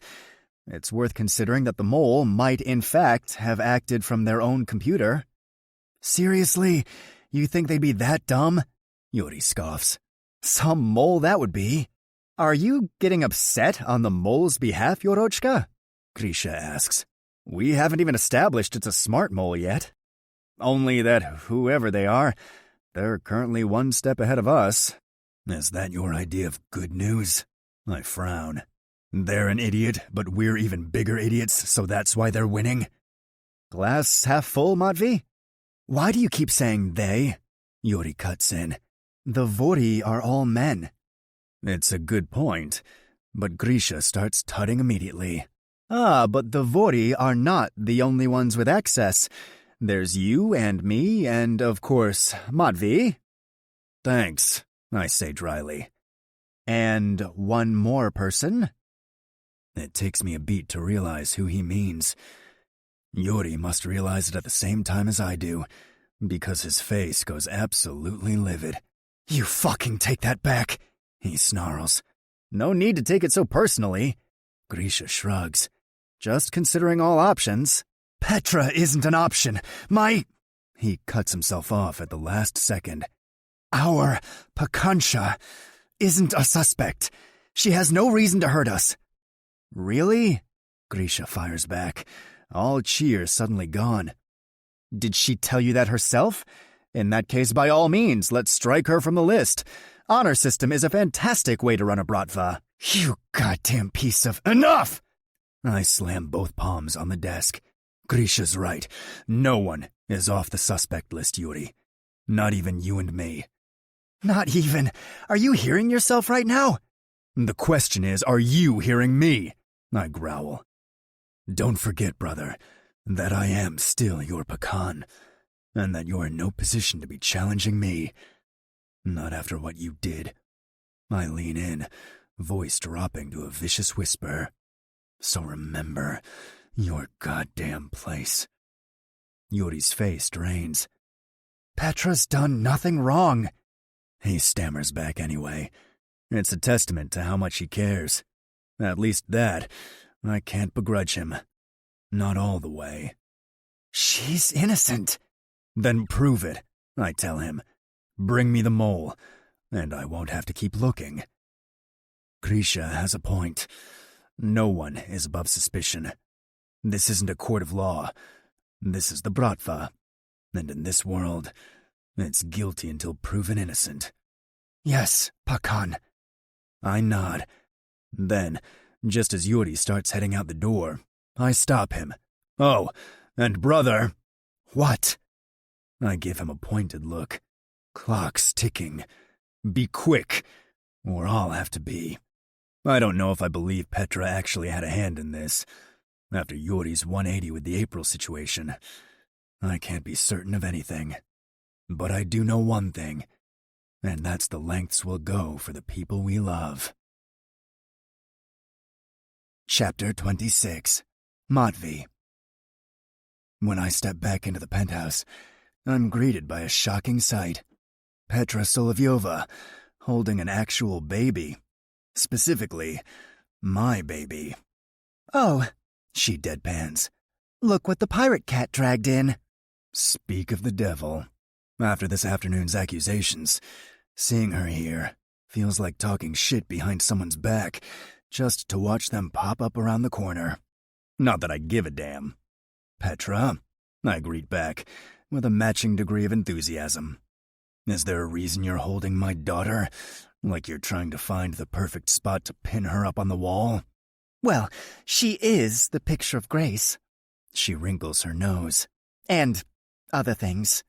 Don't tell me you're scared of a dirty diaper. Scared is a strong word. Let's just say I'm not a fan. Like you're not a fan of spiders? 8 legs and not a single pair of Louboutins? She scoffs. Right, like I'd ever trust that. Here, hold this. This turns out to be my infant daughter. I tuck May into my arms and raise a skeptical eyebrow. Skipping class? That's unlike you.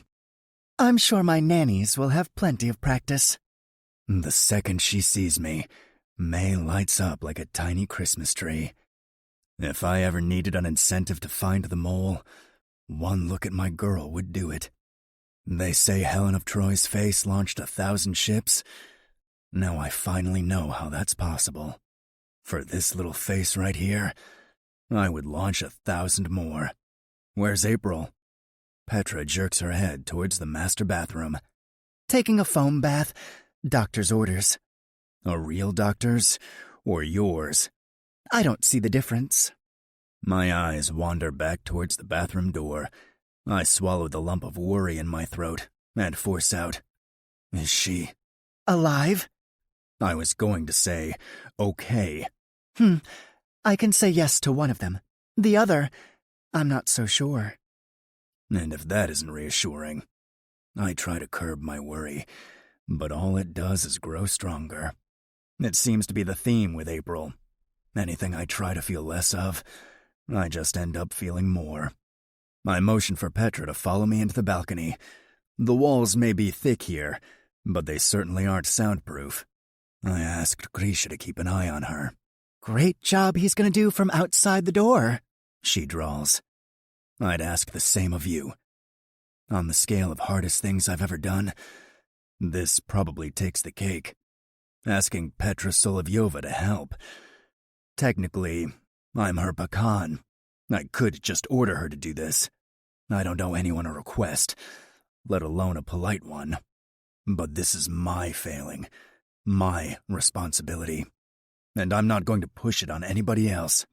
Petra's eyes crinkle with amusement. Should I pinch myself? The great Matvey Groza, asking me for a favor? Wonders never cease. I should have known she wasn't going to make this easy. I'm not asking for free. I scrunch up my face in disgust, feeling like I've just swallowed a fly, and all its little winged family. Fuck. Is this what humility tastes like? Oh, you. Hold up, let me record this. I'm gonna play it at your kid's 18th birthday party. Just cut the shit, and say you'll do it. She crosses her arms. And why would I? It's the worst bluff she's ever pulled. Because I know you care for her too. I watch her hesitate. It's always like this when her mask starts showing its cracks. You get a glimpse of the Petra beneath. Not the assassin, but the human. The raw, bleeding heart. In that case, I want something in return now. I raise a skeptical eyebrow. Not gonna wait until the worst possible moment to spring it on me? That would be the smart thing, wouldn't it? She sighs. A year ago, I wouldn't even have questioned it. Do you ever wonder what happened to make us dumb like this? No. Because you already know? I don't reply. I have no desire to inflate her ego any more tonight. Certainly not by telling her that she's right. That the 4-letter creature that dulled her senses is the same beast that came after mine. As if reading my mind, she finally speaks. Yuri. Excuse me? That's my favor. I want you to lay off your brother for a while. I frown. That's your ask? You want time off to honeymoon in Bora Bora? She shakes her head with a laugh, but there's a bitterness to it, like a piece of sweet candy gone sour. I'm not talking about vacation days, though it certainly wouldn't hurt. I'm asking you to go easier on him. Lately, he's been in a darker place than most. For some reason, her words irk me. Right. And you know this because... Because I have eyes, Matvey. That look you've been seeing on April's face, I've been seeing it on Yuri's every night since your fight. Her stare grows more distant, lost in the Manhattan skyline. Maybe even before then. You talk as if I'm the monster in this story. She shakes her head once. Not a monster, no. But it still takes a toll. What does? Loving you. If this had been a week earlier, I would have torn into her. Denied, until my last furious breath. But that was then. Now, that's all I can do to put up half a fight. He betrayed me, Petra. He lied to me. Don't you get tired? I blink. Of what? Of holding a grudge against the whole world. For the first time in a long time, I'm stunned into silence. I might have stood there forever, if something didn't interrupt. Matvey? The sound of that third voice turns both our heads. April. I thought that was you. I heard... She shakes her head. Sorry, I didn't realize it had gotten so late. Nonsense. Petra smiles. Did you follow the doctor's orders? Yeah, thanks for the advice. She turns to me. Did you know Petra has a PhD in history? No, she doesn't. All right, then. Petra claps her hands loudly. I'll be on my merry way. Get some sleep. Don't do anything I wouldn't approve of. Like going to church? Always a riot to chat with you, husband. She gives April a small squeeze on the shoulder. See you for alterations. Then she sachets out the door. Silence fills the empty space. April makes herself small by my side. Her eyes start wandering around the dark balcony, as if not knowing where to look. So, alterations? I ask. She nods reluctantly.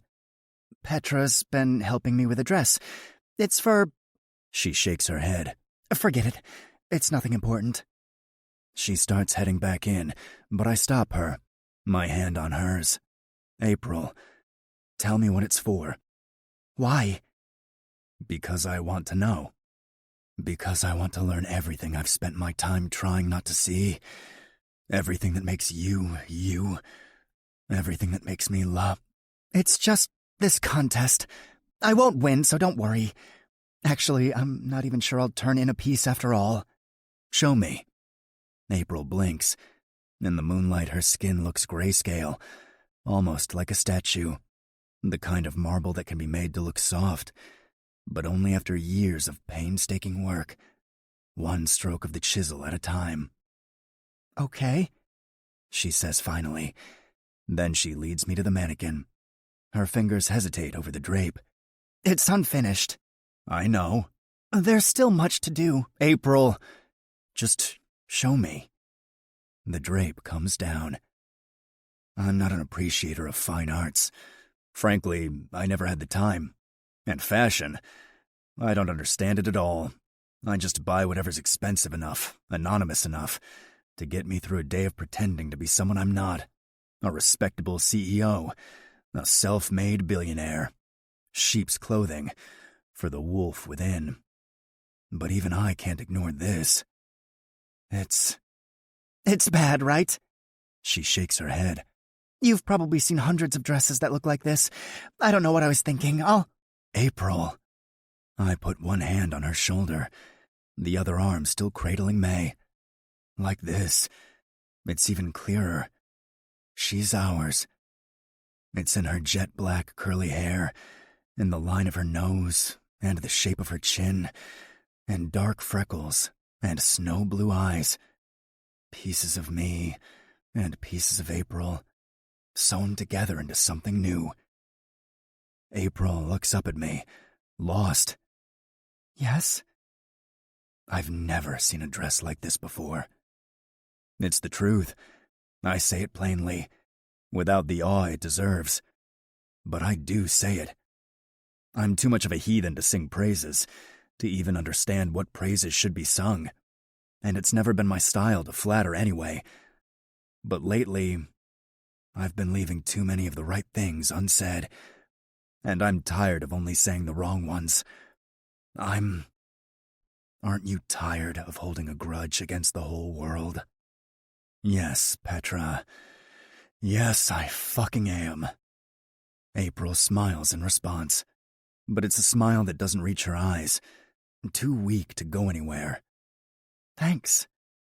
I try to kiss her, but she slips by, like a ghost, or water, or a midnight mix of both. All throughout dinner, she doesn't glance at May once. Sir? I keep seeing it in my mind. April's weak smile, her empty eyes. Sir? It's worse than a gaping wound, worse than a bleeding bullet hole. At least then, I'd know how to handle it. But how do I handle this? Pakan, are you listening? How do I handle an evil I can't see? Matvey? How do I fix it if I don't know where it's broken? Motya! Where I broke it. Maybe we should adjourn. No! Enough! I snap back to the present, to the screech of a chair against the floor. That's right. I was in a meeting. Ivan, I say coldly. Ivan's face is set, a mask of barely concealed fury. You've been neglecting your duties for far too long, Matvey.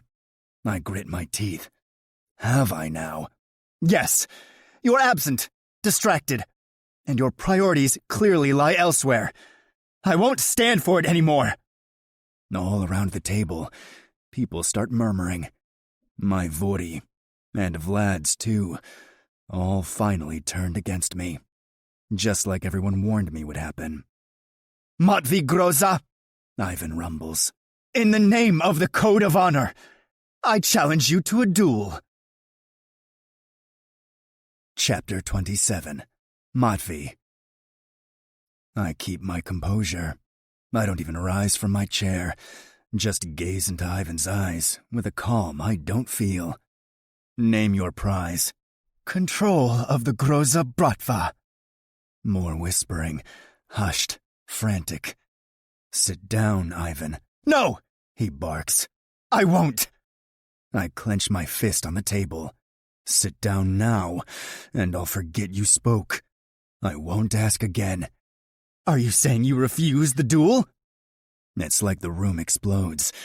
Suddenly, no one is whispering anymore. It's so loud, it feels like being at the center of a beehive. Did you hear that? The pecan's refusing. Does that mean? I slam both palms on the table and stand.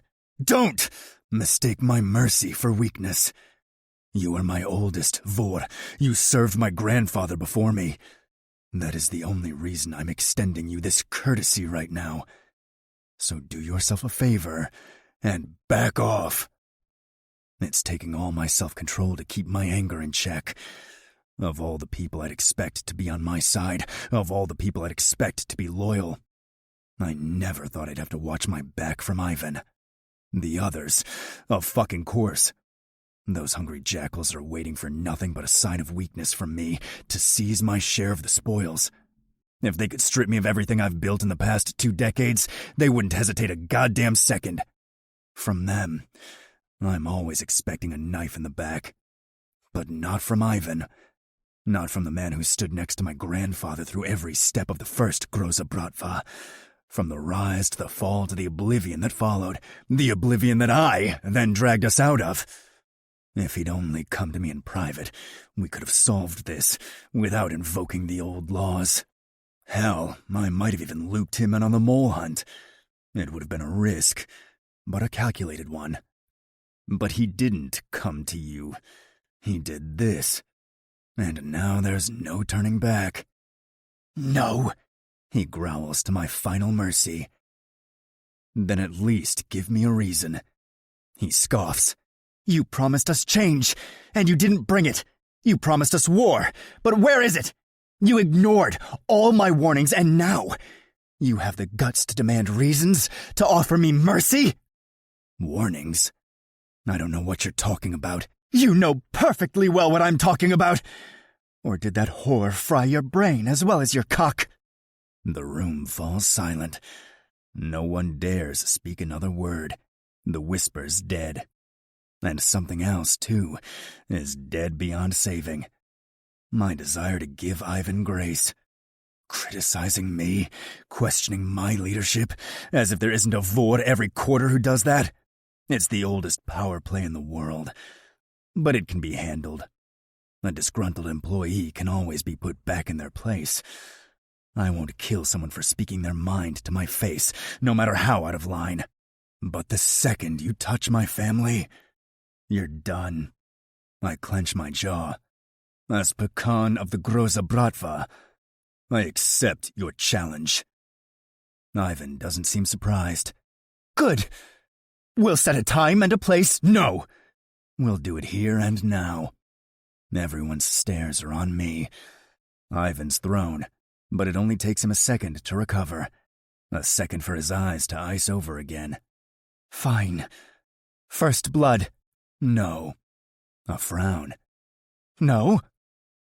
I walk to my weapons cabinet and pluck out a box. The smooth, lacquered black surface returns the reflection of a man barely holding back. A beast, howling against the constraints of its human-shaped cage. I slam the box on the table and unlatch it. Only one kind of duel is worth the name. The Vorti crane their necks like a bunch of nosy swans. Across from me, Ivan is silent, eyes trailing along the edges of my weapons of choice. Daggers. To the death, then? It's a message. If you're going to stab me in the back, you'd best finish the job. I don't give a shit about first blood and old laws. You want me gone, you make it happen. You want me sentenced, you swing the sword. You want to spit on my family's honor, you deal with the fucking consequences. My consequences. To the death. I confirm. No one dares speak another word. As the headquarters of the Groza Bratva, our offices aren't simply offices, and the top floor, the one reserved for the Vorti and the Pecan, it is not, in fact, the top floor. There's a code to the elevator. If certain buttons are punched in just right, it will take you to the ghost floor of the building, the true final floor, just under the rooftop. And on that floor, there is a ring. Most of the time, it's a training space. The Vorti aren't all exactly combat-oriented, but their men have to be. That's where they spar, bleed, and practice. And that's where any disputes are settled. Are you sure about this? Yuri asks, kneeling before me on the changing room floor.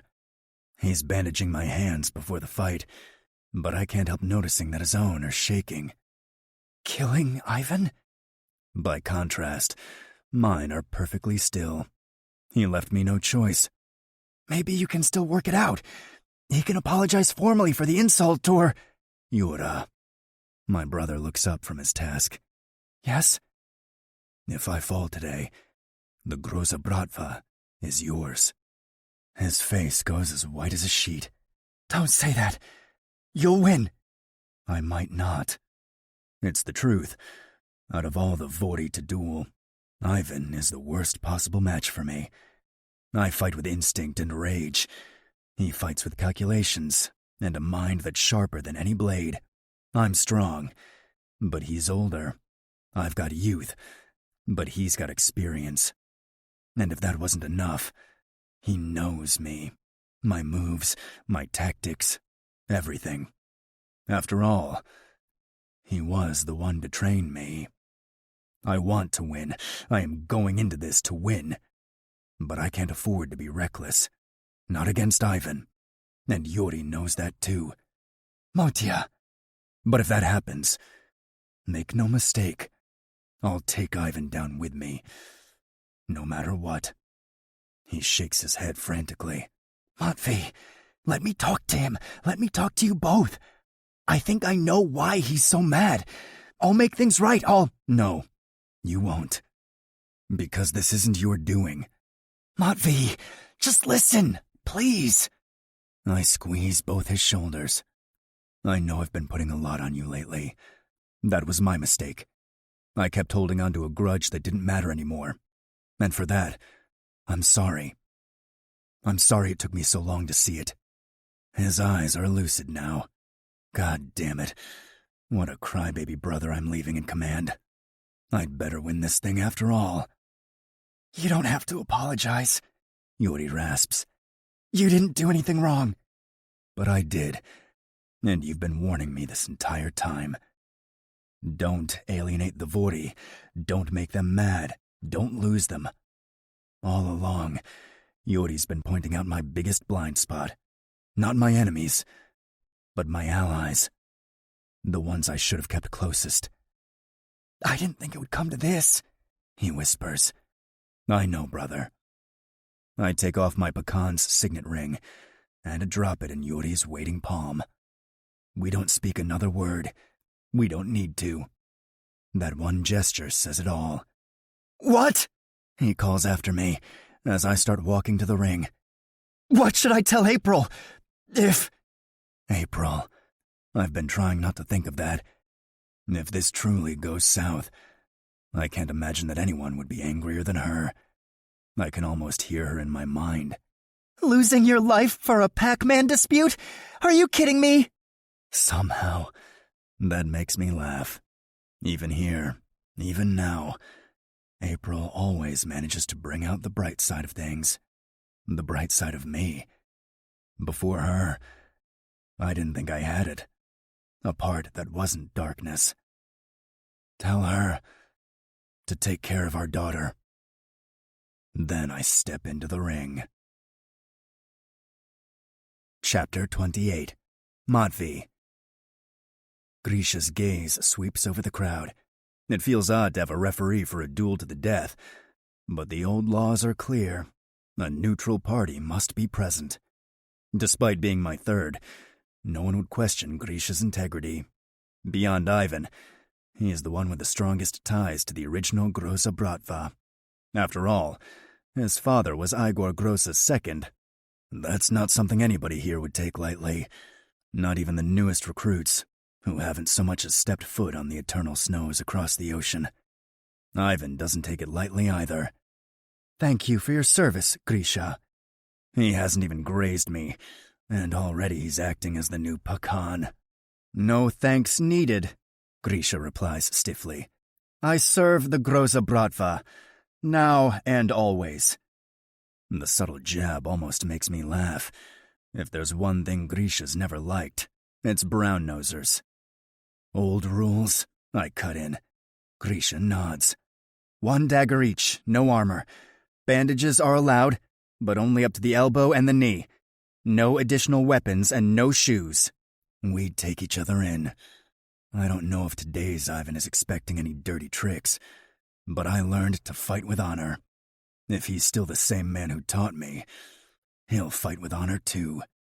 But is he? Would the old Ivan have challenged you like this? Satisfied with our inspection, Grisha continues. The duel ends when either participant stops breathing. Perhaps we should allow our Pakan to tap out, Ivan suggests. Lately, he's shown a tendency to jump ship when things get bad, hasn't he? What the hell is he talking about? Sounds like you're the one who wants the option, I retort. Is your back acting up again? Don't worry, I won't stab you there. Someone taught me better than that. Ivan's jaw sets. If only. It's like I'm missing a piece here, but there's no time to find out which one. Ivan made that call for the both of us. I catch some commotion out of the corner of my eye, on the Solovyov side. Someone is elbowing their way to the forefront. Vlad's eyes and mine go wide at the same time. Petra! He cries out. What are you doing here? This is no place for you! No place, she scoffs. When my own husband is dueling to the death? Was anyone even intending to tell me? Or was I supposed to find out from the evening news? Which raises a good point. How did she find out? But no sooner do I ask myself that question Then I realize I already know the answer. Yuri. I swear, if I get out of this alive, I'm gonna kill him. Go home, Petra. You don't need to be here for this. He's right! Vlad spits, the surreality of agreeing with me making his beady eyes bulge even more. You can't be here in your condition! It's a pregnancy, Dad, not scurvy. Regardless, a Bratva ring is not meant for women. He keeps prattling on, but his daughter ignores him and looks at me instead. Matvey, please reconsider. Think of your family. She words it very carefully. To the onlookers, there wouldn't be a doubt left that she's talking about herself and her baby. But we know differently. My family will be safe with you, I rasp.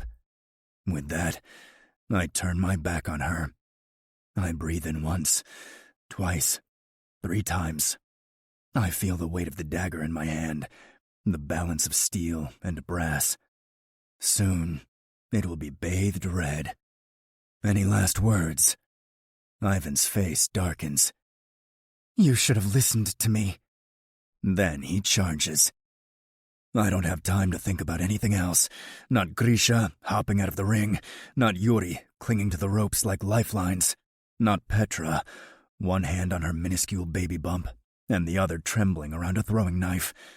If I let myself get distracted, that's it. I'm dead.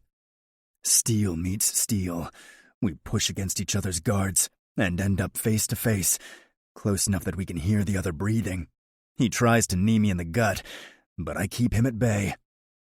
What did that mean? I demand. What are you talking about? That I should have listened to you. What did that mean? Ivan clicks his tongue. He jumps back, putting distance between us, and I do the same. Maybe he thinks I'm trying to distract him. I wonder when his opinion of me fell so low, when he started regarding me as this coward I've never been.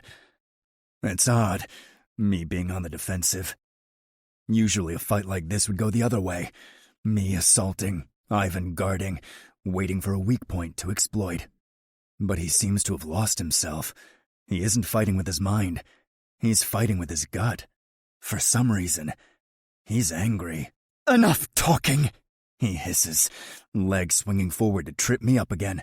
I've said all I needed to you and yours. Time to end this. He's angry. I can use that. The next time he charges, I'm ready. I block his blow with my arm, and when his knee tries to crash into my abdomen, I let it.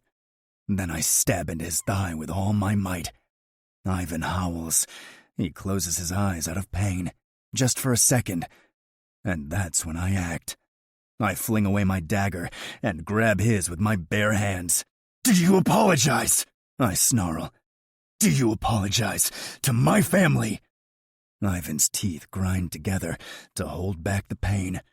Say yes, I beg him silently. Die with honor. If you won't stay by my side, at least don't die as my enemy. He spits on the ring once. Fuck you and your family. Damn you all to hell. I twist his knife back to face him and plunge it into his chest. Ivan's body crumples. He falls back on the ring, and so do I, tipping forward alongside him, my hand tight around the hilt of his own dagger. With his last breath, he whispers something into my ear.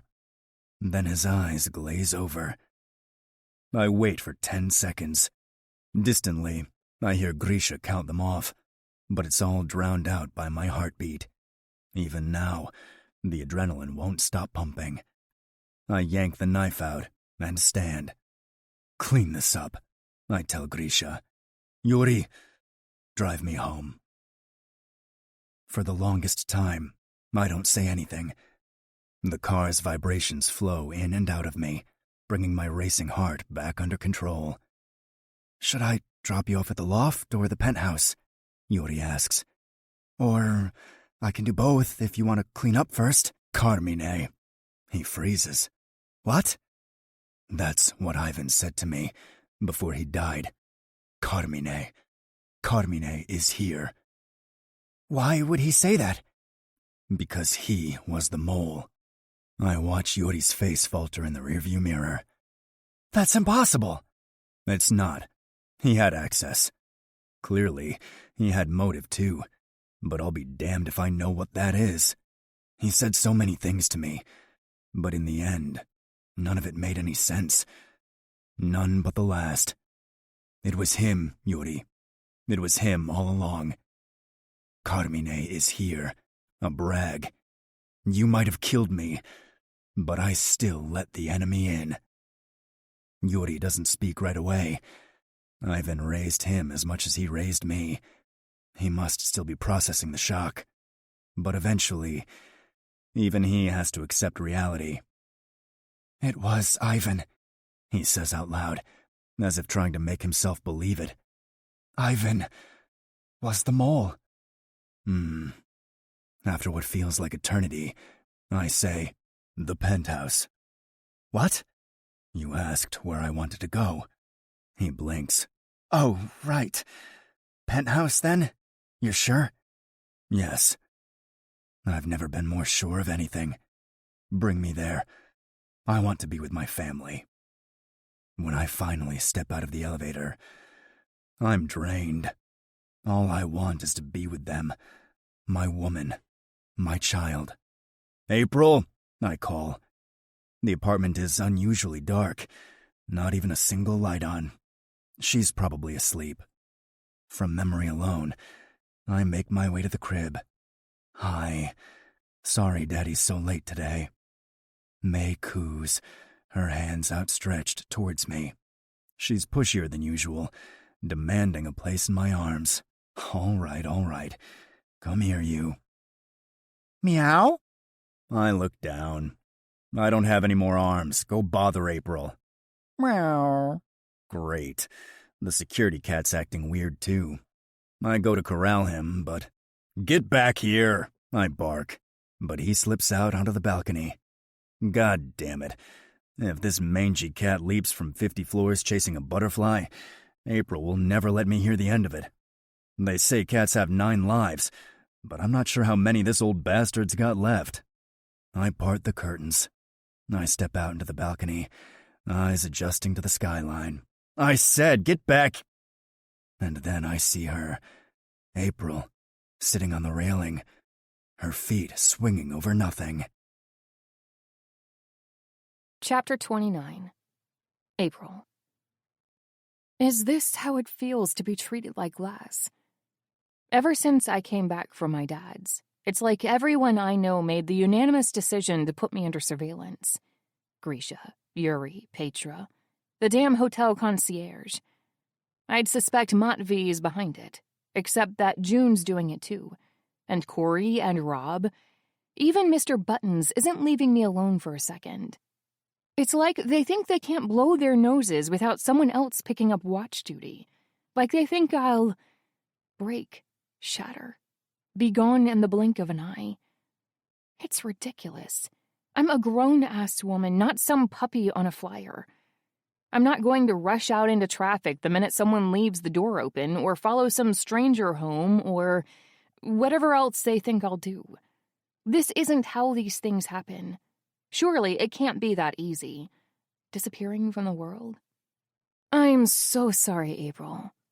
Petra's voice jolts me out of my thoughts. What?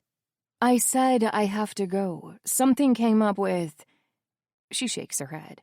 It's nothing. Don't worry about it. Are you sure? Her expression looks so torn, I can't imagine it's nothing. If you want to talk, it's okay, she answers, a little too quickly to be believable. Seriously, it's fine. Just work drama. Don't stress yourself over it. Don't stress yourself. Relax. Don't worry. If I had a quarter for every time I've heard those words in the past week, I'd be on my way to buying an island. If you say so. Petra plasters on a smile. It's cracking in 1,000 different places, but I pretend I don't see it. Lately, it seems to be the polite thing to do. Pretend the cracks aren't real. In others or in myself. I'll see you tomorrow? She asks. I return the same kind of smile. Glass shot through with hairline fractures. Sure, Then I'm alone. It's strange. Ever since May was born, I never felt alone. Not really. On my worst days at the motel, when Mrs. Tanner decided to drive me extra crazy and the phone wouldn't stop ringing for a second, all I had to do was walk back into my room, back to her crib.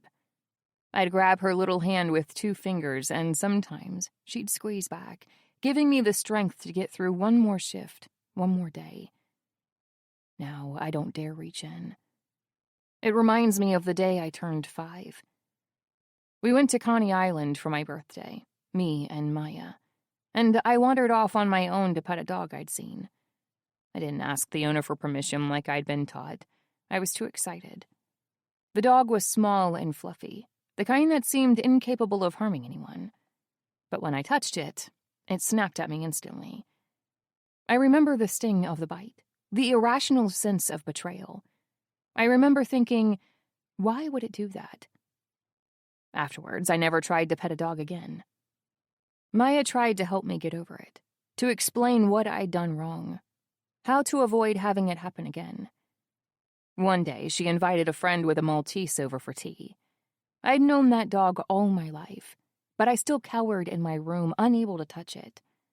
When Maya insisted, I reluctantly put out my hand, but at the last possible second, I snatched it away again. That's what it feels like now to pick up my daughter. I hover at the edge of the crib like a ghost. May's staring at me, her big eyes all teary.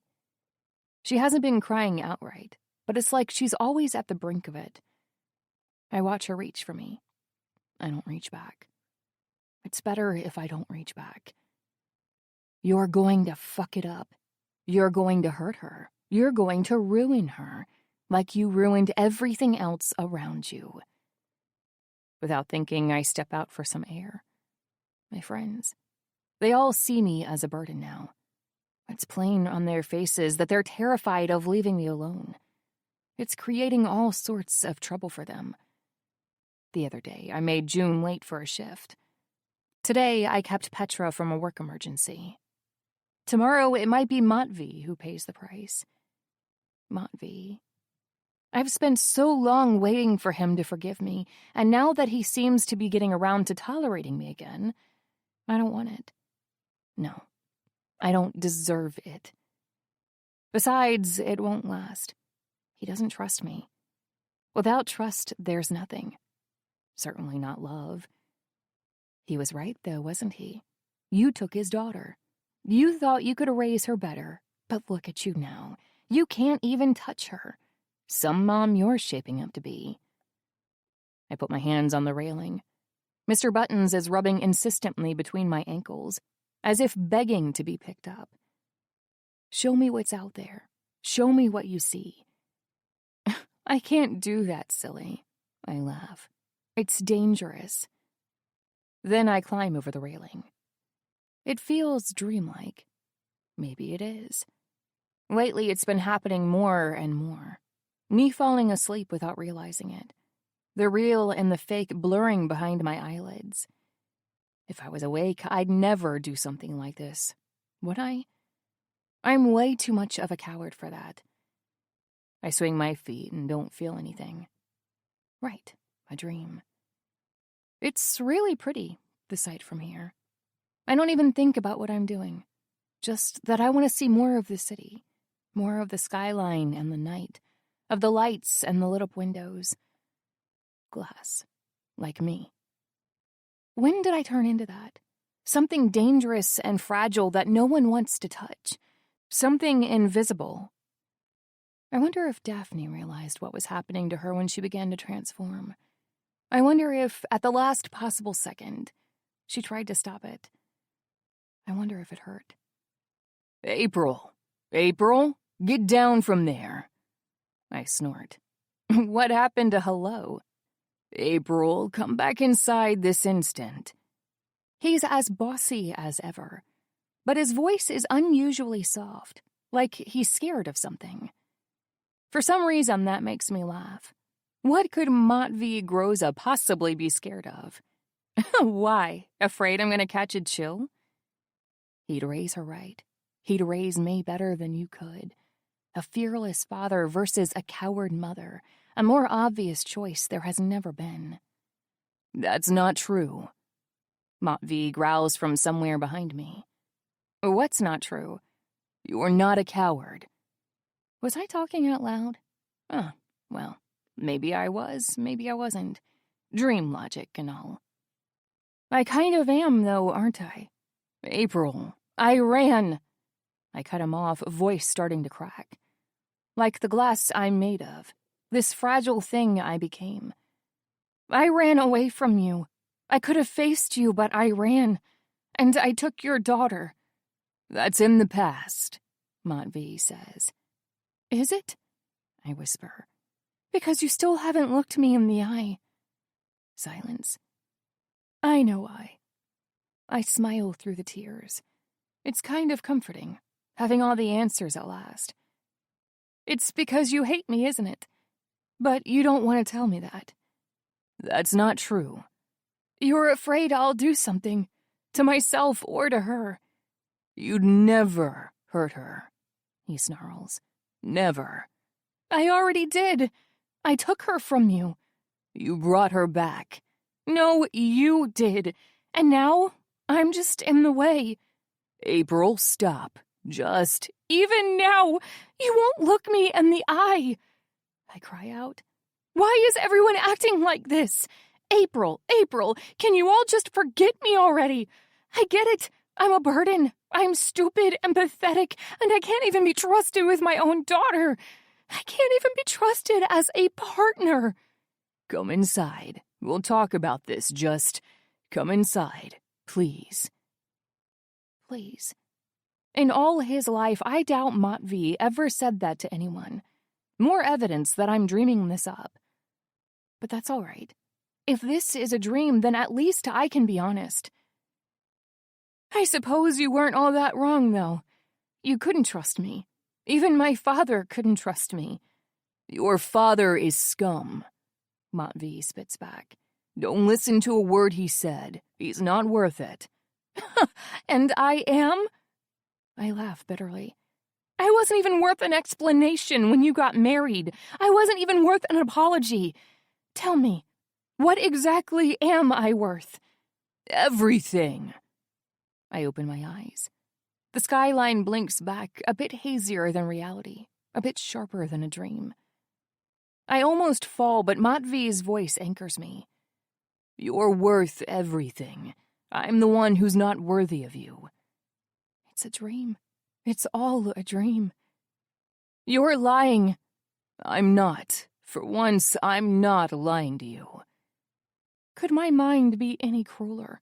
Conjuring up Matvey like this, making him say things he'd never say. Things I've been waiting all my life for someone to say to me. When you took... A sharp inhale. When you took her away, I was furious, yes. But I understand now why you did it. No. I shake my head. You shouldn't. Let me speak, please. Stunned, I obey. Back then, you weren't taking her away from a loving father. You were taking her away from your own fate. You've been treated as a second choice all your life, and then I treated you that way too. You thought I'd do the same to her, didn't you? That's why you took her. And I was wrong. I should have talked to you. Yes, he admits, voice raw. Yes, you should have talked to me. But I didn't make it easy, did I? It doesn't matter. It does. If you thought I was a monster, it does. If you thought I'd be a monster to her. But you wouldn't have been, I say. You're a great dad, Matvey. I see it every day. And you're a great mom. Stop that. You said you wouldn't lie to me. I'm not. But you are. You... April. He barks, but it's desperate. You accused me of not listening to you once. You were right. But now I want you to listen to me. I need you to listen to me. Wordlessly, I nod. You made a choice, he rasps. You made the only choice you thought you could make. You did what was best for your child, for our child, even if it broke your heart to do it. How do you know that? I murmur. That it broke my heart. Because it broke mine, too. My breath hitches. The skyline blinks at me from afar, hazy 1 second and sharp the next, like a camera lens hunting for focus. You said there can't be love without trust. He presses on, taking a step towards the railing. You're right, there can't be. So you never loved me? No, April. I loved you from the start. Please don't let me wake up. If this is a dream, I don't want to wake up. From the second I saw you in that shop, I loved you. From the second I touched you the first time, kissed you the first time, I knew there would never be another. I want it to be true. I want so bad for it to be true. It's killing me. What about trust? Trust doesn't come easy to me, he whispers. When you have the kind of life I've had, you learn quickly that you can't trust anyone. You push fear out and harden your heart. But trust is the only thing that can still kill you. Trust is a weakness. That's why you didn't trust me. No, April. That's why I refuse to admit I already did. Around the railing, my hands are shaking. What? I buried it, he confesses, 1 step closer to my turned back. I didn't want to face it, but I did trust you, April. I trusted you more than anyone. And when the time came to choose between my blood and you, I got scared. Because I realized that deep down I'd already made my choice. So you're not the one who ran. I was. I ran away from the truth and from you. And I can never apologize enough for that. This isn't real. This can't be real. You chose me? I will always choose you. I try to blink away the tears, but it's useless. You trust me? I trust you. You love me. I love you. I can't stop shaking. I can't stop the tears from falling. I watch them drop into the void like rain, and suddenly, it's like my body's paralyzed. Like every part of me is screaming, this is real. I understand if you don't want it, Matvey adds, sounding more pained than I've ever heard him. If it's too little too late, just tell me to go to hell. But right now, I need you to come down from there. Come down from... It hits me all at once. Where I am. What I'm doing. What I was about to do. Come back to me, Matvey rasps. Come back to us. So I do. I whirl around and see them. Matvey, May, my family. I reach for them, and they reach back. Matvey's hand seizes mine, his grip steel. Without a second's thought, he yanks me back from the railing, making me topple in his arms. May's little hands start searching for me immediately, gripping my clothes like they're never going to let go. God, what did I almost do? I gasp. I'm so sorry, Matvey. I wasn't myself. I wasn't thinking. Shh. He croons into my ear. It's okay. You're safe now. I didn't want to do it. I cry helplessly. I'd never... I can feel his entire body trembling against mine. Is it rage? Fear? Passion? Somehow it feels like all three at once. Promise me then, never again. I nod into the crook of his neck. Never again. Slowly, I let myself take it all in. The warmth of Matvey's arms, the soft cooing of my baby between us. What I almost lost for good. Safe. For the first time in months, it feels like the truth. Chapter 30. April. I spend all night being cradled by those arms. I've never been held tighter in my life. Until now, no one's ever been afraid of losing me. No one except Matvey. But maybe that's not entirely fair. I do have people who care about me. and lately all I've done is force them to walk on eggshells. That needs to change. Promise me, never again. When morning comes, I make good on that promise. I call Dr. Allen and tell her what happened. I try not to focus on how anxious I've clearly made her. If I start feeling guilty now, there's no telling where my thoughts might lead me. Instead, I ask for one thing, a referral for a therapist. I don't know if the process is usually so quick, but within the next 20 minutes, I'm being contacted by someone.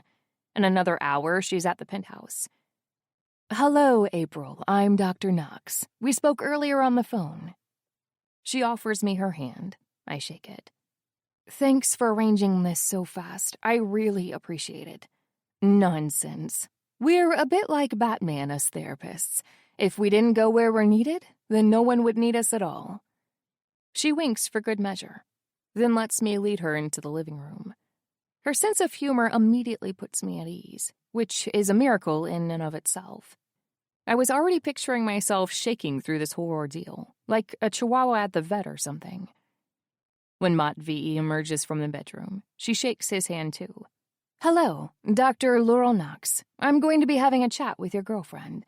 Would you mind letting us have the place for the next hour or so?" I can practically see Matvey's hackles rising. I'm not leaving her. "I understand your concern, but I assure you she'll be perfectly safe with me." I can see he's about to start arguing again, so I step between them. "Matvey." I tug on his sleeve. "It's fine. Please trust me." A beat goes by. 2. I don't like the thought of not being here for you. "You are," I reassure him. "In fact, you're going to be helping me by taking May on a stroll. How's that sound?" Like I'm being micromanaged. But is it working? I crack a smile and hope it's a convincing one. After a couple more seconds, Matvey finally relents. Fine, but I'm leaving Grisha at the door. Okay. And I'm putting that thing on security detail. I follow his line of sight to an unimpressed Mr. Buttons. I don't think he'll mind. Within a few minutes, they're out the door. If there's anything, I'll call you, I promise. Now go. It's a pity to stay cooped inside with such nice weather. Matvey ignores my transparent attempt at bossing him around. Instead, he locks eyes with the doctor behind me. Are you good at what you do? She smiles. One of the best. He gives her a tight nod. See that you are. Then he's out. I'm so sorry. I apologize to Dr. Knox. He didn't mean anything by that. It's just how he is. She laughs. Don't worry, April. I'm used to being growled at by partners. Now, shall we? We sit down at the table across from each other. Not gonna make me lie down? I joke. If you'd prefer that, but I get the sense that you've been doing a lot of that lately, haven't you? I think back to the blur of the past week. Sleep, sleep, sleep. Short, fitful rests, and an eternity of staring at the ceiling to get them. Yeah, I'm kind of over it. Thought so. How about we just have a chat then? I smile. It feels like the first genuine one in a long time. I'll make tea. Then, with a warm cup between my hands, I take a deep breath and do what I promised to do. I tell her everything. By the time I'm done, Dr. Knox has filled 5 pages of her notebook. So, I press, am I going crazy? She shrugs. No more than the average person, believe me. That said, I do think I have an inkling of what's going on. As in a diagnosis? It's a bit early for that. I slump. Oh. Now don't go getting all disappointed on me. These things take time. I force my frustration back down. I don't want to be a burden, or worse, a danger. A danger to whom? Myself? I breathe in sharply. My baby? Dr. Knox pushes her notebook aside. Do you know what postpartum depression is, April? I blink. I thought it was too early for a diagnosis. It is, but I did say I had an inkling. She crosses her legs and takes a sip of her now cold tea. So, ever heard of it? Yeah. My mom, she went through that. Not with Charlie, but with you. She fills in. Yeah, with me. Another rapid scribble. Tell me what you're thinking right now. What? Just now. What were you thinking? I guess. I twist my hands in my lap. Figures. Figures. Yeah, like, sounds about right. That she'd get sick with me and not with him. So we're blaming ourselves then. I frown. Kind of? Does it count as blaming yourself if it's the truth? Do you blame your baby? What? For your postpartum, do you blame your baby? It's a bombshell, one that I don't even know where to begin to unpack. A part of me suspects that that's the point, to get my rawest, most honest reaction. But I still find myself getting angry. Of course not. I could never... Oh, that's right. Oh. Damn. She wasn't lying about being good, was she? So, postpartum. That's what I have. I think it played a part, but honestly, I don't think it's the heart of it. How could it not be? I ask. I was fine before, and now I... But were you? Asks the little voice inside me. Were you fine? Dr. Knox seems to be thinking the same. Let's go a different way, she suggests. Let's focus on last night for now. That's when I realize something else. People with postpartum, they hurt their babies, don't they? Or at least try to. So am I a danger to my daughter? For a second, Dr. Knox seems to be deep in thought. Then, without preamble, she asks, when you climbed over that railing, did you take your baby with you? No, I yelp. I'd never... I stop dead in my tracks. Never doesn't apply here. After all, didn't I do something I thought I'd never do just last night? However hurtful, the question is fair. No, I settle on quieter. No, I didn't. Did you think about taking your baby with you? I shake my head again. No, I wasn't thinking of her at all. Not like that, at least. Just that she'd be better off without me. She gives me a warm, understanding smile. Then you're not a danger to your baby. I let out a breath I didn't know I'd been holding. I'm not? You're not. But then, how can I have postpartum? Well, let's see. She starts flipping through her notes.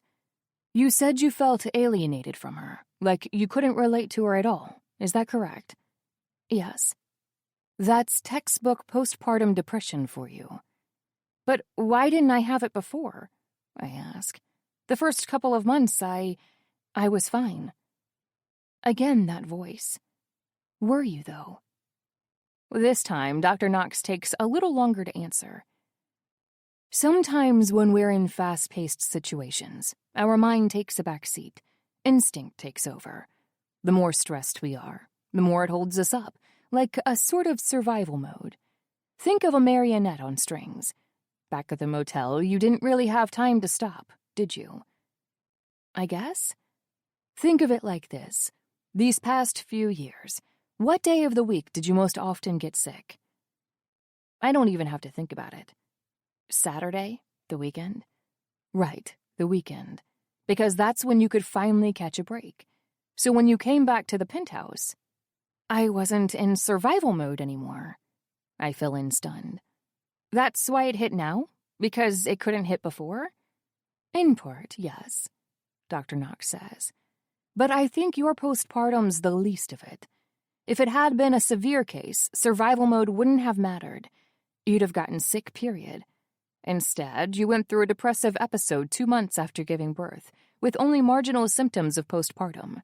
They contributed, but they weren't the cause. So there was a trigger, and I think you know what that was. Dominic. The thought bubbles up before I can stop it. That house. Those people. As if reading my mind, Dr. Knox adds, "That's right. The visit to your father's house. That's when it all really started crashing down, right?" "But that's got nothing to do with the baby," I protest. "I agree, because this isn't about your baby, April. It's about you." It's like the world has shifted under my feet. Suddenly, I'm knocked off balance. Me? Yes. How you feel about yourself. The doctor uncrosses her legs, leaning closer on the table. "I'm going to ask you a question now, April, and I want you to answer honestly, okay?" "Okay. When did you first start thinking about going away?" I mumble out. "You mean suicide?" "No, I mean disappearing." I frown. "Like a fantasy?"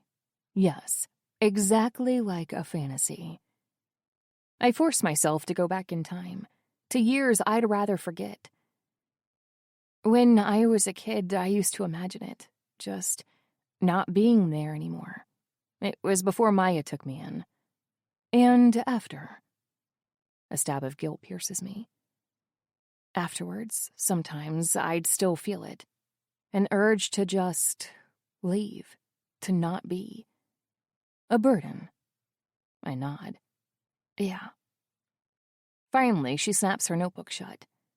"Here's what I think. You've been holding up against tremendous stress your entire life. You grew up in not one, not two, but 3 avoidant households. Living with your grandmother was your respite, but even that didn't last. Eventually, you were thrown back into it. Honestly, I wish you'd come to me years ago." I blink back tears. "So it's too late? I'm fucked up now?" "Not at all. I'm sorry. That didn't come out right. I just meant that you've been needing this for a long, long time." Therapy. For some reason, it never crossed my mind. I thought the bad times were in the past. I handled that, so of course I could handle whatever else came along, right? Apparently wrong. So wrong. "So I'm not a danger to my family?" I croak through unshed tears. "Goodness, no. If anything, it's your old family that's a danger to you." The relief almost crushes me. "I'm not a bad mother?" "In my experience, bad mothers tend to think they're God's gift to their children. Instead, you're questioning yourself. That alone makes you a better mom than most." It's pointless to try and hold back tears now. The dam's broken. "What now?" I rasp. "Now we make an appointment for next week. You're carrying a lot of guilt, April, and we need to work on that, specifically on how you see yourself, because I can guarantee you it's 100 times worse than what others see in you." I give her a wobbly nod. Okay. She smiles. "Then let's make that appointment." We figure out a schedule for the next couple of months. "Any homework for next time?" I joke, trying to lighten the mood. To my surprise, Dr. Knox says yes. 1. Keep bonding with your baby. You had a great relationship before all this. Try to get it back. If she's as empathetic as you say, it's possible she might have picked up on your distress long before you did, and that's why she's been behaving oddly. Make her understand you're on your way to recovery." "Okay," I whisper. 2. Keep an eye on that boyfriend of yours. I understand he's trying to do better, but he's got a history of toxic behaviors. If any of that pops up again, call him out, okay?" "I will." A smile. 3. Focus on positive, constructive activities. You're a designer and a seamstress, right? So go wild. Create for the sake of creating. That catches me off guard. Okay, I'll do that. Good. Then I'll see you next week. Take care of yourself, April. We can't care for those around us unless we do that first. After she's gone, it takes me a full 10 minutes to process everything that's just happened. I feel drained, but in a strangely good way, like after the gym. Still, it was a lot. Once I've got my bearings, I text Matvey that it's okay to come back. No doubt Grisha's already done it, but it's about more than that. It's about trust. Then, while I wait for Matvey to come home, my gaze falls to the covered Daphne dress. Create. Doctor's orders. I pull off the drape and get to work. Chapter 31. Matvey. I almost lost her. That's the thought that keeps pounding in my head. Not my bratva's in shambles, or Ivan is dead. Because the truth is, none of that matters. Not if I don't have her. It was one hell of a wake-up call. I wish I hadn't needed it. I wish I'd been awake from the start. Not so fucking blind. My flaws, my mistakes. They almost cost me everything. They almost cost me April. When the doctor told me to get out, I wanted to rip into her. After that night, I'd told myself nothing and no one could ever pry me away from my woman again. And then April said, "Trust me." So I did. It's the hardest thing I've ever done. Even now, it takes everything out of me. And then some. Trust. It means having no control. And I hate that. All this power. And what's it good for? What's the use if it can't protect the ones closest to me? If it leaves me so fucking exposed? Every day, it takes everything out of me. But I'd do it anyway. Because she asked me to. And this is her favorite toy, so if she starts crying... April! Elias's booming voice laughs. Relax, this isn't my first rodeo. Sorry, April sighs. I'm just nervous. I've never really left her with anyone, even with June or Petra.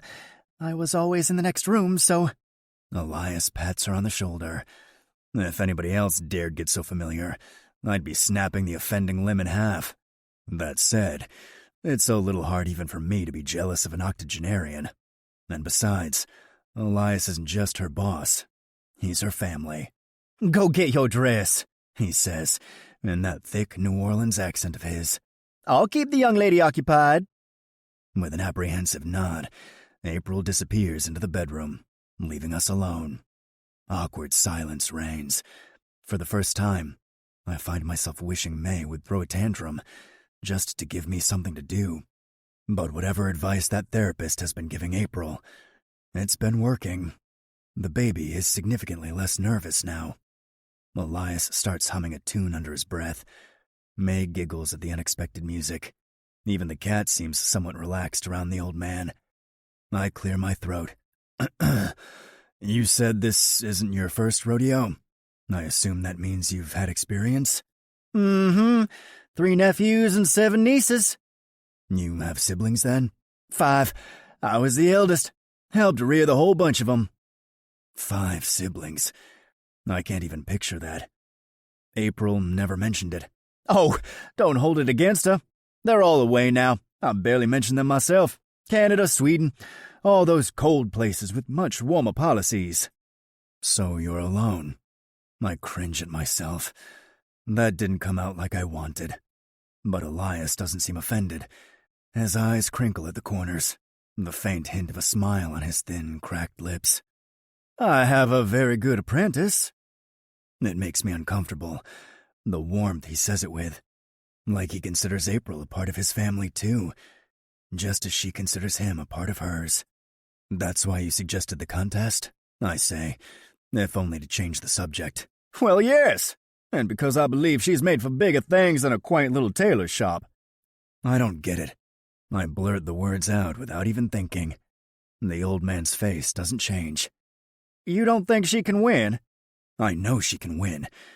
What I don't understand is why she needs to. My boy, surely you know the mallet isn't cheap. I'm not cheap either. If she'd asked, I would have taken care of it. But it's not that simple, is it? He tuts. I frown. Of course it is. For you, perhaps. But for April? He shakes his head, but the smile stays on, fond and proud, and just a little bit sad. She's had to fight tooth and nail all her life. That's the only way she knows how to get things. But I'm here now, I counter. Yes, but for how long? The blow comes out of nowhere. What's worse, The old man still isn't showing a trace of ill intent towards me. Just a hint of a smile on his lips. And the truth, as sweet or bitter as it may be. Once I would have gotten angry. I would have raged and been outraged at the implication. Now, I read between the lines. You think that's April's concern? That I won't stay? I think no one's ever done that for her, He replies diplomatically. and that, when you're used to everybody leaving, you stop considering the alternative. It's too painful to start hoping. A stab of guilt straight through my chest. And if I paid for her tuition in full right now, would that show her that I won't leave? He laughs. My boy, what makes you think she wants you to do that? Anything worth having must be earned. And April's a fighter, so let her fight, and let her win. I don't understand shit about clothes. I don't get fashion or fabrics, or the fine details of design. But fighting for your place in the world, earning it, that's the one thing I get. The one thing I'll always respect, no matter what. I understand. You know something, son? I've no doubt you do. Then April rushes back in. Okay, I think I got everything. Remember, there's formula in the cupboard. I think Elias can figure it out. I cut in. She seems surprised by that, as if expecting I'd fight her more over this. Right, sorry. Thanks for doing this. I'm just late, Elias chides. You're late. Didn't you say submissions close at noon? You'd better hurry, or you'll have to go back tomorrow. One glance at her phone, and April's face grows horrified. Oh my God, we have to go! Before following her out, I throw one last look at our daughter in Elias's arms. A stranger, an interloper. Try as I might, I can't bring myself to feel like that anymore. We get there right before the gates close. I walk in after April, who is now taking the stairs 3 at a time. Then, once we're finally at the front desk, I watch her deflate like a balloon. I need, to turn in. Her piece for the contest. I fill in. Here's the paperwork. The woman at the desk blinks. If she finds the scene strange, however, she wisely keeps it to herself. Sure, Miss. Flowers, April wheezes. Flowers LeBlanc? The clerk asks. No, just... Wait, what? Oh, says the clerk. Sorry, my mistake. I thought you might be related to... No mistake. A girl's voice giggles from behind us. She is, though it's hard to tell. At the sound, April freezes. Now. Another voice drawls, deeper and thicker with poison. Don't be rude to your sister, Anne. Sorry, half-sister. I don't even have to turn to know who it is, but I do anyway. I want to look them in the eye. The witches who almost pushed my woman over the edge of reason, who tried to buy my child. If looks could kill, there would be nothing of them left to bury. Nora? April greets tightly. Anne? They don't acknowledge me. Most likely they think I'm some kind of driver. Last time they met, April used my name to threaten them. There's no way they'd be this casual if they'd realized who I was. I don't let them in on it. Not yet. What a wonderful coincidence, Nora croons. I trust you've been well. You left so abruptly last time. We didn't even get to say goodbye to little May. Anne pouts. Speaking of, where is she? Somewhere you'll never get your dirty paws on her.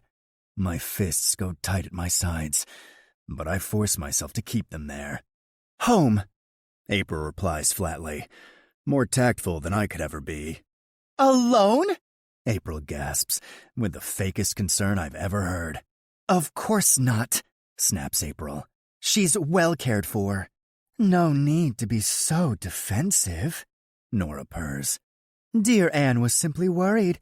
It's only fair given... Well, no need to rehash. She puts on a plastic smile, the edges just sharp enough to cut.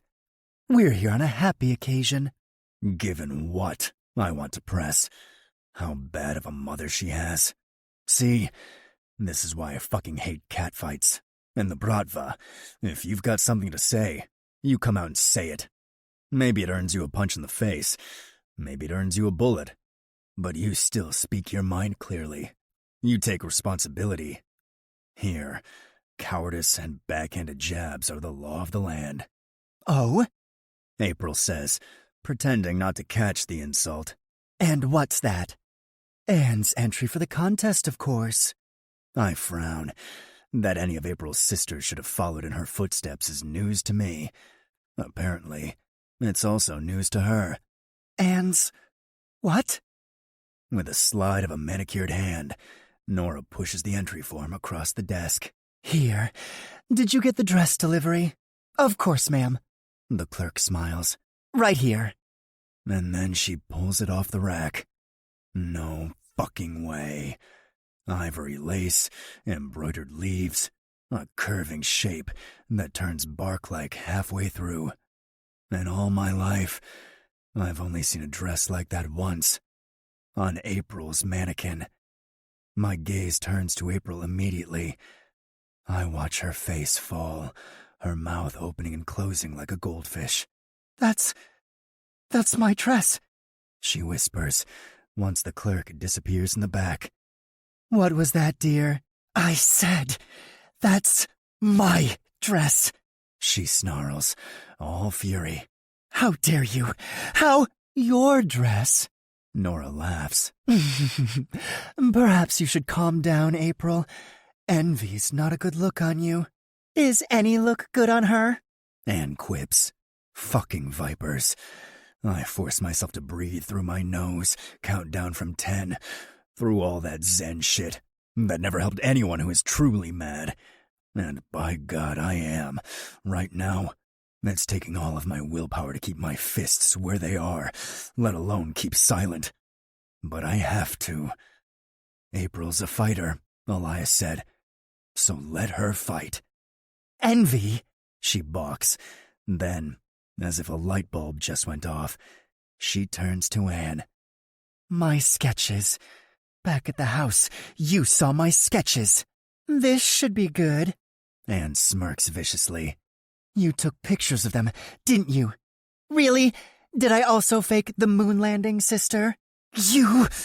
She grits her teeth. How can you shamelessly cheat like this? Oh, please, don't be such a sore loser, Nora scolds. So what if it looks like yours? People have similar ideas all the time. Similar, my ass. It's a carbon fucking copy. Besides, it's the execution that counts, yes? The wicked stepmother adds. And I don't know about you, but I spare no expenses for my daughter. Right, dear? We hired the best tailors. Anne grins. A whole equipe. I think they did my design justice, don't you? My design, April retorts. At least when it's just us. You could have the guts to be honest. You didn't sketch out that dress. I did. Something shifts on Anne's face then. Soft features turning sharp and cunning. Maybe, but I still turned it in first. The clerk comes back. Nora makes a beeline for her, asking who the fuck knows what, and Anne doesn't waste any time going back to hiding behind her mother's skirts. As soon as they're out of reach, I whisper to April, "Is that allowed? Making others do the dress for you?" Reluctantly, she nods. It's a design contest, not a tailoring one. Most entries here haven't been sewn by their designers. I see. Then I take a step towards the counter. Wait! April stops me. Where are you going? To tell the clerk, I answer. She stole your piece. She deserves to be disqualified. April shakes her head. As much as I hate to admit it, she's right. She turned it in first. All done.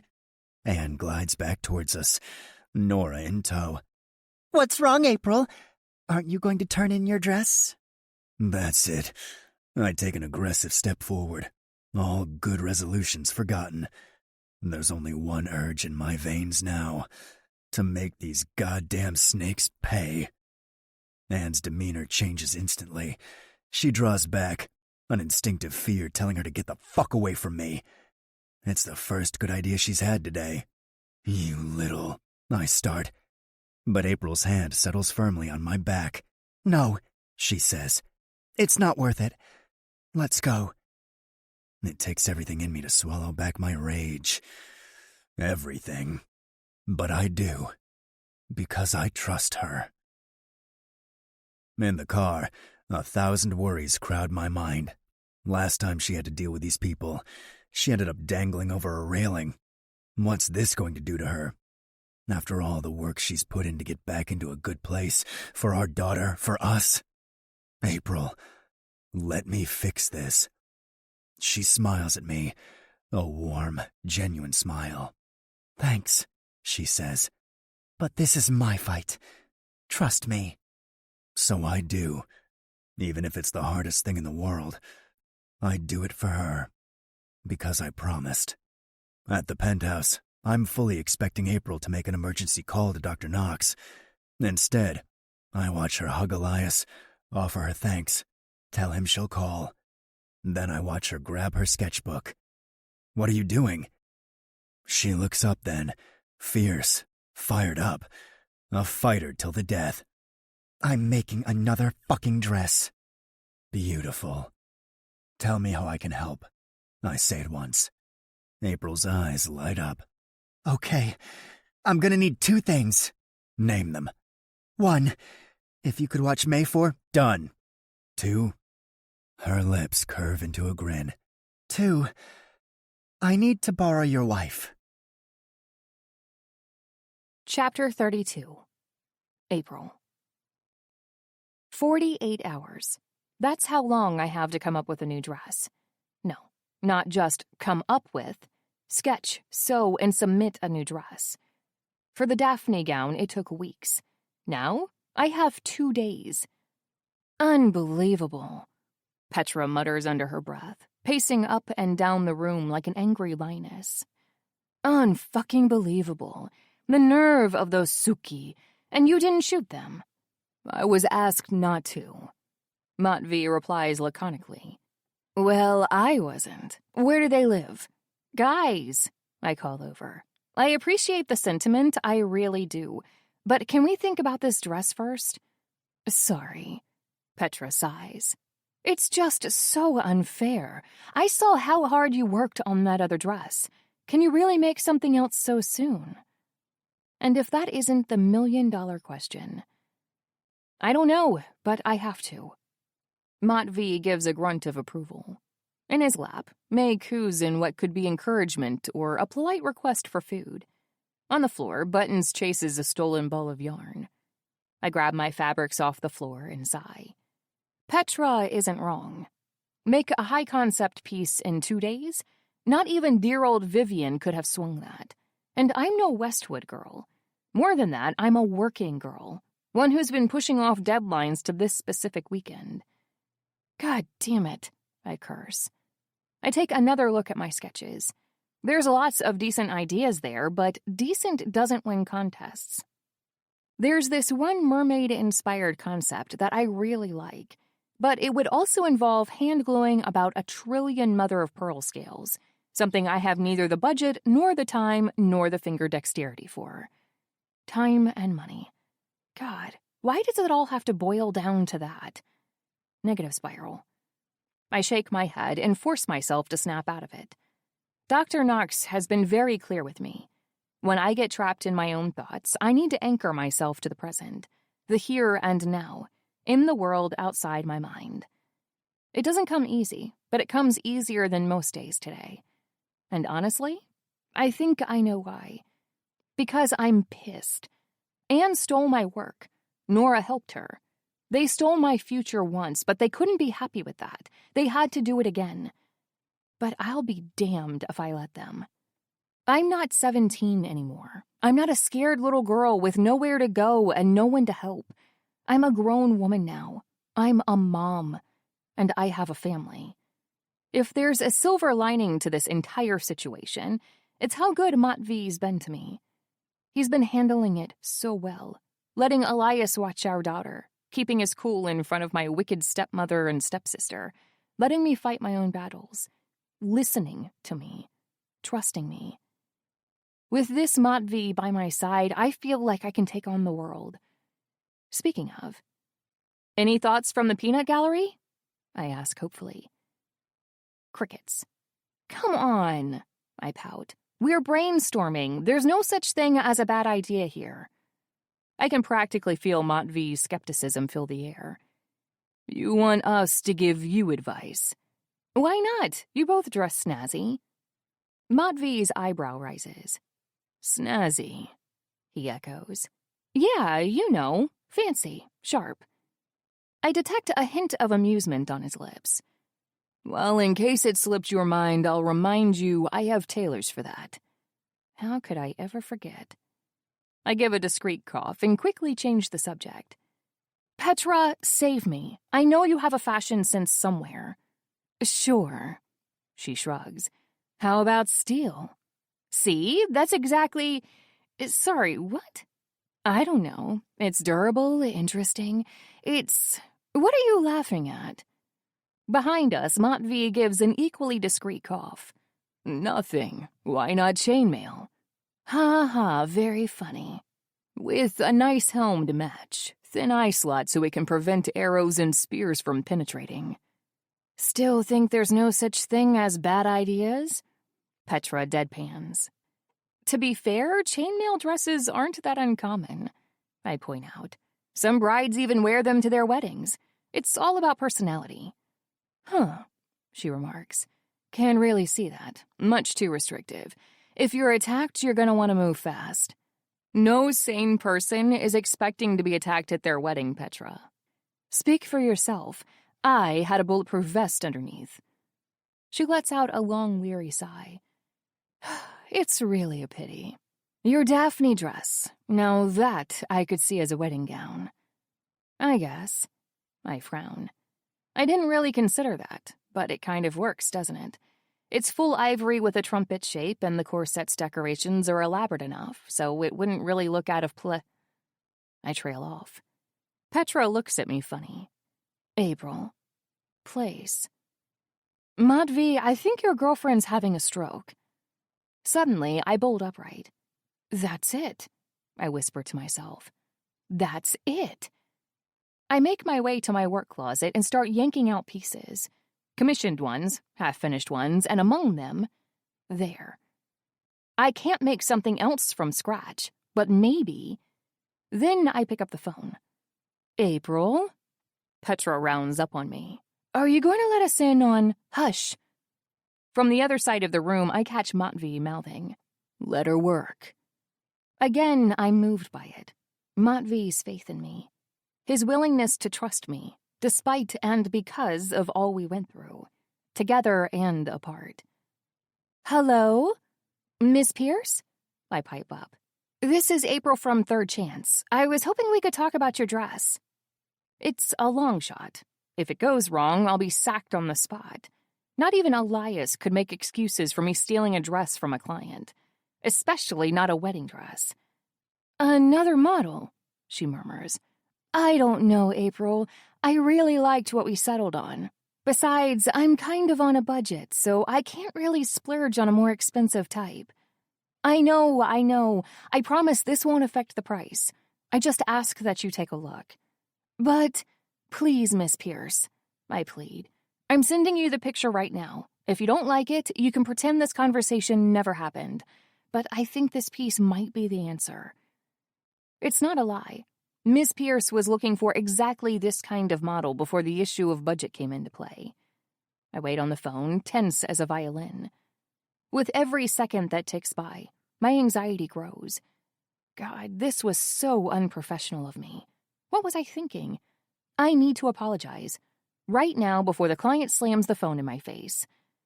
Actually, I'm sorry. I can. Really have that. I blink. What? The dress. Can I really have that for the same price? It looks... wow. I can't believe my ears. Yes, absolutely. And it's already in your size, so we would only have to make minor adjustments. The rest of the conversation flows easily. I can't get over how excited Miss Pierce is about this dress. A dress that I made. Whatever bitterness Anne's stunt had left in my mouth, it turns instantly sweet. By the time we get off the phone, my anxiety has melted. All I can feel is excitement. I take it you know what you're gonna do. Matvey asks in my ear, coming up behind me. I smile. For the first time since this whole thing began, I give a big, genuine smile. Yeah, I do. Then I unveil the dress. Petra's eyes widen. That's huge, princessy, a pure white bonbon. My piece. It's only half done, but that's okay. For once, this is a good thing. I'm not going to make a princess dress anyway. I'm going to make something new. Want to put this on? Petra looks horrified. Do I have a choice? I grin. Not really. Then, I rip the skirt in half. Chapter 33. Matvey. After the balcony incident, I've been wary of leaving April alone. I came so close to losing her. I don't even want to think about what it would be like to come home and find it empty a second time. Just me, May, and an endless void to fill. And a cat that can't stand the sight of me, but that's a different story. So when Vlad demanded another round of drinks with his son-in-law, I almost declined. I almost made up some work-related emergency, my legit business, because otherwise he'd know I was lying, and shut myself back in the penthouse, away from the chaos my bratva has been lately. But then April started working again. This past day and a half, it's like someone lit a fire under her. Her wicked step-bitches have no idea what's going to hit them. For once, they actually did something useful with their lives, even if their intentions were far less than noble. Of course, if April loses, I'll pay them a midnight visit to balance the scales. The point is, I can't picture that happening, not with how hard she's been working. And her eyes, it's like there's life again in there, like there's light again in there. That's the only reason I accepted Vlad's invite. Well, that and the fact that Petra's staying with her, even if she's currently mummified in 1,000 layers of chiffon. You got this? I ask Grisha before leaving. My third looks at me with pleading eyes. In his arms, May starts pulling on his beard. I believe I've got this, he says uncertainly. Who would have thought? So Grisha's got a gap in his resume after all. I clap him on the shoulder and make my way out to the car. Tonight, it's Yuri who drives me.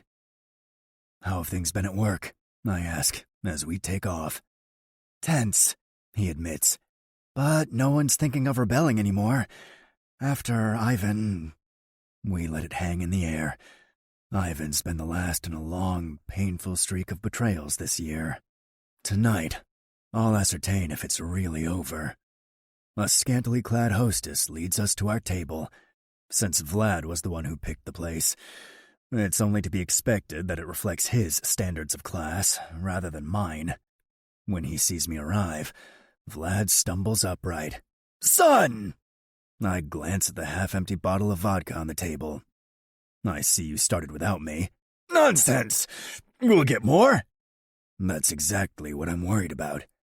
I hope you don't mind if my brother joins us. Of course not, Vlad bellows. But he'll have to loosen up too. Sorry? Yuri balks. Come on, you bastard! Drink something! Vlad drags him down to sit. You aren't pregnant too, are you, boy? He's driving, I cut in. No drinks for him. Yuri shoots me a grateful look. By contrast, Vlad scrunches up his nose. Kids these days? Back in my day, you didn't leave the house without a nice bottle of vodka to warm you up. Yeah, 'cause you had to sleep in the trenches, Yuri mumbles under his breath. What was that, son? Nothing. I bite my cheek. Get to the point, Vlad. I know you didn't ask me here for the pleasure of my company. So paranoid, the old man sighs. Always so paranoid. Very well. He motions for us to sit.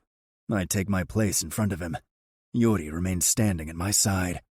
I can practically feel his dislike for Vlad oozing out of him. My brother has many fine qualities, but subtlety isn't one of them. Not that it matters. I'm the one who married his daughter. As far as Vlad knows, that's my baby in her belly, which means I'm the one who has to endure him. The Vori, son. They're concerned. Oh? Vlad steeples his wrinkled fingers. Yes, I'm afraid that nasty business with Ivan has left you looking a bit tyrant-like. I didn't realize I was running a group of Girl Scouts. My boy, you really should take this more seriously. And you should really stop calling me that. He raises his hands in surrender. Fine, Matvey. But my point stands. The Vori are afraid of you. Good. That's the way it's supposed to be. If they respect you, yes. But even that's starting to falter. And I assume you have some pearls of wisdom on that front? Vlad smirks, oblivious to my sarcasm. Of course I do. Anything for my dear daughter's husband. I clench my fists under the table. Let's hear it then. The old man downs another shot of vodka. His face is a ridiculous shade of red, but under the pink neon lights, I can't tell if he's really that drunk. For a while now, I've been wondering if Vladimir Solovyov is truly the fool he wants me to think he is. He clears his throat before I can fully decide. What you did to bring the Groza Bratva back from the grave, that was admirable. It earned you a reputation, but it also means you're lacking a type of security all other Bratvas have. Oh, this should be good. And that would be a bloodline. I frown. My grandfather is dead. Has been for many decades now. And your heir is still unborn. Behind me, Yuri growls. How dare you? I hold my hand up. It's fine. Let him speak. He backs off in surprise. Vlad takes the opportunity to pick up where he left off. You don't have a bloodline behind you, Matvey. That's your weakness. All Bratvas are built upon one thing. History. Family. That's where leaders get their legitimacy. And you, Matvey, you have more skill than any Pakan out there. But you don't have a father to back you, and that hurts your position. Are you suggesting I make peace with Carmine? The mere idea is enough to make me sick. With every second that goes by, it gets harder and harder to hold back my anger. Vlad must sense that, because he hurries to clarify. No, I wouldn't dare presume. Good, then. But you could still do something else. I scoff. Let's hear it then. Should I raise my grandfather from the grave? No! You should appoint me. For a second, I'm sure I must have misheard. Say that again. Make me your brigadier, Vlad insists. Do that, and I'll keep your ranks in order. My men and yours. Last I checked, they were all my men. Then you should check again, because their loyalty is wavering. I can't believe what I'm hearing. This is ludicrous. It's so absurd, I almost want to laugh. What about your beloved bloodline? In case you haven't noticed, you still aren't my father. I'm your father-in-law.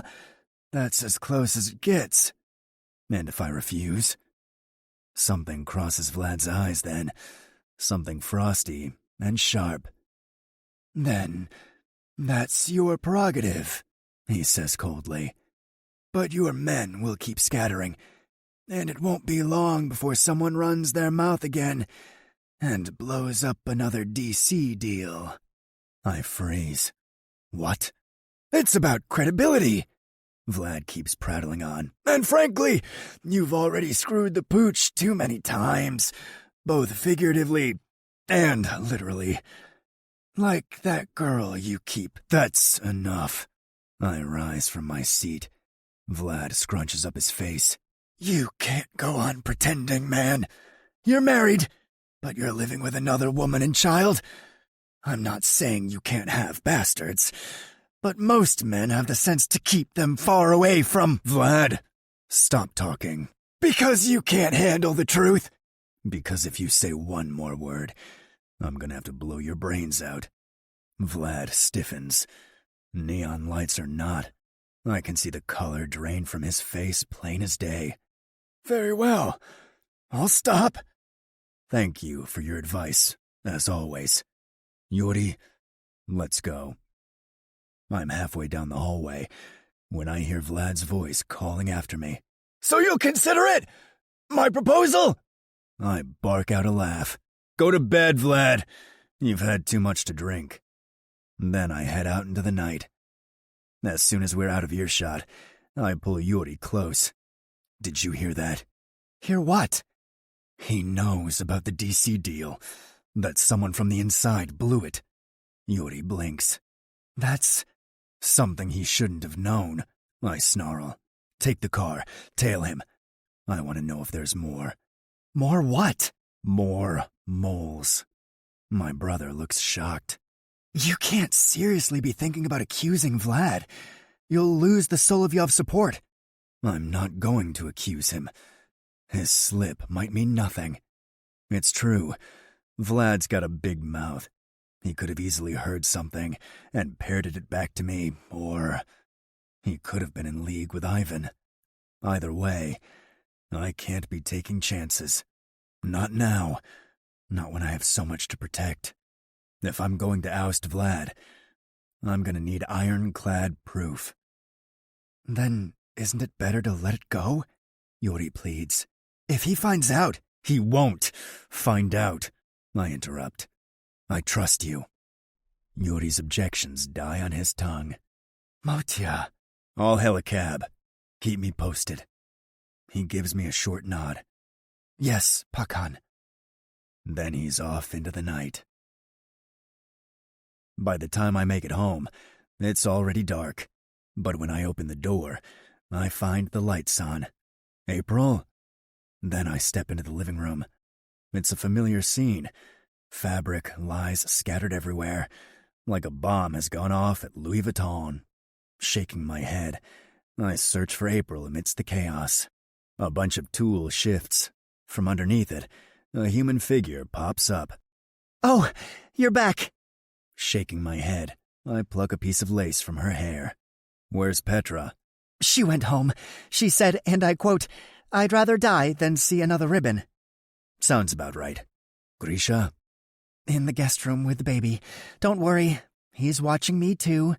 She points to a nanny cam in the corner. I think May fell asleep on his lap, though. He probably can't get up. Or call for help. He's faced worse. Want to go relieve him of his duties? April grins. I have a surprise, but I need to set it up. Oh? I lean in close. And am I going to like this surprise? She puts on a mysterious air. We'll see. I smirk and head to the guest bedroom.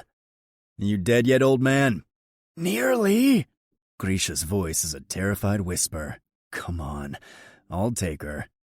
My third is all too happy to dump the hot potato back into my hands. All yours, boss. May stirs, but only for a moment. The second I put her down in her crib, she snuggles against her fluffy feline bodyguard and quickly goes back to snoozing. I didn't know she did that, Grisha comments, dejected. She's a baby, not a bomb. You're allowed to put her down. I'll make a note for next time. How did it go with Vlad? Strange. I'll update you tomorrow. Go get some sleep. To be fair, Grisha does look like a truck ran him over. Twice. But that's not the reason I'm dismissing him early. That wicked glint in April's eyes, her mischievous smile. I wanted to take her then and there. If he doesn't get lost in the next 5 seconds, I won't care that he's in the room at all. Luckily, he seems too tired to argue. All right. Good night, boss. When he leaves the room, I stay behind. I take a moment to watch my baby, sleeping peacefully in her crib. Your heir is still unborn. Like fuck she is. I don't care what Vlad says. My bloodline is right here. Just then, April peeks her head in the room. All done. You can come look now. I follow her out into the living room. She goes to stand next to her mannequin, covered by a long white sheet. She's wearing the biggest grin I've ever seen. Ready? 1, 2, 3. Whoosh. It takes me a second to understand what I'm looking at. There's a dress there, certainly, but there's also more. Guns, for one thing. The mannequin's pose is nothing like I've seen in any shop's window. Elbows bent, center of gravity low, one Kalashnikov in either hand. Like a bride, ready to turn her wedding into a bloodbath. Are those real? I ask. I don't think so. Petra lent them to me. Definitely real then. I walk around the piece, taking in the details. That pure white bonbon dress I saw 2 days ago has been transformed completely, ripped in a million different places. Around the waist, a sturdy black bodice. This is Kevlar, April confirms. or rather, my take on that. Your take? Yes, I've been thinking about this for a while now, actually. Since you... She gestures awkwardly at her shoulder. Since I got shot? I fill in. That, yes. Back then, your shirt was ruined, but your jacket could still be salvaged, yeah? She starts walking around excitedly, her mile-a-minute mind struggling to get the words out all at once. So I've been wondering, what if you'd been wearing a different jacket? One that was light, stylish, but bulletproof. Because vests don't really cover your shoulders. And anyway, you're not always going to be wearing one, but you know what you are going to be wearing no matter what? A suit jacket, I guess. She snaps her fingers. Bingo! A suit jacket. So this vest is kind of like an experiment. I was thinking, if you like it, I could try to do more with it. Like, make an actual suit. What do you think? I think you're amazing. I think you're beautiful and smart like a whip, and way too fucking pure for me. I think Matvey, stop that! No can do. I already scooped her up. I twirl her around, and she laughs over and over. I could listen to that forever. The sound of April laughing. I think, I finally answer, that you've outdone yourself. Why, thank you. Can you put me down now? I bring my lips close to hers. Not a fucking chance. Chapter 34. April. When I go back to the front desk this time, it's with Petra in tow. Partly because Matvey couldn't come, and partly because the fake guns are really heavy and I needed the extra pair of hands. They are fake, right? I whisper while we wait for the clerk. The leather straps? Of course. No cows were harmed. Actually, I meant, here we are. The clerk smiles cheerfully. Please fill these forms. I'll carry your dress to the back. I'll help, Petra says. Thank you, but there's no need. Oh, wow, that's bulky. Wait, these aren't guns, are they? Props, we assure her in unison. I dot my I's and cross my T's on the application form. At this point in the race, I don't want anything to go wrong. Well, anything else. I force myself to not think of the Daphne dress. What's done is done. When I hand the form back to the clerk, she grins. The Bulletproof Bride. Sounds like a winning piece. I smile back. Let's hope so. Then I head to the Mallard Lounge. I sit down with Petra in one of the booths, feeling jittery all over. You know, maybe coffee isn't the best. I agree, she says. Then she turns to the waiter. 1 coffee and a shot of tequila. Petra! What? You can drink now. It's not even 3 in the afternoon. She waves me off. It's night somewhere. Besides, you need to calm down, your heart's gonna burst. I'm not looking forward to explaining that to your boyfriend. Why is he only my boyfriend when he's dangerous? I mutter. 'Cause I need him for the cameras when he's not. Sorry, Koshka. It's no trouble. I lie. The truth is, however fake their marriage is, a part of me still smarts at the thought. But it's necessary, and I'm not in the business of rekindling past strife. Water off a duck's back and all that. Speaking of boyfriends, how's it going with yours? She sighs. I have no idea. That's a weird response. I frown. Is everything okay? Kind of. Petra slumps in her seat. I don't know. I feel like he's been distant lately. Distant as in, I'm just gonna go out and get some milk? I don't know. Maybe? Our orders arrive. Petra starts sipping her coffee. I eye my tequila shot with suspicion. Come on, Petra. This is Yuri we're talking about. He's not gonna ghost you guys. It's just, he used to be so easy to talk to, she explains weakly. And I don't talk to people, like, ever. You know, I gathered that. But now, I can't even tell what's going through his head. It's like he's somewhere else all the time, like he's been keeping something from me. My frown deepens. This doesn't sound like the Yuri I know. Sure, he's been a little gloomier lately, but he and Matvey have also been fighting pretty hard. A stab of guilt pierces me at the memory. They have been fighting all right, and I was the reason for it. Want me to put out some feelers? I offer. If something is going on, Matvey might know. You do that. It's my fault to begin with. Of course, but I make no promises. For the first time since this conversation began, Petra smiles. It's small but genuine, a rare sight to see. That's already more than enough. Her gratitude is making me uncomfortable. I've been trying to work on this with Dr. Knox. She says I have trouble accepting good things, that I'm only comfortable with giving. But it's an uphill battle, especially when I'm being thanked undeservedly. And who knows? I say, eager to lighten the mood. Maybe he's just working up a proposal, for when circumstances allow it. Petra laughs. Yeah, right. Better have a dress ready, I tease. It's funny. Of all the wedding dresses I've tried on in this past year, you know which one's convinced me the most? Which one? Yours. It takes me a moment to figure out what she's talking about. Oh, the bulletproof bride? I give a nervous laugh. To be fair, you were kind of my muse for that. Really? I'm not sure whether I should be flattered or offended. I put on my best puppy eyes. I'll lend it to you for free. Fine, she huffs, but I have one condition. Which one? She points at my tequila. Chug. One shot, huh? I hide my face in Matvey's chest. I should have known it would end up like this. Tipsy April has absolutely no filters and no shame, which is how I ended up jumping him the second I stumbled through the door. Maybe it was 2. I mumble against his skin.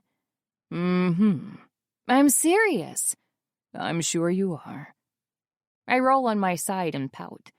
Unfortunately, I'm wrapped in blankets and nothing else, so it doesn't come across as particularly convincing. Ask your wife. She'll tell you. She already told me. Texted me to give you plenty of water. Great. Now I'm a houseplant. Matvey pushes me on my back, rolling over on top of me. You're mine, he rasps with that low voice of his, the one that never fails to send chills down my spine. And I'd rather not talk about my wife when I have you like this. I feel my body respond like it's the first time. I can't help it. Whenever Matvey's this close, I turn sinfully greedy. Yeah? Yeah. I bare my neck to his kisses. It's slow, deep, like being eaten whole one bite at a time. But before I can surrender completely, I remember. Oh, I have to ask you something. Matvey groans. Right now? Yes, otherwise you'll make me forget. I promise I'll be quick. Fine, ask away. Did Yuri seem weird to you lately? He blinks, caught off guard. Where's this coming from? I bite my lip. I'm not sure how much I'm allowed to say. Eventually, though, I cave. Petra. I asked her how it was going with Yuri, and she mentioned he felt distant, like he's keeping something from her. Do you have any idea if there's anything going on? Matvey rolls off me, face suddenly conflicted. He seems to be struggling with himself, torn between speaking and keeping everything to himself. But in the end, he caves too. You can't tell Petra what I'm about to tell you. Okay. It's about Vlad. I put Yuri on his tail. We think he might be working with the enemy. I frown. Vlad? That's her father. Indeed, the devil himself. I let it sink in. Petra's dad might be a mole, and Yuri's been tasked with finding out the truth.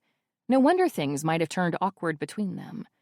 I can only imagine what it must be like, not being able to tell the one you love the truth, being forced to smile and nod, all the while knowing you have to work against them, against their family. That's awful. It's less than ideal. Hopefully there's nothing there. I wrap my arms back around Matvey. I'm glad you told me, I whisper. A beat goes by. 2. Of course, Matvey rasps. No more secrets. No more secrets. Which reminds me. I tilt my head up. Of what? Unexpectedly, Matvey smirks. I have a job for you. Chapter 35. April. The job, it turns out, is for the Groza Bratva. I follow Matvey through the winding twists of the HQ's basement level. It feels weird to be here, like I'm snooping around somewhere I shouldn't. At the same time, I've been invited here. Matvey invited me here. That alone fills my chest with warmth. No more secrets, huh? I could get used to that. Being a part of Matvey's life. All of Matvey's life. Including the dark side. Now, the only mystery left is what the heck I'm doing here. When he opens the last door, I half expect to be greeted by armed guards and crates of weapons, maybe piles of suspicious white bags in the corners. But there's none of that. Hell, there isn't even a speck of dust on the floor. Nothing like the spooky back room I'd been expecting. Instead, there's machinery. Lots of it. Oh, and people. Mr. Groza! A woman in a lab coat strides up to us, eyes brimming with excitement. So glad you could make it. Matvey shakes her hand. And you. I've heard good things about your work, Professor Simmons. I'm flattered, and this must be Dr. Flowers. For a second, I jump. Is my father here? Why didn't anyone warn me? And then I realize, oh, she's looking at me. I'm actually not... But she's already shaking my hand. It's an honor to meet you. When Mr. Groza talked to me about your project, I nearly lost my mind. In a good way, I hope. I smile nervously. More than good. I've been begging the military for years to let me work on a project like this, but they wouldn't have it. I'm thrilled someone's finally thinking ahead. A project like nanofibers. She grins. Truly, your vision is amazing. I can't wait to start. I admit my head's starting to spin. Thank you. Same, really. Great. I'll go get the others. The others? But she's already running off. Excited, isn't she? A new voice pipes up behind me. I barely hold back a squeak. Lionel, Matvey greets. Glad you could come aboard. After that check you offered me, I'd have jumped on the Titanic. This must be the mind behind the grind. Matvey nods towards me. April, this is Dr. Reznikov. Lionel, meet the next big name in fashion. He fills in with a warm handshake. Charmed. I feel like I'm being spun around like a doll. Pleasure's all mine? Dr. Reznikov doesn't seem to mind the question mark. I've taken the liberty to run a few numbers. I hope you don't mind. Numbers? Out of the blue, he produces a tablet. What the hell? This is a list of materials split by cost, availability, and durability. I think the top 5 would integrate splendidly with Kevlar, but I didn't want to narrow it down too much, so I kept an open mind for alternative bases. Tincture shouldn't be a problem, but we might want to stick to black for the first few product runs. Uh-huh, I mumble as I nod along like a bobblehead. Then there's the matter of sizing. Of course, tailor-made is better, but we need to think about mass production as well. I put together a proposal based on large-scale export. I keep humming along to Dr. Reznikov's ideas, pretending I absolutely know what he's talking about. I see. That's interesting. Right? I respect creativity, of course, but a practical enterprise needs a practical mind as well. Don't you agree? Right, we're all here. Professor Simmons reappears out of nowhere. Her smile somehow even brighter than it was before. Oh, Lionel, won't you go get your team too, so we can do a proper introduction? Sure, be right back. As soon as the opportunity presents itself, I pull discreetly on Matvey's sleeve. Matvey? A word? Then I drag him to a secluded corner of the warehouse. What's wrong? He asks. What am I doing here? I catch the hint of a smirk on his lips. Leading, of course. Leading? Everything. I throw my hands up in defeat. Okay, look, you got me. I'll buy a consonant, I'll buy a vowel, I'll buy the whole damn alphabet. Now, can you please tell me what's going on? He must be satisfied with my begging because he finally stops teasing. We're here to make clothes. Clothes? I frown. Your clothes. The bulletproof suits. For a second, everything sways.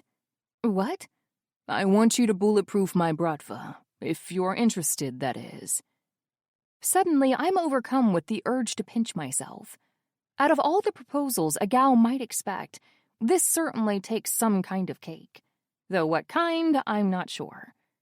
That's... wow. Is that a good wow or a bad wow? It's a great wow. Now that the initial shock is fading, I feel a smile slowly spread across my lips. Seriously, I can't even... Why? How? He shrugs. Your idea was good. I want to invest. Invest? God, I can't wrap my head around this. The only investment anyone's ever made in me were bets for most likely to fall over during cheerleading tryouts. Needless to say, I won those guys some money. So, Professor Simmons and the others? They're your R&D department, he explains, like it's the most obvious thing in the world. You'll have full access to the facilities, complete control over the project, and around-the-clock assistance. And, of course, you'll be paid. Okay, now I really have to pinch myself. Paid? I stammer. Without a word, Matvey hands me a folded piece of paper. At first, I think I must be reading it wrong. Then I wonder if there isn't a mistake. An extra 0. Or 3. I pinch myself. Hard. Breathe, April. Just breathe. Matvey, this is too much. I can't... If you needed help, you only had to ask. I would have gladly done this all for free. That's out of the question. But... April. 2 strong hands descend on my shoulders. I have no choice but to tilt my chin up and let myself get captured by those icy blue eyes. I'm not doing this for you. I'm doing this for my men. It's the right decision. I force myself to swallow back tears. All my life, no one's valued me, and now? Now someone's asking me to do what I love. Someone needs me to do what I love, and they want to pay me handsomely for it. You don't need to hire me just because we're together, you know. If you want to take my idea and ask someone more skilled, I'll understand. Is that what you think this is? Matvey asks, a trace of impatience in his words. I'm not in the business of mindless nepotism, April. If I was, I'd be dead and buried. That's not what I meant, I hurry to clarify. It's just, don't you want the best person for the job? I do. And I've already got them. This isn't real. This can't be real. Matvey. His hand comes up to my cheek, catching a stray tear rolling down. You don't have to do this, he says eventually. You're allowed to say no, April, but I hope you won't.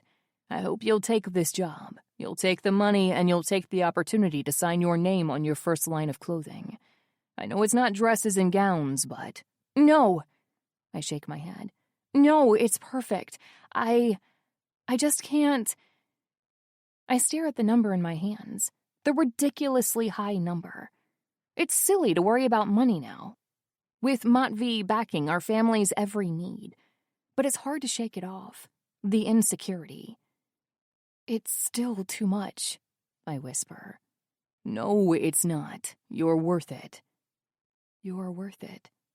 How long have I waited for someone to say that to me? How many sleepless nights? How many Band-Aids?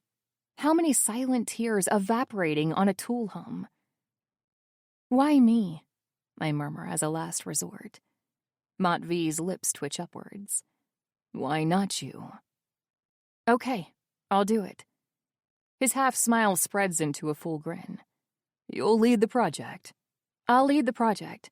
You'll sign the line. I'll sign the line. You'll take the money. I sigh, exasperated. I still think it's a ridiculous amount. It's not. You should see what we spend on marketing. He shrugs. Besides, I've already deducted room and board. I blink. I can't tell if you're joking. I'm not. I'm a businessman. Unbelievable. I roll my eyes and finally blink back the tears. Thanks. That actually makes me feel better about taking this. So that's a yes. I pushed myself up on my tiptoes. Yes, I murmur against Matvey's lips. Yes, Mr. Groza. I'll take your big, fat, shameless check. I watch his pupils dilate, black holes eating away at the ice in his irises. Good, because I'm gonna run you ragged, Miss Flowers. Is that so? Mm-hmm.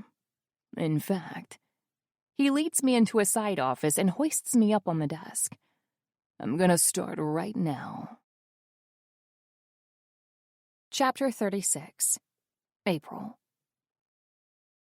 Time starts flying, and I mean like flying, hurtling towards the horizon at rocket speed with a big fat cloud in its wake. Me? I'm just trying not to get left behind in the dust. How about we increase the percentage of Kevlar nanofibers? Dr. Reznikov asks. Professor Simmons frowns. That's going to be tricky. Too much, and the clothes won't be flexible enough for movement. Flexibility is a must, I stress. We need to walk the line between suit and suit of armor. Try a wool mix. That should even it out. We'll figure out the spring-summer line later. On it, Professor Simmons says. I'll run the numbers. Dr. Reznikov grins. Be on your desk by 3, boss. It takes me a full 5 minutes to realize he means me. I'm the boss. Which leads to an awkward conversation with my old boss. It just happened so fast, I mumble to Elias, filled with guilt. Over the phone, he laughs. Child, please. All I ever wanted was for you to get your big break. You think I'm gonna go sour on you now that it's finally happening?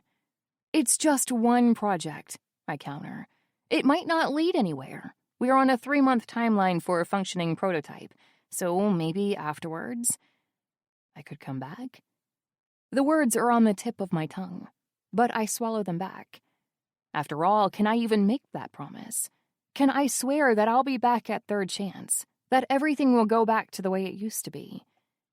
Part of me wants to.